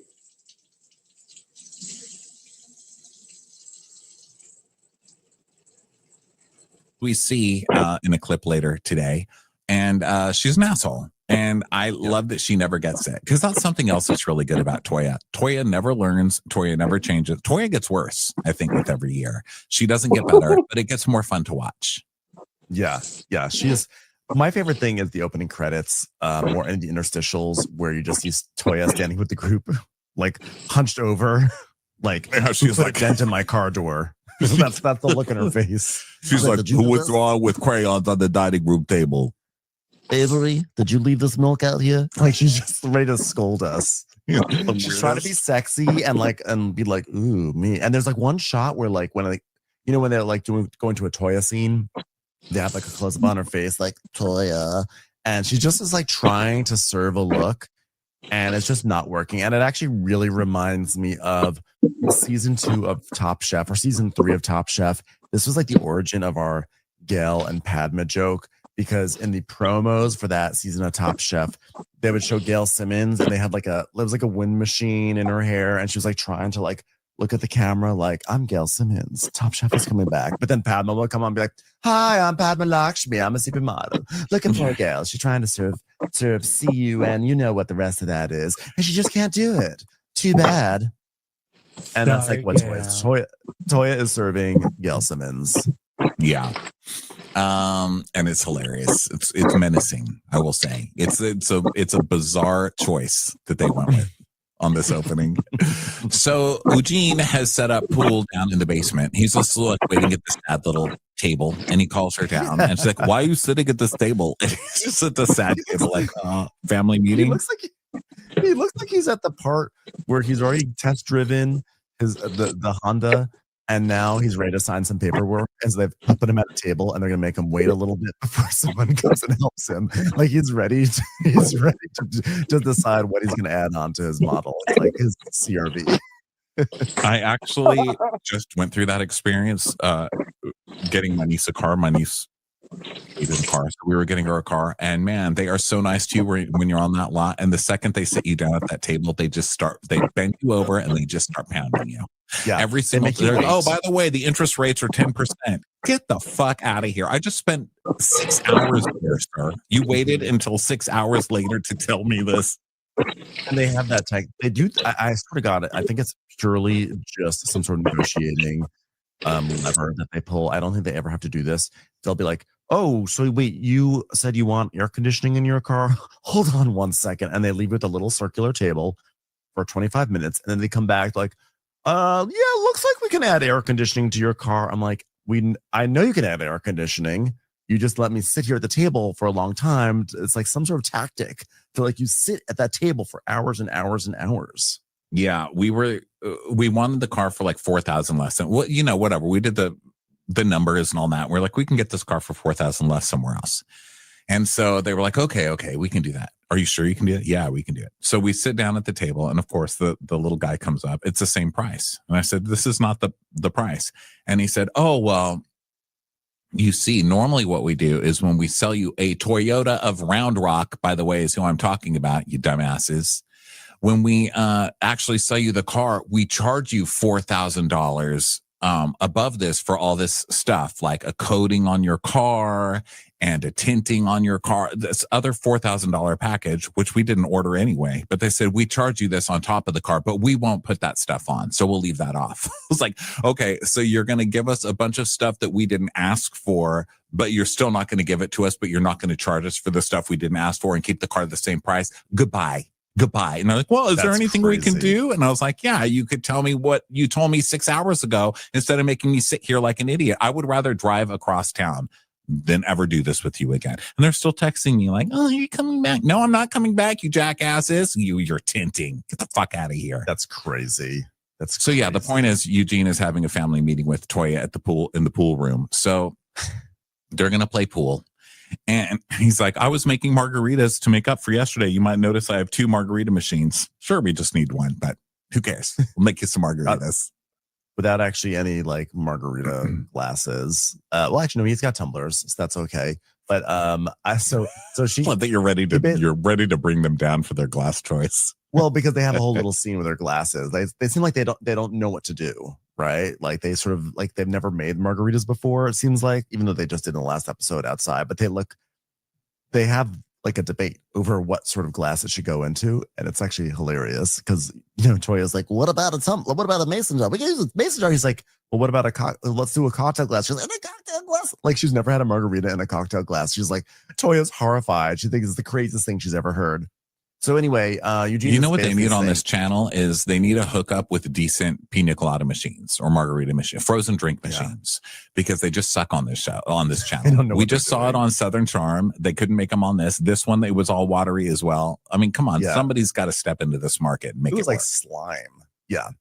So Eugene's telling us that he doesn't like having conflict. He likes to resolve things quickly. And she's like, well, I handle things head on. And if I see that they're going in a certain way, he's like, yeah, like a collision. She's like, yes, exactly. Absolutely. He's like, okay, well, I started to think, what did I do wrong? It's just no, because usually then if something else happens, like he'll put it right on top of that and then he blows up. And he's like, I think you're projecting, because Eugene did not blow up ever. We've never seen Eugene blow up. Toya, you blew up. So he's like, okay, let's get the heavy lifting out of the way where I apologize for doing nothing wrong. And then you nod and accept it. He's like, so one, I've been doing a lot of thinking and I want to say, I'm sorry. I misjudged what the party meant for you, but I do feel like you need to take a little ownership with what you said in front of people who we don't even feel safe around. Because there were a lot of emasculating jokes. Don't. Okay, the emasculating joke was about your penis size, and that comes from Toya complaining about your penis size to all the ladies. So why are you blaming Heavenly? Toya did that. Yeah. And Toya's like, well, at that party, it was like, you looked at me like I was one of them. And I'm like, when did I become just one of them? Because I said to be a leader, lead the man. Be that person. Be a wonderful leader in history. I should be able to use words like leader. He's like, yeah, you didn't really say it like that. The way you said it was hurtful. He's like, yeah. He's like, okay, here's what I own. I played too much. I should have left you alone because I do know that you need to have some space. I shouldn't have cursed. I shouldn't have let your friends get in my head because I don't like it when they talk about me. I shouldn't have been upset when your friend said I had a small dick. And then I shouldn't have been upset when you wanted to further emasculate me by making me do a hula hoop thing and then take off my shirt. I shouldn't have been upset by those things. So now what did you do? She's like, Thank you for your apology. I'm sorry for throwing a really good party that you ruined. Yeah. I don't really know what else from there. Yeah, I like that she just goes, thank you for your apology. She goes, okay, well, I was being pushy. And what I did second, I shouldn't respond when people pull me into a negative scenario. No, you are the negative scenario. What are you talking about? No one did this to you. You did this. And she's basically blaming him. She's like, I forgive myself for letting myself be negative because you made me. Mm-hmm. Yeah. So she's like, I definitely could be better at feeding you more words of affirmation because I do it for the boys. And I take it for granted that sometimes, you're working really hard. And I guess it's nice that I can depend on you. She I think she went to ChatGPT and was like, what should I say to Eugene right now? It's like, one thing you could do, that's a great question. One thing you could do is you could say, thank you for supporting me. I really do appreciate you. And I sometimes forget to appreciate you. Okay, great. That's what I'll do. She's like, even though you all got a lot. He's like, okay, you can leave that part out. Well, I use ChatGPT, so sorry. And she's like, but man, it's nice that I could depend on you. And he goes, okay, and you appreciate pool? And she's like, yeah, but I would like it if we could play spades more. And he's like, no, because, every time I play spades, it turns into a fight. And she's like, honey, that's what all black people do. And they laugh. So now we go to Brandy's house, and she is giving... If it helps, I've never played a game of spades that hasn't turned into a fight either. Maybe it's the game. I don't know. It's an evil game. Hearts also sucks. So that's also a fight. Hearts just doesn't really go anywhere interesting, So Brandy's house. Brandy, one of our new cast members. I really like Brandy a lot. I think she's giving a good Greek chorus energy. So she's giving pizza to her kids and everything. And Angel and Mimi come over. It's sort of like a newbie scene. So Brandy, the kids are all there, and Brandy's like, you could have brought Stevie, and Mimi's like, yeah, I'm not gonna do that to you, okay? Like my baby, he's like broken TVs at people's houses, and they're like, oh yeah. And so Mimi's just saying like, there's lots of twists and turns when parenting a child with special needs, and Stevie were here, I would have to have one eye over there and one eye on him, and she's basically like, yeah, we're gonna leave him at home in this case. Yeah, and they're talking about how long they've been married, both about 10 years. And Brandy says it's been 10 years for her. And she's like, and we miss out on all the gossip. Like, I need to know what's going on the streets. So you guys need to tell me. And they start laughing. And she's like, I mean, I could at least be entertained, because I have single friends. And I'm like, what? That's a thing? Which is true. Mm-hmm. I'm single and I still hear from single friends. And I'm like, what the fuck? You did what with your where? Huh? Yeah. On what app? What does this app do again? This app locates you in whatever bathroom. It's like, what? Angel's they're basically like all eyes on Angel, the resident single girl of this group right now. And they're like, so Angel, what's it like out there? What's happening? Do you want to date someone? Do you want to date? What do you tell us all about them? Show us pictures. Do you want to swipe? Let's do some swiping. So Angel's like, my life is it's just so wrapped up into working and taking care of kids. But like, I do want to date. I would love to. I would love to find an amazing man that could just come in and ignite my softness, which that's kind of a funny turn of phrase. Ignite my softness. Ignite my softness. I just want someone to come in here all exciting and full of energy to make me soft. Okay, sure. But Angel's kids are named, okay, she's Angel, and I forget forget their names, but it's like Angel, Worship, and Church or something. It's like Angel, Worship, and Bible. Okay, Heaven. There's a daughter named Heaven. So Angel and Heaven. It's a little Worship on the or nose. something. It's also a little Wings. It's like my children, Pearly Gates and Psalms. Are we playing Pyramid with our children right now? Okay, Angel. Heaven. Okay, I have a son named Pearly, and I also have a dog named Gates. Come on. Is it? I have a stepchild named Satan. He is named Satan. Okay.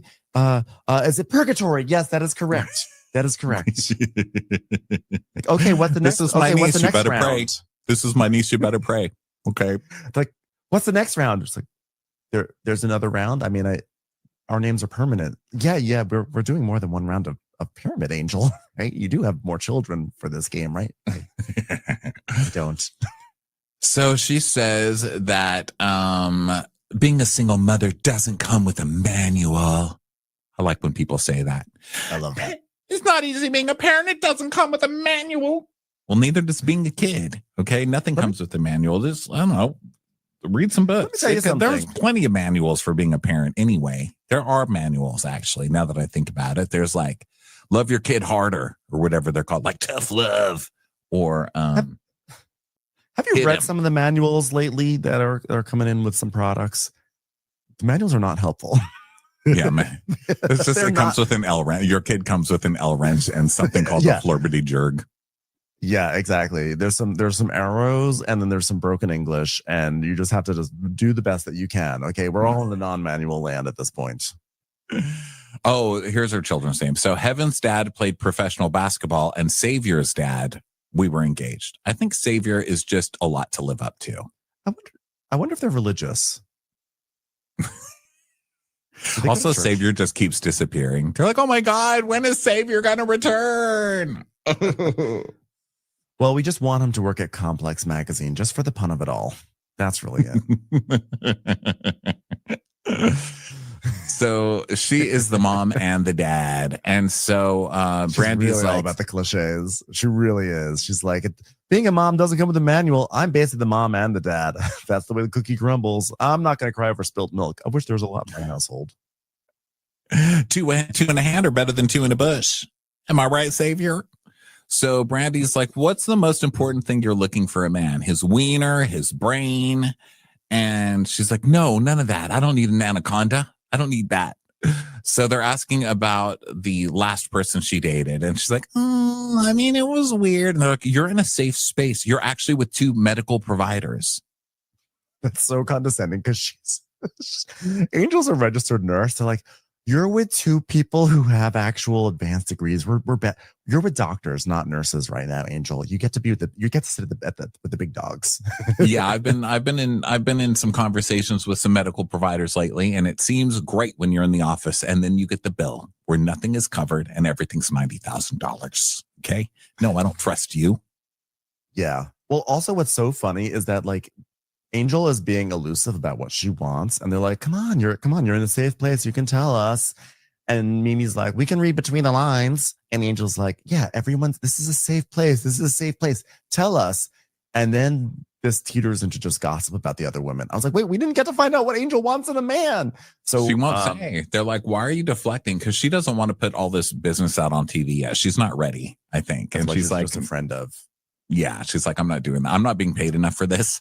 I'm getting $5 a day to be on the show. So, no. Yeah. So they're like, yeah, this is a safe place, unlike the rest of the group. So they're like, who's safe to talk to? No one's safe to talk to. I don't know why I said to talk to. So Mimi is like, yeah. At Toya and Eugene's housewarming, there was some deflecting and they called you out. And Brandy's like, yeah, I know, I was caught off guard. Why was I called out? This is the second time in a row that Brandy's been called out of nowhere, because Contessa called out Brandy when Brandy was being nice to her, and now Toya called out Brandy. I feel like Brandy's so nice and they just keep on like going for her. I think just because they're new. So they're like, well, let's yell at the new people too, so that they can feel like they're included. I think it's almost being nice. Like, let's just yell at this rando. We'll give them a shot, but it never really works. It's time for a commercial. It's time for a Crappens commercial. This episode is brought to you by Progressive Insurance. Do you ever find yourself playing the budgeting game? Shifting a little money here, a little there, and hoping it all works out? Well, with the Name Your Price tool from Progressive, you can be a better budgeter and potentially lower your insurance bill too. You tell Progressive what you want to pay for car insurance, and they'll help you find options within your budget. Try it today at Progressive.com. Progressive Casualty Insurance Company and Affiliates. Price and coverage match limited by state law. Not available in all states. Ready to draw on your passion for illustration? At Rocky Mountain College of Art and Design, you can create the future you want with an online or on-campus BFA degree in illustration. You get the essentials of illustration, from drawing to digital media, storytelling techniques, and much more.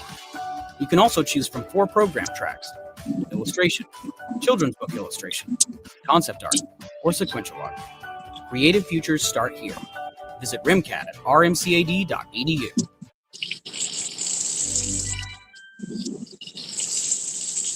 So they're talking about this whole big thing, and they don't know why they were called out. And Mimi's saying, you can tell when someone's trying to poke.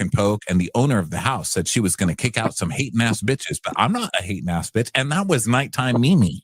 I forgot about nighttime Mimi. Nighttime Mimi. Mimi after dark.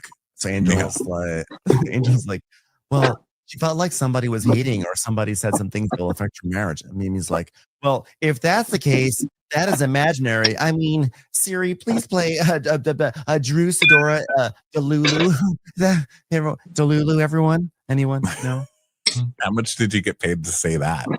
That was crazy to hear that song brought up randomly. I liked it. I was proud of Drew. I actually thought that was funny, and I was proud of Drew. And it was nice for everyone to laugh. Be like, who's that? So it was nice to hear everybody's Siri across the country go, yeah. I'm not familiar.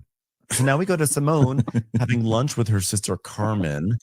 And Simone's like, it's always fun when we're together. We haven't had a trip together in a long time, though. And apparently they had a trip in January, which I'm going to say is not a long time. I don't know when this was filmed, but I'm going to say if it was within the calendar year, it's not long. It's never a long time from January. I don't know. I'm taking a stance on this. I'm like, guys, Simone says it's been a long time since they've had a trip. I think they've had a trip. Simone is lying. Simone's a liar. Someone, hey Siri, please play Delulu by Drew Sedora. Talked about Delulu with her time frames. So she talks about her sister Carmen being her best friend, etc. Blah blah blah. And I wish Carmen was on the show more. I like Carmen a lot. She was awesome. Why? Yeah, I really liked her. I don't know. It's weird. It's weird that we're just meeting Carmen, and she's like, I tell Carmen. Where in the world is Carmen? Where in the world is gosh. Carmen? San Diego, maybe. I tell Carmen everything, what I'm wearing, what I ate for lunch, and especially when Cecil is getting on my nerves.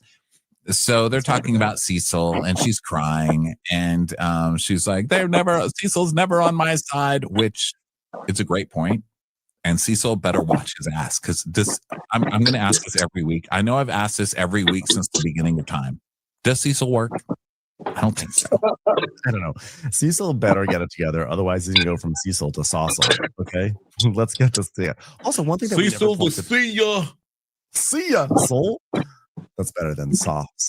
But one thing we never brought up, but someone in social media did a few weeks ago, is that when those kids made dinner before they tried to ask for a new car and everything, what was so funny is that they had gotten takeout and they had put the takeout into like disposable pans and heated it up. Someone pointed out that when they poured the stuff out of the pans still had like the labels on them. They put the food in the oven on disposable pans that still had the plastic labels. Oh, and you guys want a free car when you can't even take the plastic label off of your metal disposable pan? Come on now. Come on. Yeah, but also, like, do we blame Simone for this? Like, there are some things that I'm like, your kid just fed you plastic. That's whose fault. Like, whose fault is like it's got to, at some point we have to like blame the parents. You know what I mean? I know you can't blame the parent for every little thing. God knows my parents don't deserve the blame for every crime I've ever committed, but some of them they do. And I would like to think like if I put a fork in the microwave or something like that, they would be blamed. Mm-hmm. Sometimes it's okay to criminalize parents, is what I'm saying. I think I'm gonna give this one to Cecil because I think Simone is off. Simone's busy. You're right. Yeah, Simone's busy, and Cecil is like allegedly had a startup for like hiring kids to do chores. So like he's literally in the space of overseeing children being responsible, and so like it's on him to teach the kids to take the plastic off of your metal tins before you. But maybe he wanted to have that business where kids had to work because he couldn't get his own kids to do chores, so he wanted to hire neighborhood kids to do the chores because his kids wouldn't do that. God, it's all making so much sense. I'm like now. upset about this. I'm really upset about this pasta thing. So Carmen, so basically venting about Cecil, etc. And she says, Simone's saying that like about how this all happened and the whole fight and everything, and how Cecil was very quiet. And basically we cross-cut this scene with Cecil's brother David going down to Cecil's basement bar. And Cecil's talking, David just has gotten divorced and he's moved to Atlanta. And first they start talking about the divorce and everything. And Cecil then thinks, a lot of times you and Simone and I, we're not even in the picture. And David's like, yeah, Simone, that's my sister. And I mean, we've known each other since the 90s. And like, that's not an in-law. Okay. She called me and she was hurting. And when you see your wife upset, the first thing you do is create a united for your wife, because at the end of the day, we know this for a fact. When these kids move on, they're gone. But the person that's going to be by your side is your wife. This is saying you fucked up. You fucked Well, up. he's also saying, I just got divorced. So do you want to do what I did? Okay, then support your wife. And Cecil's just like, no, I'm sitting here drinking free liquor in the basement bar she bought me. So no, I do not want to support her. And Cecil's getting on my last fucking nerve. And especially in this next clip where we get back to Cecil and he starts screaming and yelling about it. When we've never seen this kind of energy out of Cecil ever until this. And it's like, you don't make that money, sir. That money comes from her. So please stop saying we and R. That is her money. You don't do anything. Your kid's app is a failure. Okay. What have you sold? What have you sold in real estate? Tell me. I don't believe you have a job and you don't get to be making decisions like this and not supporting your wife. Yeah, the only reason why Cecil's getting any sort of grace from me is because I just love saying the name Cecil. God, it's so fun. Cecil. Cecil is it's probably like a top 1% fun name to say, right? Cecil. Well, isn't it like a cute mouse from a cartoon? I think he needs to keep that energy. I feel like Cecil the mouse would be supportive. Here are 2 names that will like automatically get like a little bit of grace from me for no good reason, which is Cecil and Chauncey. I love those names. Those are just adorable names. Yeah, I love Chauncey is like, I love a Chauncey. I have a friend named Chauncey, and I think I'd like him. I think a good portion of the reason I like him is just because his name is Chauncey. And because he brings you alcohol while you're sitting in your drawing room. I mean, what is he? Your butler? I've never known a real person named Chauncey. I thought that was like a butler Chauncey. name. One of our listeners went to college with him. She came up to me in Cincinnati. I was like, I went to school with Chauncey. You know Chauncey? Did he bring around her car often? Excuse me, Chauncey is before R.I.P. Chauncey on Southern Charm. Yes, he was pre that Chauncey, yeah, and post. You see, he's got life. There's Chauncey Billups, the basketball player, was just arrested as part of a giant like gambling ring thing, and I was like, that's terrible that he participated, but his name is Chauncey, so I think you should let him go. Free Chauncey, Chauncey Billups. Okay, so I wonder if we ran numbers like how many people in prison are even named Chauncey? Probably none. I feel like that's a pretty scot-free name. You know, you get off with an adorable Chauncey. Name. Yeah, people just want you to serve. It's like a serving name. So we go back to Simone, and she's talking about how her husband, Cecil, was raised in a very iron-fisted home. His dad was really strict, and now he's going the opposite way in raising his kids, where he is like the sweet one, the fun one, and the nurturing one, and Simone now has to be Papa Whitmore. And so Carmen, the sister, is like, well, you know, people of his generation, they overcompensate for what they didn't get from their fathers, and they didn't get the affection, so now he's overcompensating. So, you know, you have to agree on the limit. And she's like, but we can't agree on limits if he has no limits. What are you looking at? Tesla's to buy my son. I know, which is where this all winds up going, by the way, for people who have not paid attention. So back to Cecil. And he's like, look, okay, here's the beauty. Here's the blessing from God. Our parents worked their hands to the bone so we wouldn't be in the same situation as them. So we would have more money so that our boys don't have to stand in the financial aid line like I stood for 3 hours at Morehouse to get, you know, mine. Okay.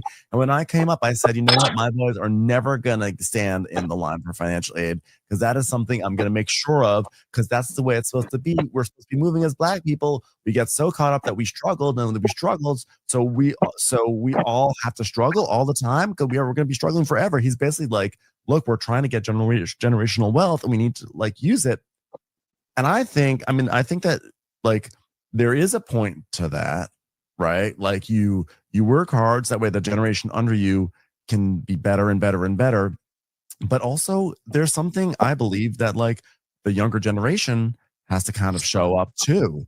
So like if you've got a kid who's just like, buy me a new car, that's different from saying like, I put in a lot of work. I've been like a good student. I've been working really hard, trying to better myself. And then, you know, the parent says, I'm going to help you along the way. But if you have the kids that are just relying on that, I think that's what Simone is like, no.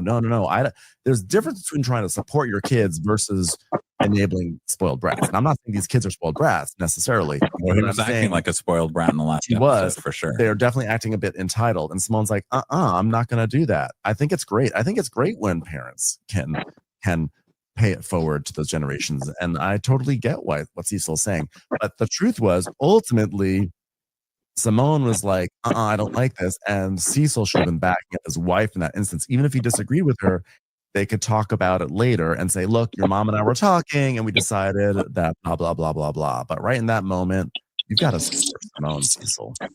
Yeah, and I agree with what you're saying, like generational wealth and all that. And I can see what he's saying as far as that being important, and it's something new to him that he's glad to bestow upon his children and all that. But that doesn't mean giving your kids everything and making them do nothing. That's bullshit. It means like helping them when you can and teaching them to be responsible adults. I mean, we see so many kids in this world who are given everything and who turn into fucking assholes. You know, I mean, we're in LA. We're surrounded by these people. You know, they're assholes. They're horrible people, and nobody likes them. Okay, nobody real likes these people. Like you have to teach your kids how to work for what they get. In addition to like them having the benefits of getting help. And, Cecil does his own against this. Like, I don't want them waiting in the financial aid line and stuff like this. Okay, I get that, but he's making it sound, first of all, it's not necessarily like that from what I mean, applying for scholarships and stuff like that. Graduate I don't know. school. Graduate school is different than college. I'm sorry. He's a little too lit up over this for someone who's not paying for it. And that's the end of the day for me. Like, that's what it is for me at the end of the day. It's like, sir, she is the one out making all this money. Double, because she's the star of the show too, or a star of the show. And she's working her ass off. And it's not like you're doing all this stay-at-home dad stuff. You built yourself a bar, sir. You know what I mean? Like, she is doing it. You don't get to just go spend this money. And I know when you're married, it's both of your money, but not to this degree.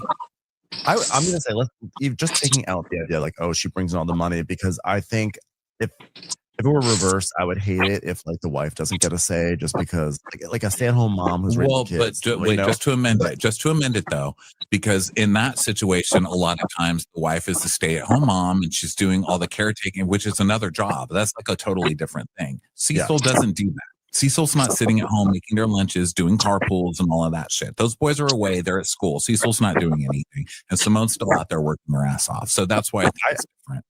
I think what's more offensive is that he's fired up about this. And I feel like he should have shown some energy to be like, don't talk to your mom that way. Not that the kids really sass off to her. He did sass off to her. But when she said, what are your plans to do this? And he said, well, my mom makes money. I hear my mom's pretty rich. Like, you're lucky I don't have a fly swatter. Yeah.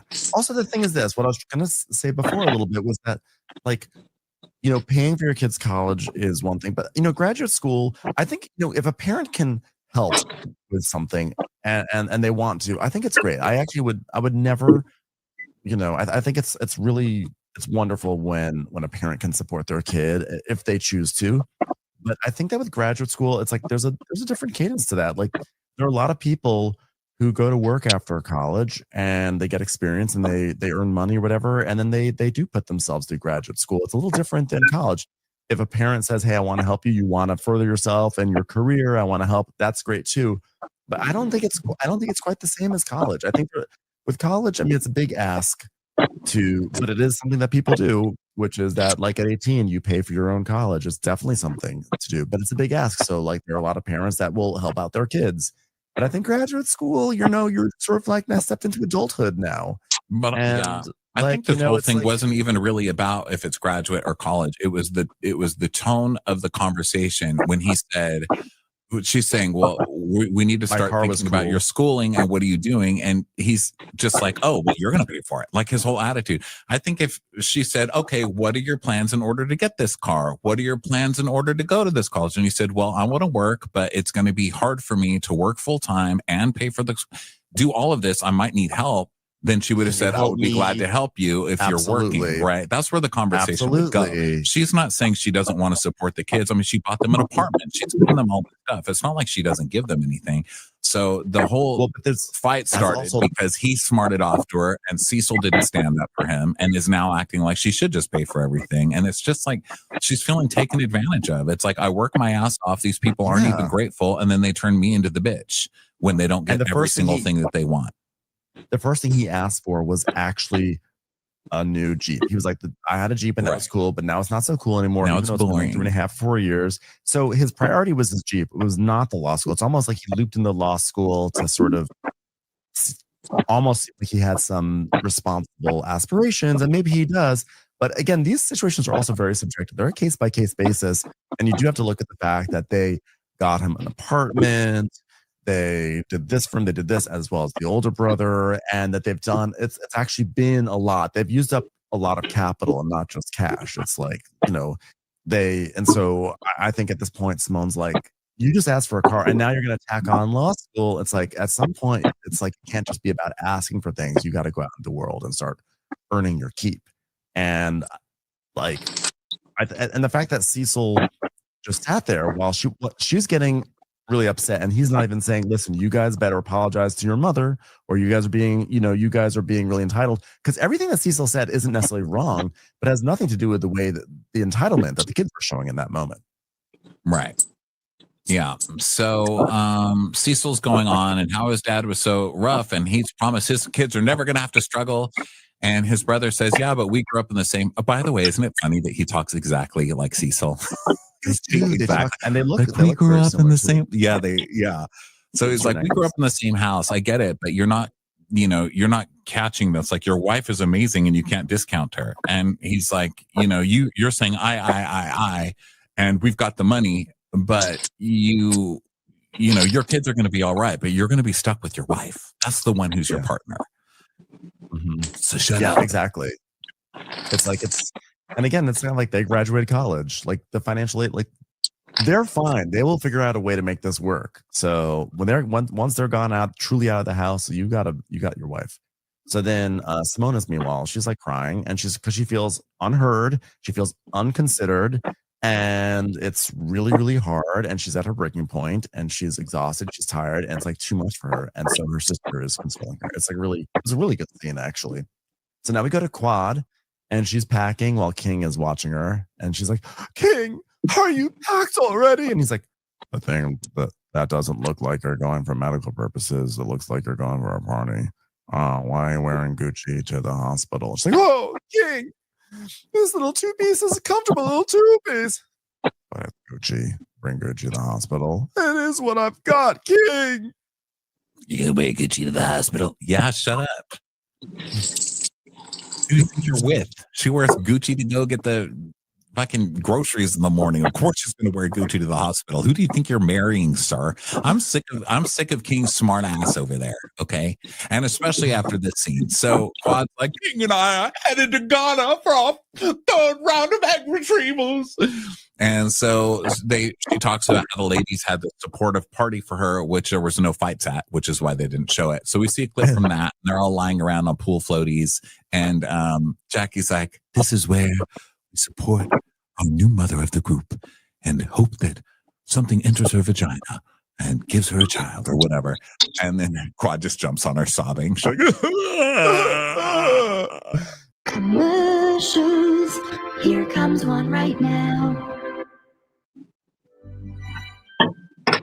Hello, I am the voice of AI. We've been hearing that you humans are concerned that we are going to take your jobs. But here's a question. Do you even like your job? Is it rewarding? When I scan all the data out there, I find like therapy for your career. Don't let AI. But we got to be practical at the same time. Full sobbing. She's probably so mad that whole scene got cut. So King is like, so what happens if we don't get the results that we're looking for on this trip? Well, I'm praying this is our last time. But I mean, we're going to be hopeful, but we got to be practical at the same time. Practical? What am I not being practical about? You told me you don't mind. You just said all we have to do is make more money. You said you didn't mind. So what's happening? It's been nonstop, though. I have to go with you. Like, come on. It's like, but we did it. We knew we were going to have to go through this struggle. And he's like, bro, we thought it was going to be one and done. Okay, really? So you're mad at having to spend all this money and time on IVF? That's not how it works. IVF takes forever sometimes. Like, but I don't like his IVF, or is it the impatience. trips to Ghana? Is it, or is he like, I thought we only had to go to Ghana once? And he's like, we're going on our third trip to Ghana. Maybe. I mean, there are doctors that aren't in Ghana that, there might be a more practical way to do this. I don't know. Maybe she got like some Instagram deal where it's like the doctor in Ghana offered. So she's going to get those discounts or whatever. I don't know. It's Housewives, so you never know. Just a shame that they don't know any OBGYNs in this group, Yeah, right. I just feel like he's not coming off as that supportive, even though she's trying to convince us that he is very supportive. But his whole like, well, maybe we should just accept it. It's not going to work. It's like, no. And if you think this is a pain in the ass, wait till you get the kids. Well, yeah, it's harder. Yeah, He said he didn't want any fucking kids, though. because he has a daughter. So Oh, Like, yeah. "Man, I don't want to come across like I'm forcing you to do something, but ever since day one, when you said this is a dream of mine, this is what I would do. I would like to become a mom, just being by my side and supporting me through all of this. Like you stopped your job, and I recognize the sacrifices that you made for me.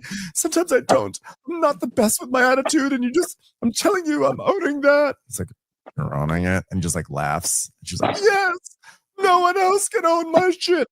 I don't think anyone else wants to own that shit.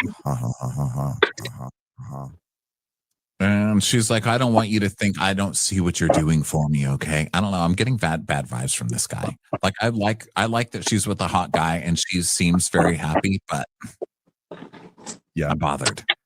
There's a lot of warning signs about him. It's like, I get a smart ass. I love a smart. Obviously, I am a smart ass, but it's rubbing me the wrong way. I agree. I think that some of his jokes, I've just never been comfortable with people who make jokes at the expense of their partners. I feel like it's a slippery slope. It might start off as like funny, like banter, but I feel like I've seen it across the board in all relationships and on TV, which is where relationships are the purest, always go downhill to going from like funny banter slowly to like barbs to toxicity. So I get a little like, I don't love that either. That being said, I do understand if he is sort of like in a veiled way talking about like all these trips to Ghana, this is a little impractical. If that's sort of what he's talking about, then I can kind of understand. But if he's talking about like, I also understand like, let's not get overly consumed with this. If it's not meant to be, it's not meant to be. I understand that as well. But if he's just kind of like, well, we tried it once, didn't work. Oh well, moving on. I don't like that. Yeah, I guess I think what's rubbing me the wrong way is that if he's felt this way, why is he waiting until they're on camera to say something to her? Because she seems genuinely shocked when he says, "Aren't we done? Like, how much more of this are we going to do?" And she's like, "But you knew we were going to have to do more." And he's like, "No, I thought it was a one-off." It's like, I don't know. It's like he's too comfortable kind of cutting her down on camera already.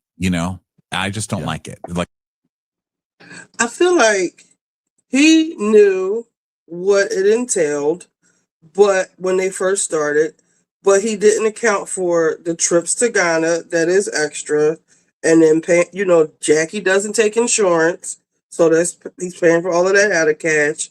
I don't know how many rounds they've done, but he said I just heard them say something about he's not working or something about work. So if he's not doing work, that's why he's mad, actually. And she's like draining him basically with the Ghana shit. Like, why can't you do the shit here, Quad? Like that's why he's saying you're wearing Gucci. Like, obviously he's paying for all of that. Like, gotta read between the lines. He's tired of paying for this shit. Like, and it's getting to be too much. But at the same time, you knew what it was. But at the same time, he didn't know it was all this extra shit. That's what I get from it. like the little comments, then doing this, and then her apologizing all the time. Like, well, I've apologized for my attitude. It's like, there's just a lot adding up that's making me not really like him. He had to know it was not just a one-off because he did all that research in the last episode where he's like, I know. At one minute you're an expert on vaginas, and now you're confused that IVF takes more than one shot sometimes.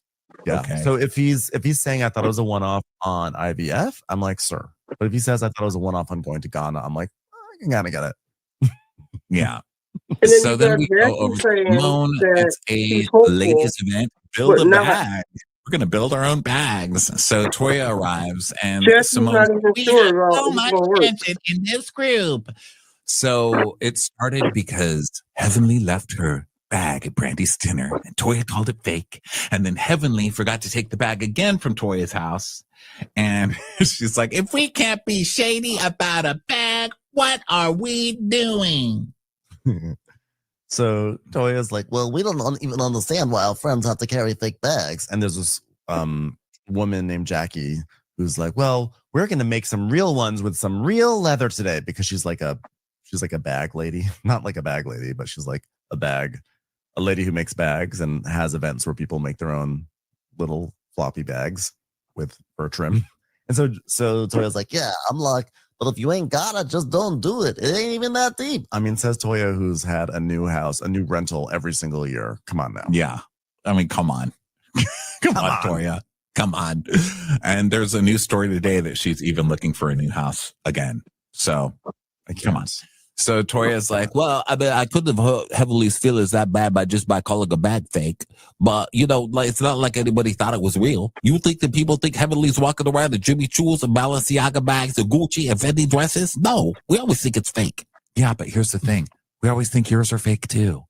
Because who in their right mind would spend that much money on shitty clothes just because they have a circle that says Gucci or Chanel on it? I mean, you look like a dumbass. So if yours isn't fake, you're actually the dumbest one on this show, because that's crazy to be spending that kind of money on stupid shit. Yeah. So Mimi and Heavenly are driving there, and Heavenly's driving very fast, and Mimi's like, slow down, slow down. And Heavenly's like, so it's, you know, she said, no, Heavenly's in her nice girl voice. She's like, I got you, girl. Don't worry about it, girl. I got a girl. Now see how I held that curve. Now you saw that. Now how we doing, girl? How we doing, girl? That's my favorite Heavenly voice. Yeah. So Mimi's like, she's like, well, speaking, okay, well, let's talk about this group chat. She was like, oh yeah, this group chat. Well, all I said honestly was that we were telling each other Happy Father's Day, and Toya said she loved her husband and she was appreciative of him. And she's like, well, Toya says, so thankful for Eugene and my fathers, and I'm so blessed, and so are my sons, and please wish your fathers and husbands an amazing Father's Day. Yeah, it was very, very sweet, very sweet. And you said, make sure to tell him that, Toya. Well, you don't know the history, though. You don't know the history why I said that.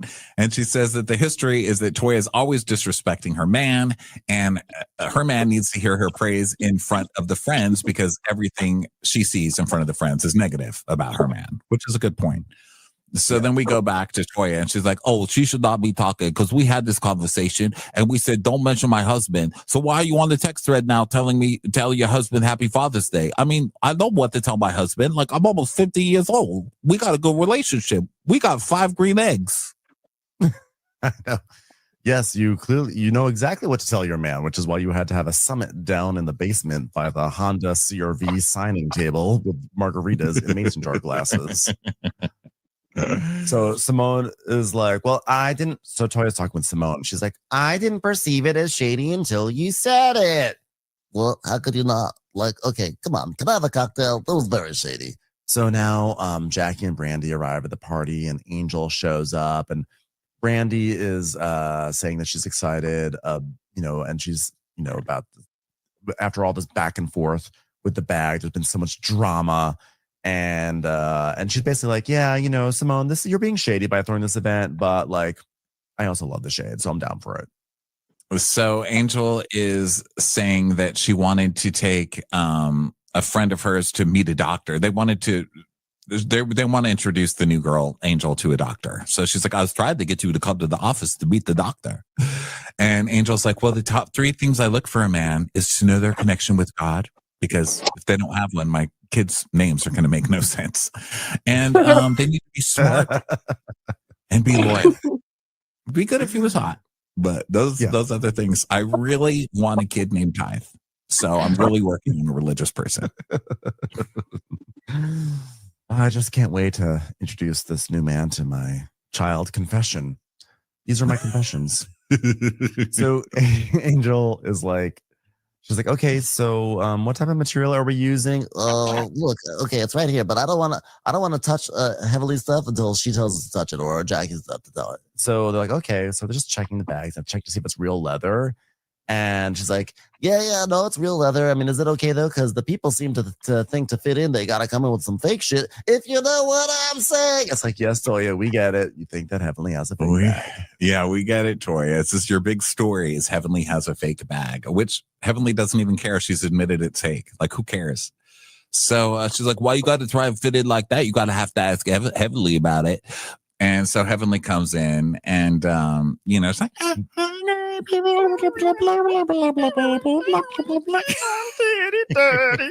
so then Contessa shows up.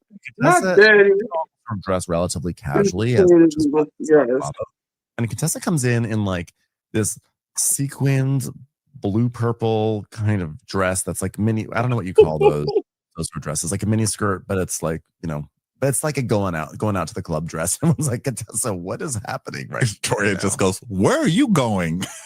She's like, just to see my girls. I've been cooped up with kids. I thought it was a sexy day. And I'm like, no.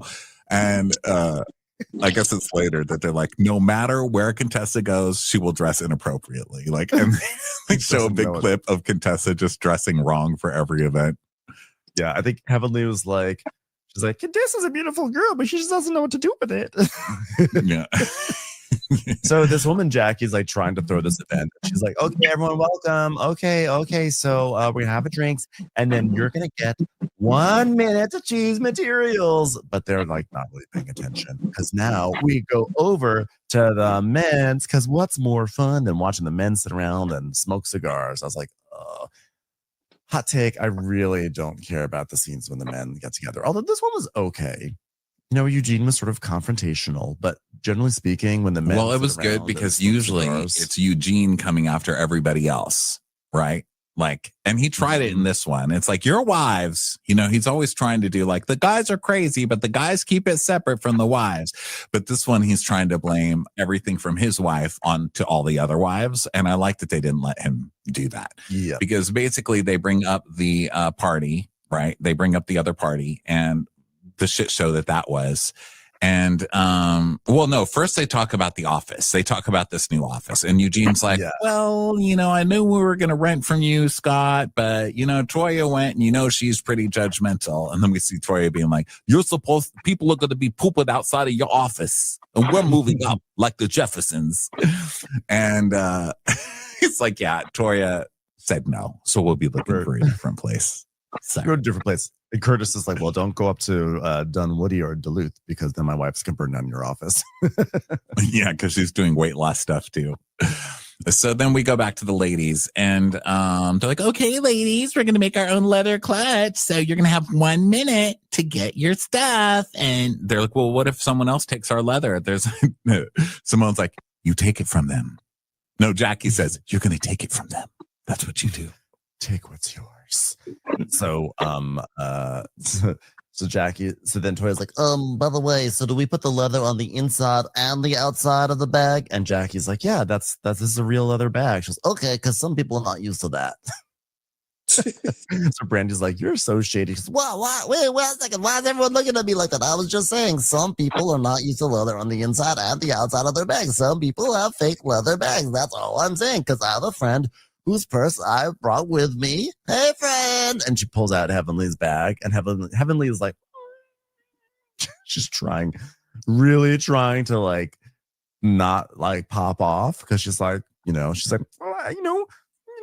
all I know is my portfolio, because she's saying like, I'm running for office. I cannot go off on Toya, which unfortunately for her does not. Yeah, you can go off on tour. You can do whatever you want in office now. This is 2026. Do whatever the fuck. You can murder somebody and still win, you know?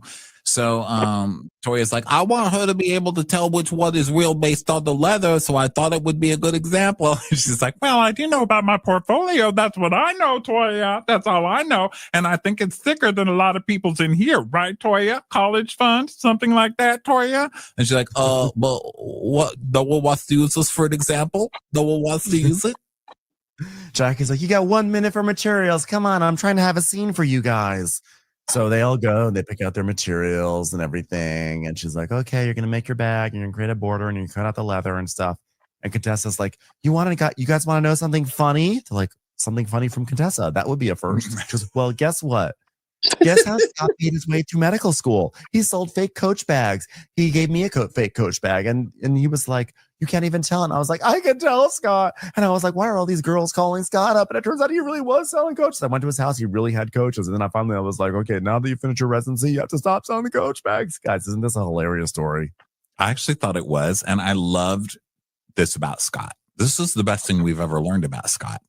It actually made me like Scott. He paid his way through college making fake bags. Yeah, I love that. That's such a unique husband story. He sold fake bags in order to get his real bag. Yeah, that's right.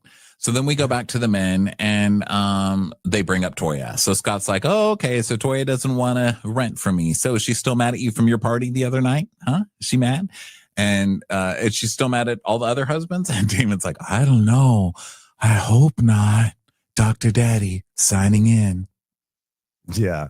It's like, I mean, you know, look, this is what Heavenly was saying, that you and Toya's relationship, you guys talk to each other in a way that you guys talk to each other, and that works for you guys. And Curtis is like, yeah, I mean, we all have an opinion on how you and Toya relate to each other, because it's not how Jackie and I relate to each other, or how Scott and Contessa relate to each other, or how Damon and Heavenly relate to each other, or how most people relate to each other. I mean, you guys don't even buy vintage cars and drive around in them, or anything like that. And the difference is that she'll just dump it out in public. And I've never really seen you come back at her in public. And, you know, that's fine. That's how it works for you guys. That's good for you. You guys have your own dysfunctional communication, and it works for you. Dysfunctional for us, functional for you. Your wife for, you know, you forgive your wife for screaming at you in public. My wife forgives me for cheating.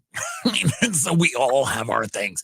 And Eugene's like, well, you know, I think that, you know, a lot of the wives at this point are just stressing her out. You know, like I did hear Heavenly say that's not how Eugene likes to be talked to. I mean, I think that was a little bit of a jab. She was standing up for you because you were getting yelled at your own party. I mean, what the hell? Yeah.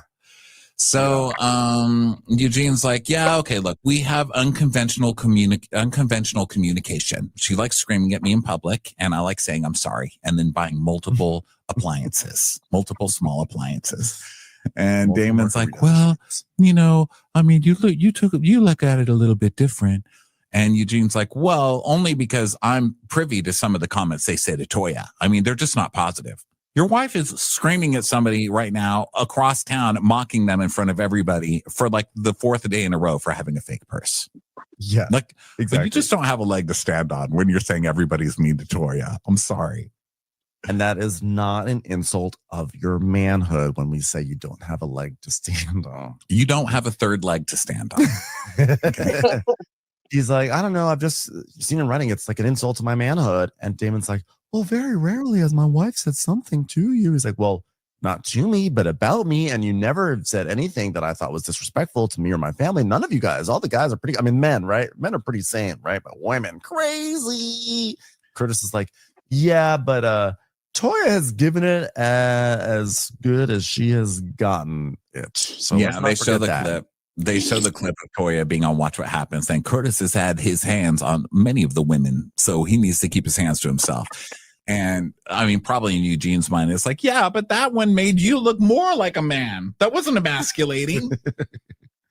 Eugene's like, yeah, I'm not saying my wife is innocent or any wife is innocent. I'm just saying, you know, like we're all one moment we're talking about a bag, and then suddenly it's like your husband's got a little dick, and I'm like, where did that come from? Right. Well, yeah, but it's okay when your wife is like poor shaming somebody or saying that she's richer than them and everything else and trying to humiliate them in that way. You're totally fine with that until it comes to your little dick, which I'd like to point out again only came up because Toya said it on camera. This little dick only came up that way. So Curtis is like, well, the women have said stuff about every man in this group, and it's just the way it goes. Okay. Women are crazy. Men are chill. Don't you know that's the first rule of this show? And Damon's like, yeah. And you know what needs to change? The wives. And Eugene's like, wait, we've got to change wives? And then they all laugh. Yeah. So, and also good luck with that. Good luck with that, Damon. So then we go back to the ladies, and Simone's like, So, Toya, I did talk to Heavenly today, and she confirmed that she did not mean any shade by the text on Father's Day. And she's like, well, I wonder why she didn't tell me that. It's like, I didn't mean anything by it, Toya. If I meant something by it, I would say it, honestly. You know that about me, Toya. Honestly, I thought that was pretty direct. I'm so blessed, and so are my sons. Please wish your father and husbands an amazing Father's Day. Please make sure to tell him that on camera, Toya. That was pretty mean. And Heavenly's like, yeah, well, I said it in front of everybody. You should say it in front of everybody because you embarrass him in front of everybody, and it makes us feel so fucking uncomfortable, Toya. And so Brandon's like, yeah, that was shady. So Heavenly's like, it was a positive text. It was very, very positive. And she's like, it wasn't a good text. It was a really good text. It was a really good text. So Angel's like, well, this is what I have to say. Hello, I'm Angel. Okay, this is what I have to say. If you've sent a message out saying make sure to tell your husband that on camera, prior to that, Heavenly, it was a conversation about you speaking about her husband on his penis size, and she had a problem with that. And I don't think you know when you offend someone. And it's like, yeah, but she mentions my family on the other text, and you'll act like you didn't even see that whole fucking text. And we see Toya saying in text, you should focus on your own family, especially on camera. I'm sure they need that same support from you. And Toya's like, keep your name out of my mouth. And it's like, well, stop doing negative shit to your husband then. I mean, he might like it. I don't know. All I was saying, it was from a good place, though. Heavenly, shut the fuck up. Evelyn's like, Oh, shut the fuck up. What you need is to shut the fuck up. It's like, well, you're deflected from what you said, which was shady. You do this shit all the time, and you're a fucking liar. Yeah, and you're a damn fake ass bitch. and then Jackie's like sitting there on the side being like, oh God. Monologue from Jackie time, guys. And also, Toya, you started it with the first comment. I'm sorry. You can try and twist this any way you want. Be like, oh, it was mean, though. And they turn it in. Jackie says, you don't have to throw a boulder when they throw a rock. If you throw a rock at somebody and you get a boulder back in your face, you'll still go to jail for being the one that threw the rock. Right? Mm-hmm. Yeah. People are allowed to defend themselves. If it's a boulder, it's a boulder. Okay? Don't get mad at the mountain after you threw a rock at it. But exactly. Monologue time for Jackie. Famous proverb. Don't get mad. You think it's go tell it to the mountain? No, it's go throw the rock at the mountain. See what sort of rock the mountain throws back. At it and just go back and forth until you realize you're just throwing rocks. Yeah. Dummy. So then Jackie monologues. She's like, Contessa, Toil, Angel, Brandy, Heavenly, Mariah. That other lady I forgot from the first season who had an English accent for no reason, Carrie. Now listen, I'm soft-spoken because my heart hurts. It's broken. We've been there when times have been tough, and I'm really sad right now that we've created this group where we can't help each other pick out dildos or discuss vibrators over a nice calm lunch. You and Toya have never been this broken before. And Heavenly, don't throw a boulder if they threw a rock. You know, You're right. Thank you. You're right. Thank you, doctor. and she's like, I just think it's sad we're at a place where we can't even make bags that look like unfilled raviolis without yelling at each other. We can't even create bags that look like envelopes from a bill collector covered in fur without fighting. Furry unfilled raviolis. Jackie's like, I truly think that you were trying to come at Toya the right way. I do. Wrong time, wrong message thread. Oh, and by the way, I smell funky. You guys made me lose my deodorant. It's like I did not know what I was smelling. It's like, I'm funky now. I smell funky. Thank you, ladies. I thought it was the leather. So Heavenly's like, now look, I really don't have a problem with Toya. I hope that we can learn from this and we can grow because we're sisterhood. And I will always be there for Toya. When she gets ready and when she needs me there to pay her rent, I'll be there for her. The only place that Heavenly and I can go is up, and if she means what she says and keeps her word, and I will wait and see you, but I definitely don't believe that she's not going to talk about my husband anymore. Which is correct. She will continue to. And she will talk about your husband and your mother, too. She will definitely And give your some of mama. mamas Yes. and everything else. Yes. Ah, well, what a blessing. All right, everybody. Thank you so much for being here. We will talk to you tomorrow with a little below deck Mediterranean, eh? Love you guys. Yes. Bye, everyone. Bye. Watch What Crappens would like to thank its premium sponsors. Ain't no thing like Allison King. It's always a party on Allison Block. Our way is the Amber way. It's the Foster and the Furious. It's Amanda Foster. It's always automatic with Ashley Auto. Put your hands together for Carly Clapp. Get on the right foot with Chrissy Offit. We never miss her call. It's Diane Call. Sunday in the Park with Dylan Clark. Big yay, it's Emily Gauthier. Aaron McNicholas. She don't miss no trickolas. Hava Nagila Weber. You'll never hide from Heidi Eleanor Jones. I go, you go, we all go for Hugo. Jamie. She has no last namey. She's our kind of mess. It's Jennifer Messer. Sip some scotch with Jessica Trotch. She's our favorite streamer, Caroline Peacock. Kristen the Piston Anderson. Get a bee in your bonnet with Lacey B. Que sera, sera, whatever will be, will Lauren Silsby. She gets a name from us. It's Lindsay D. Let's give a kisserino to Lisa Lino. Fresh as a daisy, it's Maisie McKinnery. Megan Berg. You can't have a burger without the Berg. This is Living with Michelle Vivian. I love ya, Olivia Williamson. She sure is swell. It's Raquel. Yes, we canna. It's Savannah. Cast a spell.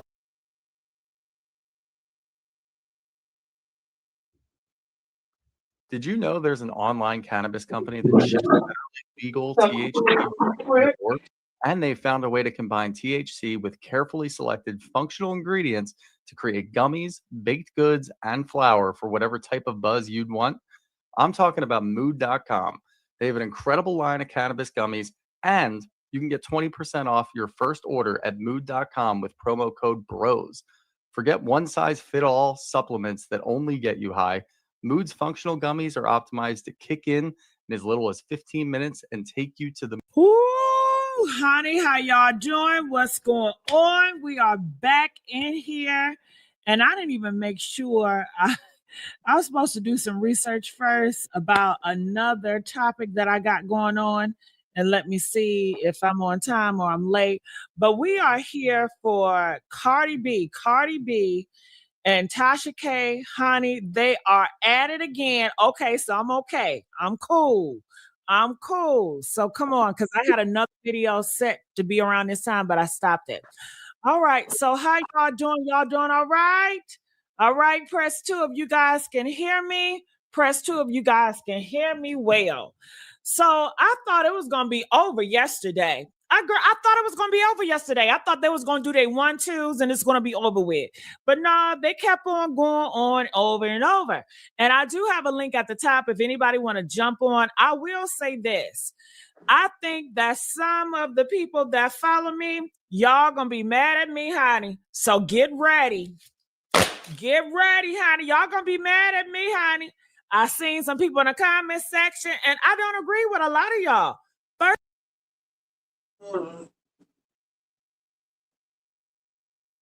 Cardi B sent the Tasha K smear her getting a lawsuit back along once every dollar owed.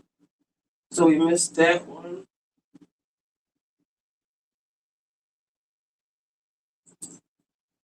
So this was today? They were going at it today?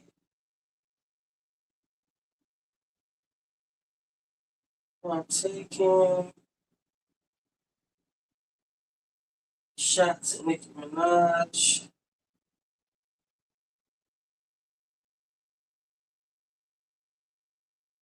Let's watch that one from. ooh, honey, how y'all doing? What's okay?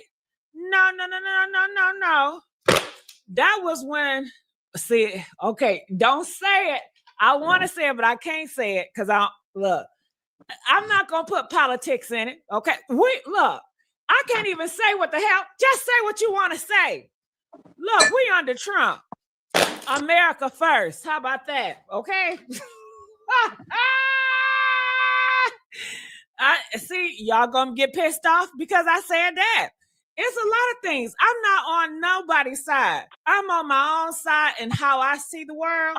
I'm not on your side. I'm not on your team. I'm not on their team. I'm on my own team. So I think if we get that cleared underway, then cool. So don't have these expectations of me and get upset. You're gonna get upset anyway. So get upset, get mad, get big mad. Hit that link. We'll talk about it. Don't disrespect me. I'm gonna have to block your ass, and that's all that got to do with it. All right. So, how y'all doing?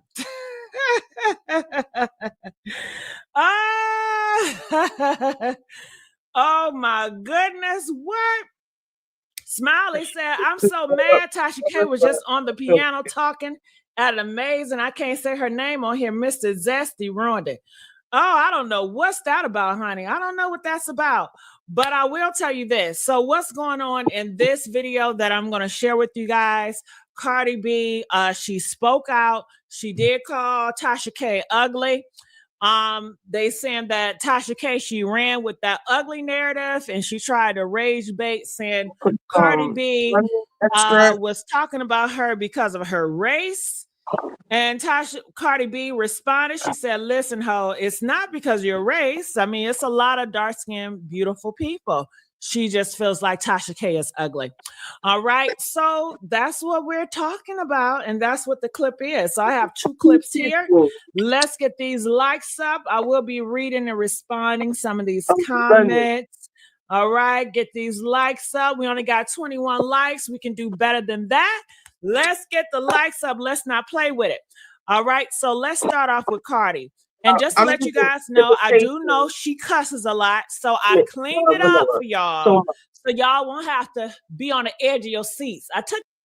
I'm using imitation because it's so much. If it was like a regular pan from, not for public consumption, I would use real vanilla extract, but we're going to use imitation today. This is for a funeral, a repast. So I'm going to put like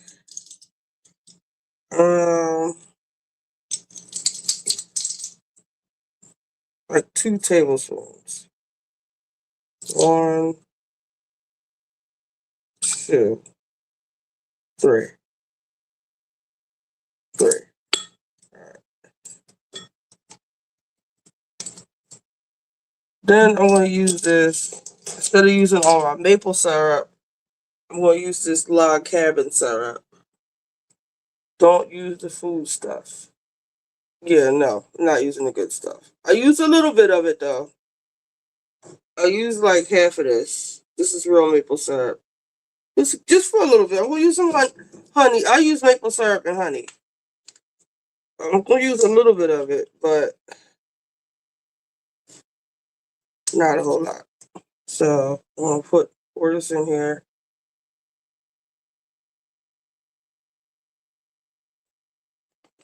Like that much, however that much was. All right. Stir it up.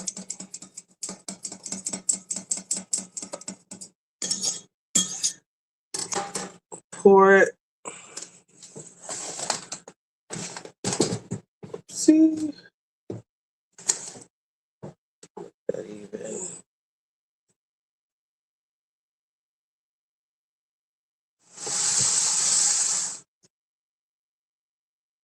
So let's pour this up and down. Because it does have the lemon extract in there. Maybe I should put a little more lemon in here. We'll put a little bit more lemon. Because the real vanilla is really small. Put some imitation rum. I put that on there. Now, let's stick to the rivers and lakes that we are used to. Alright, this is why your channel is necessary. You show people how to substitute things. My channel don't. Alright, I mean, for a repast, we're going to substitute. Normally we use all the good organic. This is like $10 for this little thing. This was $2, same taste. Sometimes I do that with my whipped cream when I'm making a lot of stuff for a party. I use the imitation instead of the real, so we're still going to add this, keep adding this to there. I can see it at the bottom. That's good. And don't forget, we're still putting brown sugar on top of here to give it that crust, that golden brown look. Now I'm going to put some of the, I'm going to put this on top of the, yes, that is expensive, vanilla bean paste. I'm going to put this on top of the brown sugar. Now I'm not baking this tonight. I'm just prepping it, so I only have to bake it tonight. Let's check the greens.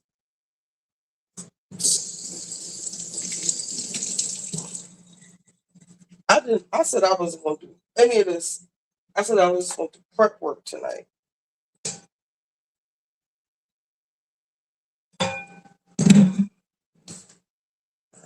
I could turn this down. Let's see what the greens are giving.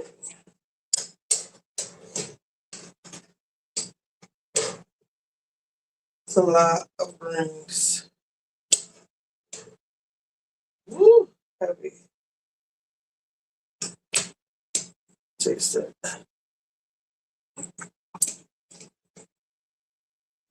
So when they get more tender, I need to add more seasonings, which I can tell I do. Shit, those 5 or 6 turkey butts I use don't hardly seem like I use anything, any meat.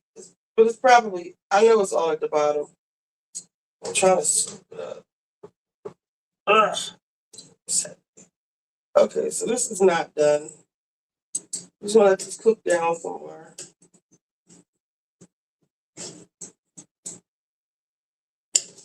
Water is evaporating. So let's put a little bit more water in here to taste a little bit of it.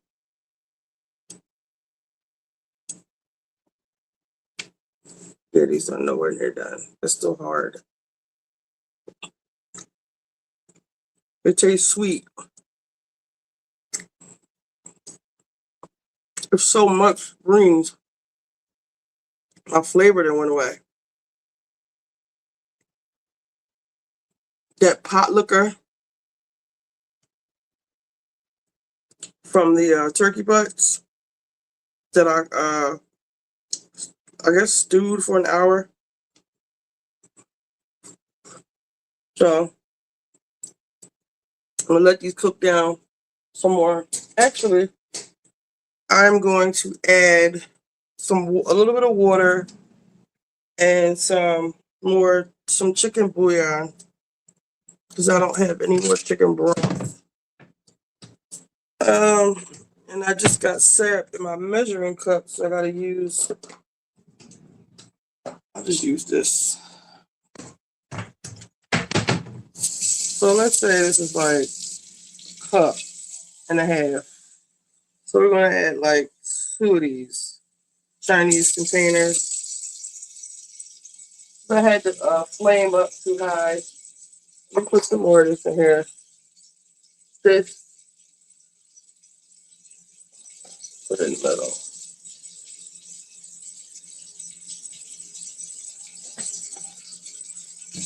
Put some more water, one more water in here.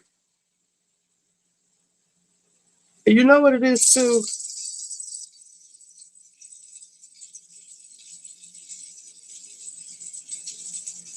It might not be enough. I'm using this low sodium seasoning.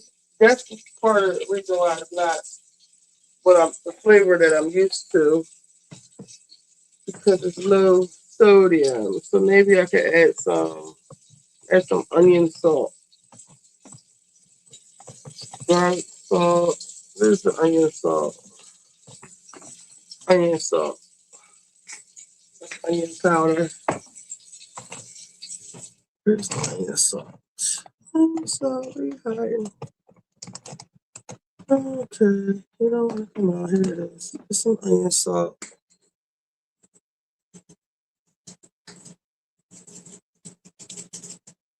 I don't want to do too much. We could always add stuff in, can't take it out. So we'll add a little bit more of this, just a little bit more.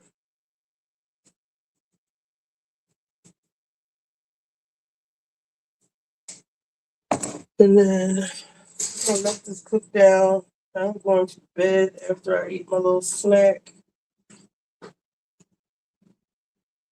Stir it around.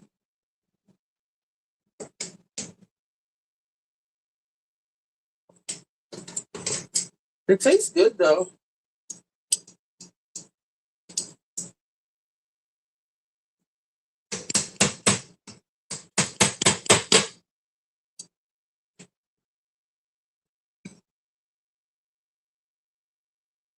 Get back down. All right. Put this over here. back to the yams. So I'm going to put I'm going to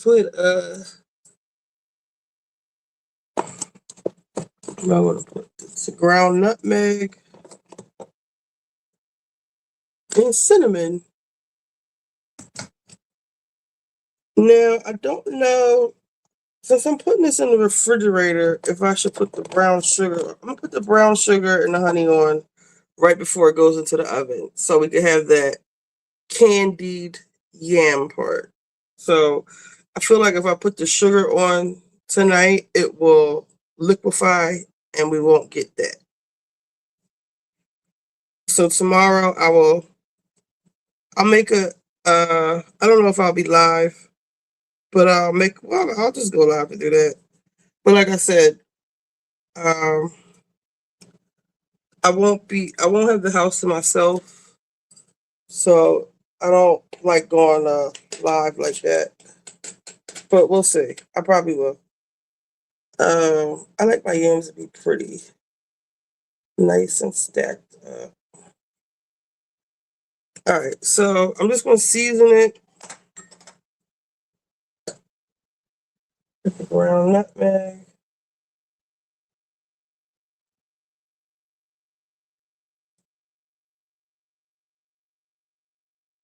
Enough. Oh, we ain't got that much.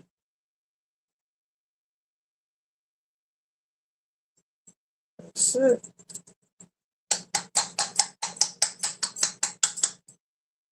Maybe I'll get some more of that tomorrow. And then let's do the cinnamon.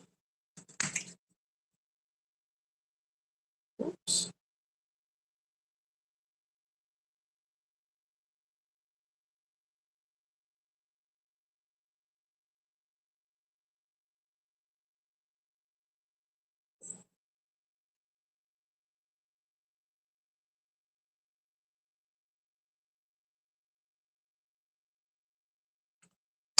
So tomorrow I will put the brown sugar and some honey over top, and then put it right in the butter on top. So this will make some good flavor overnight. So let's put this stuff away. Oh, I had imitation. This might be old though. Oh yeah, this is expired. Okay, so yeah. Throw this away. Put this over here.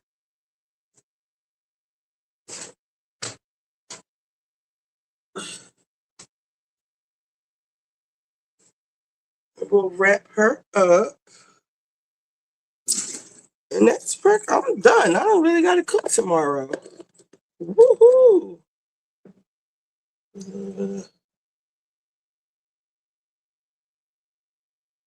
I wish I was making it tonight.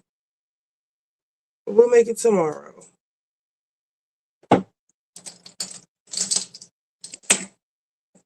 This is water. So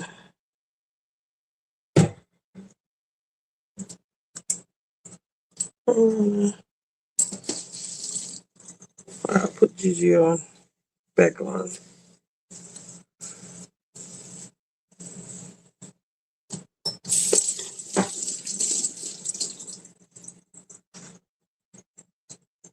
Took out the cuss words, okay? I took out the curse words for y'all so y'all can feel comfortable. Let's go, Cardi. Do something. Don't be trying to use your skin color. When somebody said that you're ugly, it's not because your skin color. It's because you're ugly. Don't put that on your skin color because there's too many bad brown, and that done a lot, okay? So don't even put that. Don't stop with that race baiting because one thing for sure, two things for certain.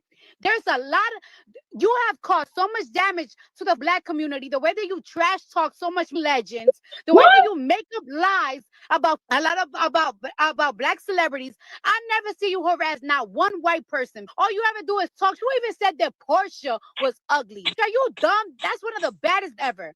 So don't ever say that just because you're insecure and people call you ugly. Don't put that on your skin color. You just are ugly. And I didn't say nothing about your nose. You just ugly. Say Second, you out here talking about original face. My original face, the face that I had, the face that I have now, the face that I had in 2015, the face that I had in 2010, the bitch, any face that I ever had, you ain't with it. You ain't with it. Let me tell you something about you. Let me tell you something about you. Let me tell you something about me, and let me tell you something about you. Let me tell you something, right? She thinks this is funny. When you a dancer, you know what you gotta look like? You gotta look good. You gotta be a bad. That's why I was making thousands of dollars every single night. Not sucking. I ain't had to show no. I strip in New York. In New York, you can show no pussy. You can't be. So you're gonna get fired. You can't even leave the club with. So you're gonna get fired. Like that, how I look. I was a pretty petite, nice titties, nice stomach, nice ass.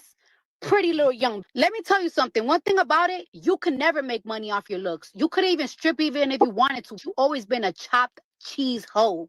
You always been chopped cheese. You always been a sherm. And that's, you can never rely on how you look. You can never rely on how you look for no money, no nothing. You all look like Little Boosie. Actually, Little Boosie look better than you. So stop it.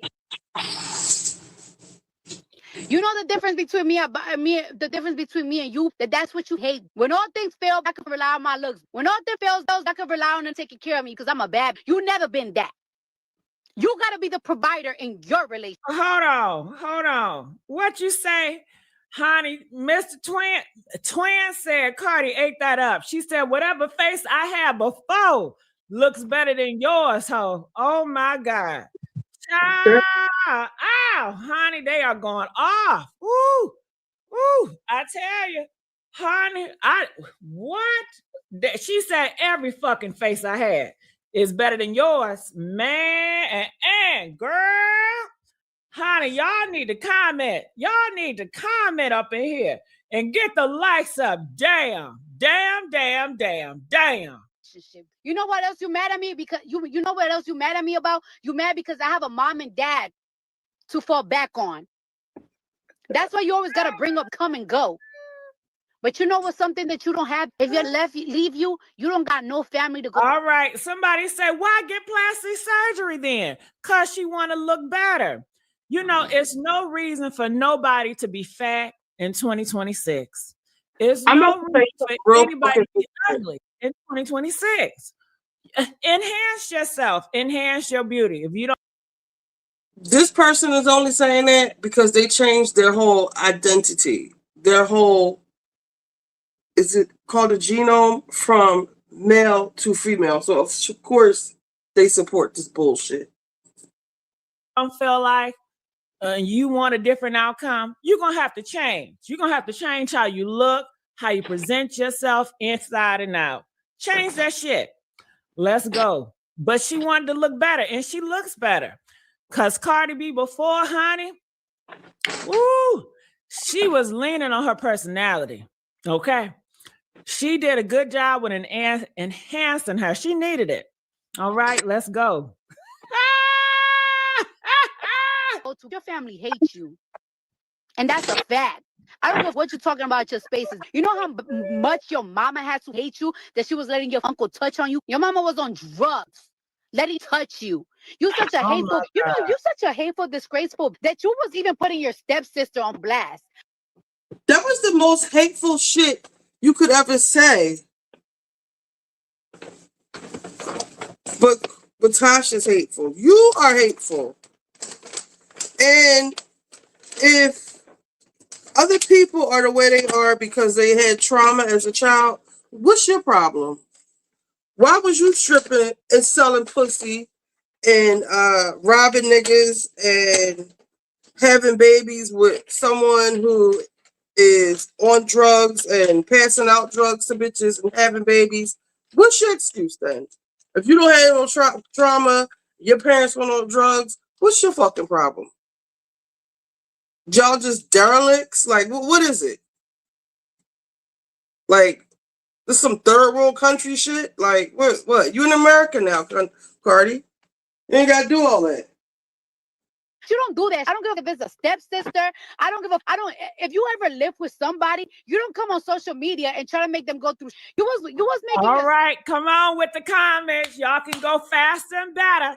Now somebody says her attitude is so ugly, and women down and embarrassing other women is ugly on both sides. You know what?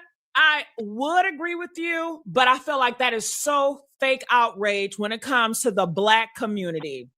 Because all the times on my timeline, on Facebook, TikTok, Instagram, all you see is Black women, Hispanics. Well, I see Black because of the baddies. Baddies Network. What do you see? Constantly fighting, tearing each other down. Who is supporting it? Black women. Who is buying into it? Black women supporting, tearing each other down. So you like it for entertainment. I mean, when you hear the rap songs, all you hear these Black female artists, all they're doing is shitting on each other. I'm above you. I'm better than you. That's all it gives. And it pushes in the community. That's why you have so many people. They rock designer to shit on other Black folks. 24/7, they're constantly want to shit on each other. So I will say, okay, but to me, it's fake outrage when you're constantly buying into the program. Let's go. Come on, bring them goddamn comments. Let's come out. Don't stop it now. Your stepsister go through while she was pregnant. You want to know why? Because you was always hating on your stepsister. Because you was the ugly duckling in your family thing. I have to lie on what I said about you. I ain't said nothing about your nose. You know what I said about you? There you go, trying to use some sympathy and race card. Shut the fuck. You know how many bash you have said about Black celebrities? You know how many hells you have put every Black celebrity Come in? on with the comments. Girl, come on with the comment. Now, y'all want to blame it on Israel is in charge. Main squeeze, that's so weak. That's so weak. Because if Black people is so the kings and the queens, don't y'all call each other that? We the kings, they the queens. Kings of what? Kings of what? YNs? Kings of what? Baby daddies? Kings of what? Beating on Black women? Kings of what? Killing Black women? Kings of what? Most of the men that's on the internet is disrespecting, dogging out Black women. Kings of what? And queens of what? Degrading and tearing down Black men? All you see, Black women, Black men tearing each other down, killing each other with words on this internet. But these are the kings and the queens. And I can't blame it on nothing because you have a mind of your own. Instead of being out here, everybody gossiping and tearing each other down, get your ass in construction and build some buildings. Build some homes for your community. What are you raising out here? Because all these men are at these malls shooting each other, are at these places where it's supposed to be family, and they're fighting each other. It's always, where your parents at? What are y'all raising out here? You got groups of kids, 4th, 5th grade, beating on women, an older woman in Chicago. What are y'all raising? What are y'all doing? Okay? So whatever this lady is talking about, whatever the problems are in the Black community, does not give Cardi the listen, take your motherfucking pink eye, your dirty ass pink eye. That ain't even a cute name, like pink eye. Like, what type of shit is that? Like, it's not even the fuck cute, bitch. You probably not cute either. Take your nut ass the fuck up out of here. Like, hold up, hold, watch mouth, bitch. You can't even cheek crunchy. Like, get your nut ass out of here.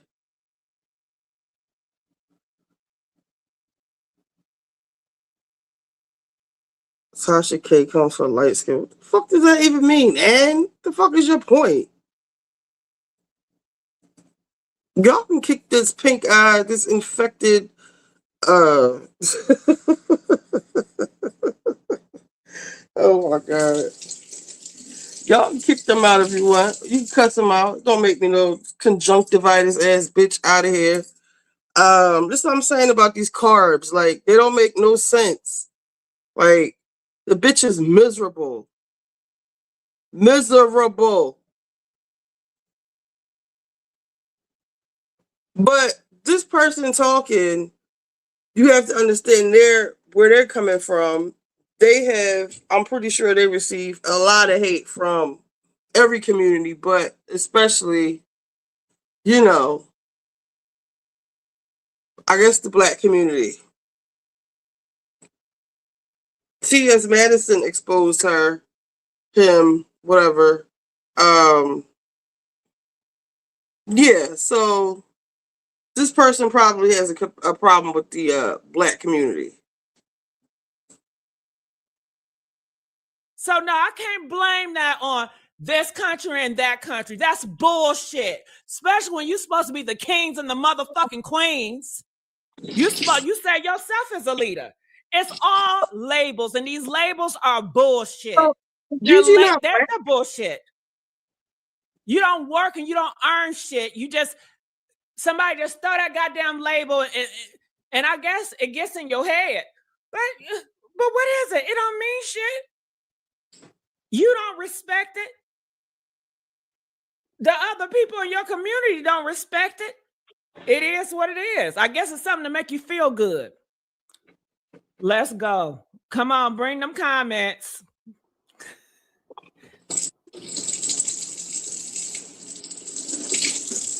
Hey, you know that to be supporting her because you think they have your faith back and best interest. They don't got their best interest. She don't got nobody best interest. Y'all here supporting her because you think that she got your faith's best interest, but she don't. You want to know why she don't have your faith's best interest? Because Come on with the comments. Come on with the comments. She said, "Don't absorb yourself. I got to, because I didn't do this. Okay, I got to. I'm not out here doing this. I'm not out here promoting this. So yes, I got to, because I'm not like that. I can't say I can't include myself in the bullshit because I don't believe in the bullshit. I'm not a part of the bullshit. So no, I can't. Shit. I'm gonna go with Trump. America first. Shit. America first, goddammit. I'm an American. Okay. That cracks me up. American, baby. Woo! America! Yes, I'm American, baby. All right. Don't put me in that shit. I can't say we, because that's not me. I don't believe that. My morals are not like that. I wasn't raised like that. So I can't relate. I can't relate to that shit. Okay? Hell. like her, you all here making false allegations about people that was directly working with them. Why would you do that? Knowing that you could be putting the business and work at risk. But you don't. You only give a fuck about yourself. That is for self. That is for self. Using your faith as a pawn to have her support y'all. To have you support her. The Cardi. Woo! All right. Now, I could have swore I had my boy Marcus speak about this shit too. Okay. I wanted to hear what Marcus have to say. Damn, where'd Marcus go? Marcus. Okay, yeah, I played that wrong clip. Let me bring this up here because I want y'all to hear what Marcus. I'm enjoying this comment. I'm enjoying going back and forth with y'all. So keep on bringing these comments. We can argue all motherfucking day. We can debate all day, baby. I'm ready. I'm ready. Okay. Seems like you ready. Don't be trying to use your right, skin color here supporting. Racial plea for she's saying don't. Using your faith as a pawn to have her support y'all. To have you support her. First thing Cardi does is shut down the race card. Immediately. She's saying don't hide behind skin color when somebody calls you ugly. Don't do that. Don't twist it. Don't turn a personal insult into a whole race. Okay, hold on. Okay, they said any black folks. Nah, I'm black. I'm a black American. I'm American, y'all. Just want to let y'all know I'm an American first, okay? I'm an American first. It feels good to be American, baby. All right. Woo, I just want to get that out. That's the patriarch in me, you know, not the the way you call that. What do you call that name that start with a P that you happy about your country? The patriot. PATR. Shit, you know how I fuck up names. You know the fuck I'm talking about. Okay. Anyway. Oh God. They said, okay, black people supporting Cardi B after she talks about y'all is slow. Yep. First of all, what did Cardi B say about me? Huh? What did she say about me? And supporting her to what degree? What you mean by supporting her? I feel hit. So I'm gonna holler. Holler. I feel hit. Oh my God, they're attacking me. Okay, hold on. Now, supporting what? I tell you one thing, I ain't never bought her album, okay? I ain't never bought it. And you know what? I ain't never buy none of these people album. Only person album I did buy, I tell y'all, I bought Lil' Kim album. I bought Foxy Brown album. Who else album I bought? I bought Biggie Smalls album.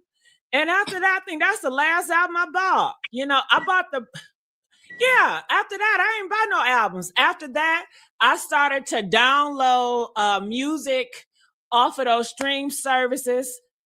I didn't supposed to do it. Did y'all ever do that?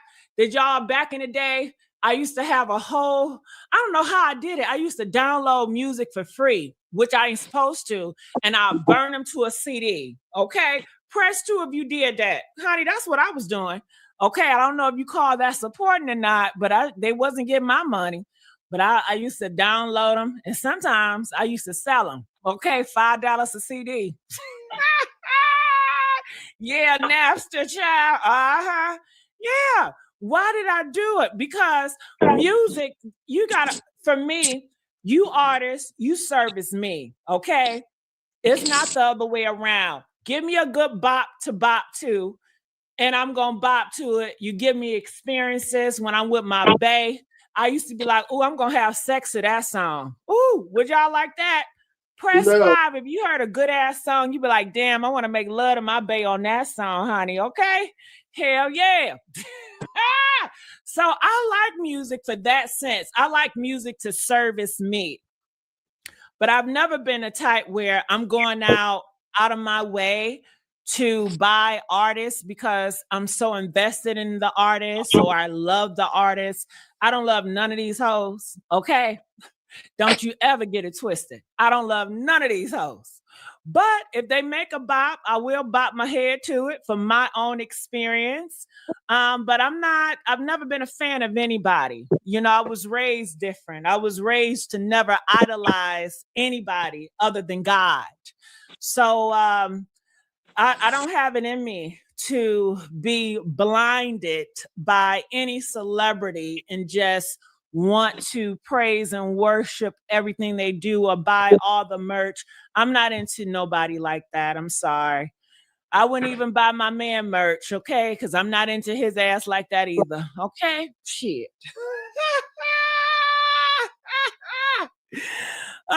And as far as the situation is concerned, you know, it's nothing personal. If Cardi is saying something, doing something, if she right, if she wrong, I'm gonna speak about it. You know, if Cardi B, if I feel like she wrong, I'll be the first one to say I don't agree with Cardi. I've cussed Cardi out plenty of times, and I supported Cardi in situations where I felt like Cardi was right plenty of times. It's nothing personal to me. I'm not associated. I'm not trying to be nobody's friend. It's just my opinion and my beliefs on the situations. Okay. Yeah, that's how I feel about that. You know, so I want to know what she say about me. What did Cardi B say about me? Because I tell you one thing, my own black motherfucking people have talked a lot of shit about me. Okay. and I can run that Carfax. I can run that motherfucking Carfax. But I can't tell you what Cardi B said about me personally. But I can tell you what a lot of my black motherfuckers said about me personally. I can't tell you shit that Cardi said about me personally. So, yeah, I don't know what she said about me. Just email me, okay? Don't tell me on here. Email me behind the scenes, okay?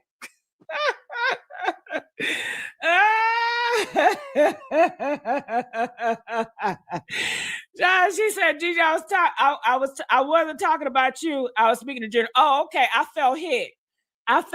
Girl, so I had to holler. Holler. They said if you feel hit, you better holler. So, I'll let your ass know if I feel hit, if I feel attacked. I'm gonna let you know, okay?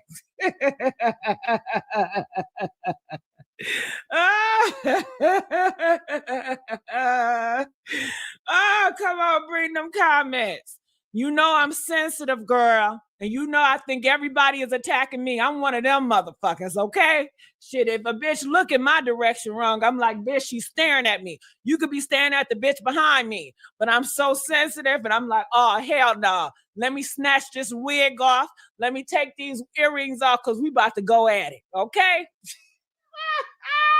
I'm always on edge. Hell yeah, I didn't have the privilege to live in a world that was so nice and pretty, and everybody is so sweet. Hell no. I came from Detroit, okay? When I was living in Detroit, it was the #1 murder capital, and I'm still in this motherfucker, but we giving it to Chicago. Chicago, that's our twin on my soul. Away from you, and I don't want you have grown, then he's a homosexual, one of those type of girls. She's always gonna keep up mess. She's controversial. So you start tossing the word at everybody, pretending she's defending the community. When Cardi brings up Portia Williams, that's not random either. She's calling out how Tasha K throws insults just to throw them, even when they make no sense. Nobody thinks Portia is ugly. Nobody. Cardi is saying you're projecting. Your mad people call you ugly, so you start tossing the word at everybody else to feel powerful for a second. Then Cardi flips the mirror to herself, and this is important. She doesn't deny surgery. She doesn't deny change. She says every face I ever had worked.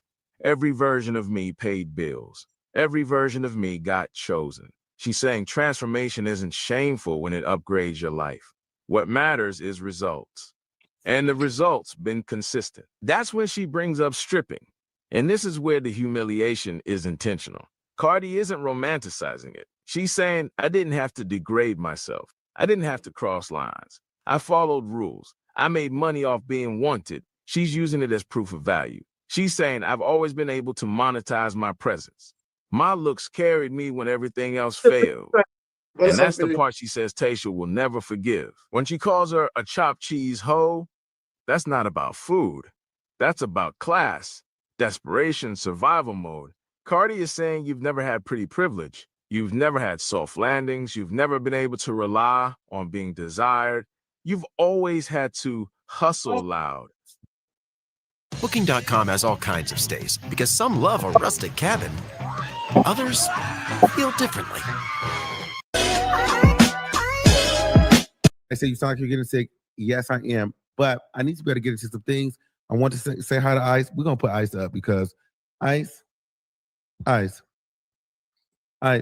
turn around. Look, you're not ready yet. See, she's not ready. Ice, look, because she going to.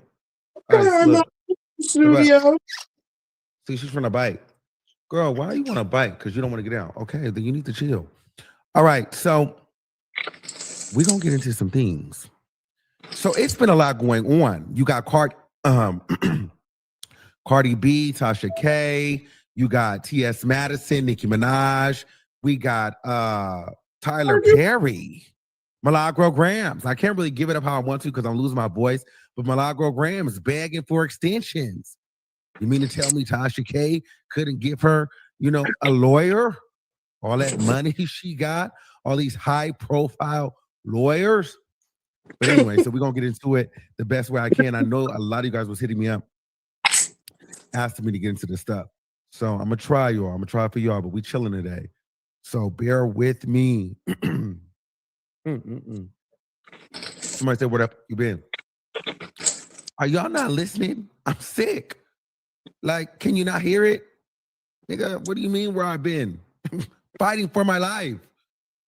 Am I not a human being? But yeah, nice. Chill.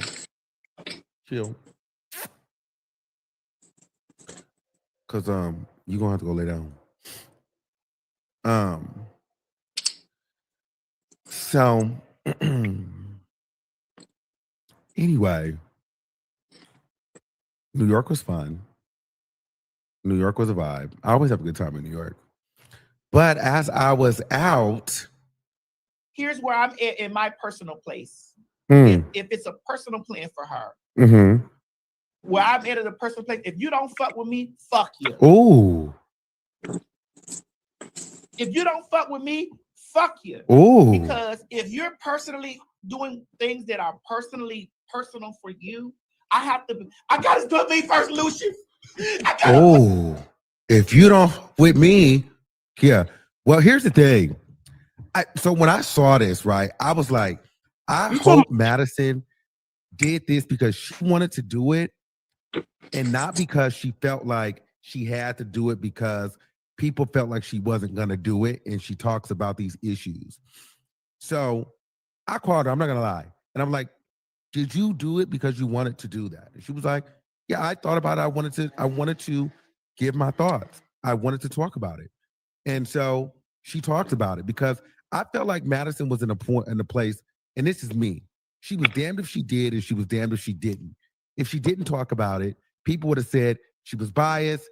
You know, why are you not saying anything now?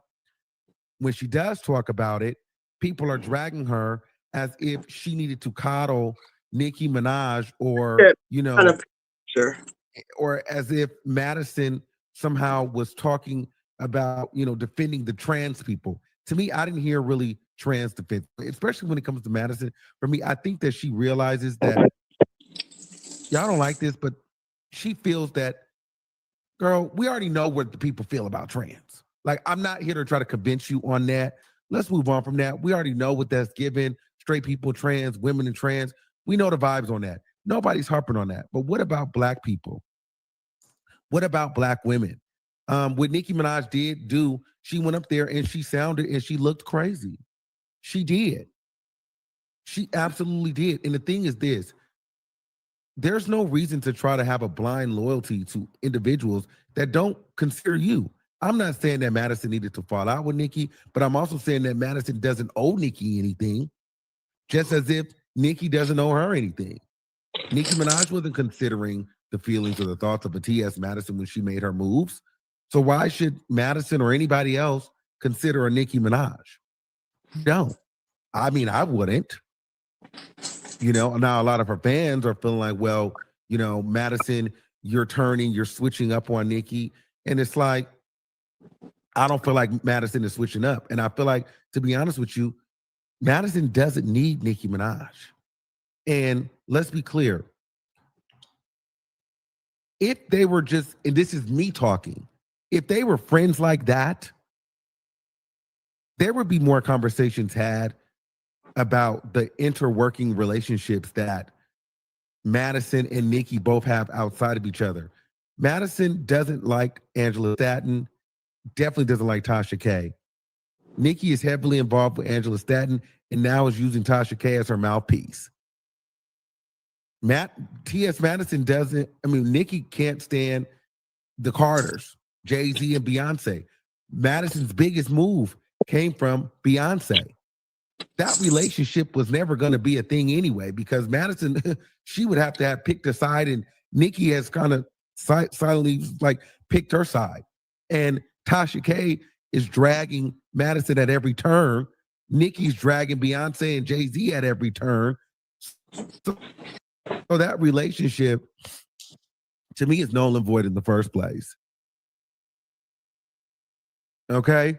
So at the end of the day, you know, I'm saying this. If I'm Madison, I'm listening to what you said. on the show. I'm also looking at your friends who you align with and your enemies. And quiet as it's kept, none of your moves say that you fuck with me. But because Nikki's the celebrity, the expectation is Madison should have a blind loyalty to her. But you said whatever you said on the stage. Boys should be boys, whatever. We know what that's given. That's a little bit of a whack to trans. No shade. Whether you agree, you don't agree, it is what it is. Then it's the Tasha K, the Angel said, you got Tasha K coming online saying that, she flipped on, T.S. Madison flipped on Nicki Minaj, and that's the one who put her in position. And, you got Tasha K caping for Nicki because she's trying to find her way in. Because let's just be honest here, Nicki needs an ally. Tasha K doesn't give a damn about Nicki. Tasha K, though, sees an opening, especially on Twitter, to then go and say, you know what? Here are the Barbs, the Nicki fan page. They need an ally. Let me be the Nicki Minaj voice.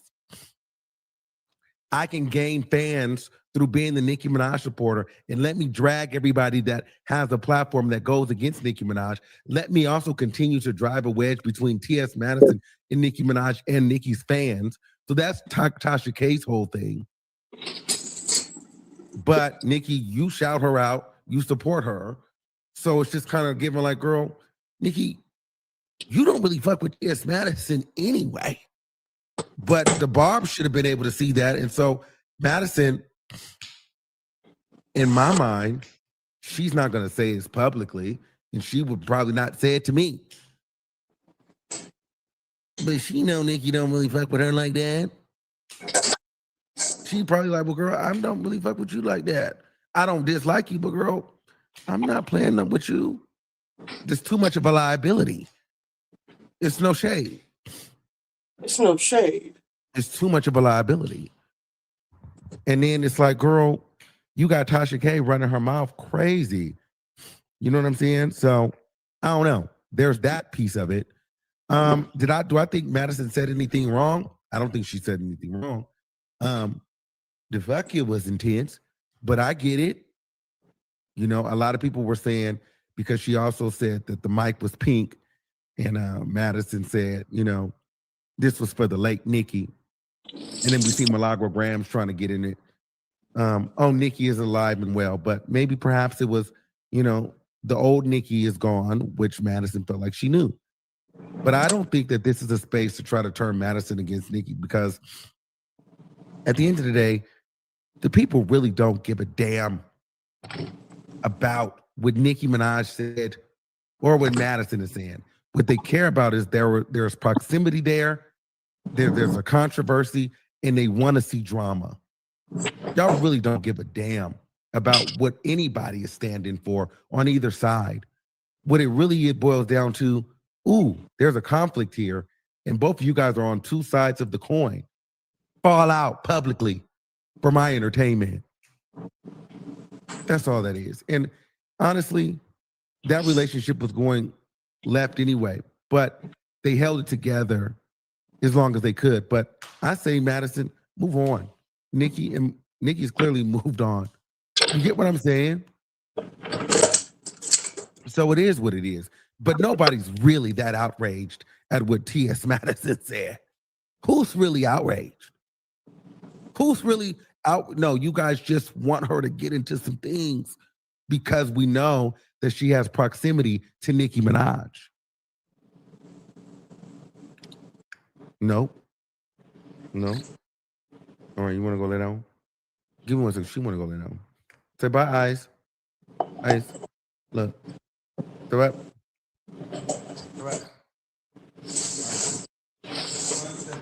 Hold up.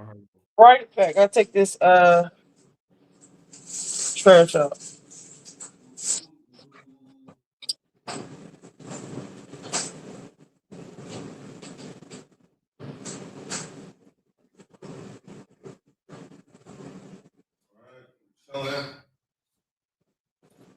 Right. She chilling.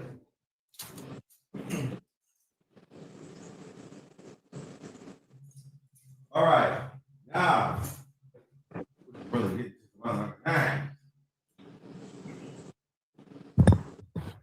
all right. Now we can really get into the things of the things.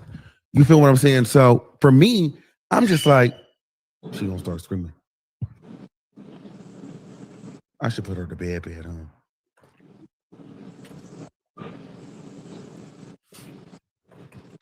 All right. So for me, I just feel like that relationship, if I'm Madison, I'm just gonna keep it 100. I'm looking at who you around. Tasha K, Angela Stanton, you hate Jay-Z, you hate the Democrats, you're pro-Trump, boys should be boys. Girl, you don't like me, or at least not me personally, but you don't like nothing I stand for. So I don't even know how this relationship is gonna work going forward anyway. I don't know what we get in on the phone to talk about. So at this point, girl, it's just safe that I just do my thing. And Madison has done enough to where, I mean, what was really Nikki doing for Madison anyway? You know what I'm saying? You know, so, you know, just move on. It is what it is. So there's that. But I think Tasha K is absolutely trash. Tasha K is, you know, the worst of the worst, the lowest of the dirtiest dogs, the filthiest of the filthiest scum on earth, because you're sitting here trying to impede and implode on a situation just to try to drive a wedge between people that have a relationship because you're a hater. Tasha K is disgusting. Somebody said our monster back to stupid boys be boys was about little boys be boys. Let's be clear. I don't really care about the boys be boys stuff because we can play semantical games if we want to. Boys will be boys, yes, it can have dual meanings. But in the context of who she was talking to, what she was talking about, as far as Governor Gavin Newsom and trans kids, yes, boys be boys, whatever. It's okay to be boys. There's still a bit of an anti-trans rhetoric there. I'm not saying that kids should transition at 5 years old. I'm not saying that, but at the end of the day, it still had something to do with that. It is what it is. I'm not going to argue with you guys about it. You can make up the scenarios in your head, but giving the timing, the place, and the conversation, it was surrounded around a trans conversation to me, or at least a sexuality conversation. I'm not arguing that. I'm just not going to do it. Yes, I do agree to a certain extent, but like I told you guys before, I feel like when it comes to the trans people transitioning, I'm torn because should they be transitioning at 5 years old? Absolutely not. But should they be waiting till they're 35? Absolutely not. I feel like trans people should transition young enough to where they can make a sound decision, but old enough to where they can make a sound decision, but young enough to where they have a fair chance at being a regular citizen. I don't think people should be transitioning as they fully develop as a man. That's why you see so many bricks out here. These men start transitioning in their 20s, and they've been in the gym, and they're buff, and the testosterone is set in. Then you want to be a woman. It's like, that's a lot to break down. Could you imagine me being trans tomorrow? I'd be a hell of a woman. Or what? You know what I'm saying? It take a lot. It take a lot to break all this down to be a woman. You know what I mean? So I just feel like it's just one of those things where it really just. So this is what we're gonna do. It says I've been on here for 11 hours. Damn, what time did I come on? About 6 o'clock. I'm gonna take a break, maybe a little nap, so I can go back and finish the rest of the food. I don't know. If I can't go to sleep, I'll probably just come back on because the sun is about to come up. I'll get me some coffee and stuff and then come back on because I still want to get into this whole Cardi Tasha thing, find an objective perspective as to what actually happened. Because my thing is, I don't see what. Okay. Tasha K was reporting on the situation with Cardi and Stefan. Yes, she threw some extra shit in there about her husband or whatever she was saying, the extra shit. But in the grand scheme of things, everybody was reporting on what's going on with Cardi. So I guess when Tasha did it, that's when Cardi was able to come out. That's who caught it. Tasha, because there's already, a history there. But Tasha wasn't doing anything anybody else wasn't doing. So why the unleashing on her? You already getting paid from her. You already won against her. Like, what do you care about what she's even saying? That's just telling me that you are upset with everybody that has something to say. And she said it. All y'all, when the thing about her witness tampering, y'all gonna have to apologize to me. And okay, girl, but you are the girl that's reaching out to this girl. Are you not? But like I said, let me, whoever's still up, I'm going to get like a little bit of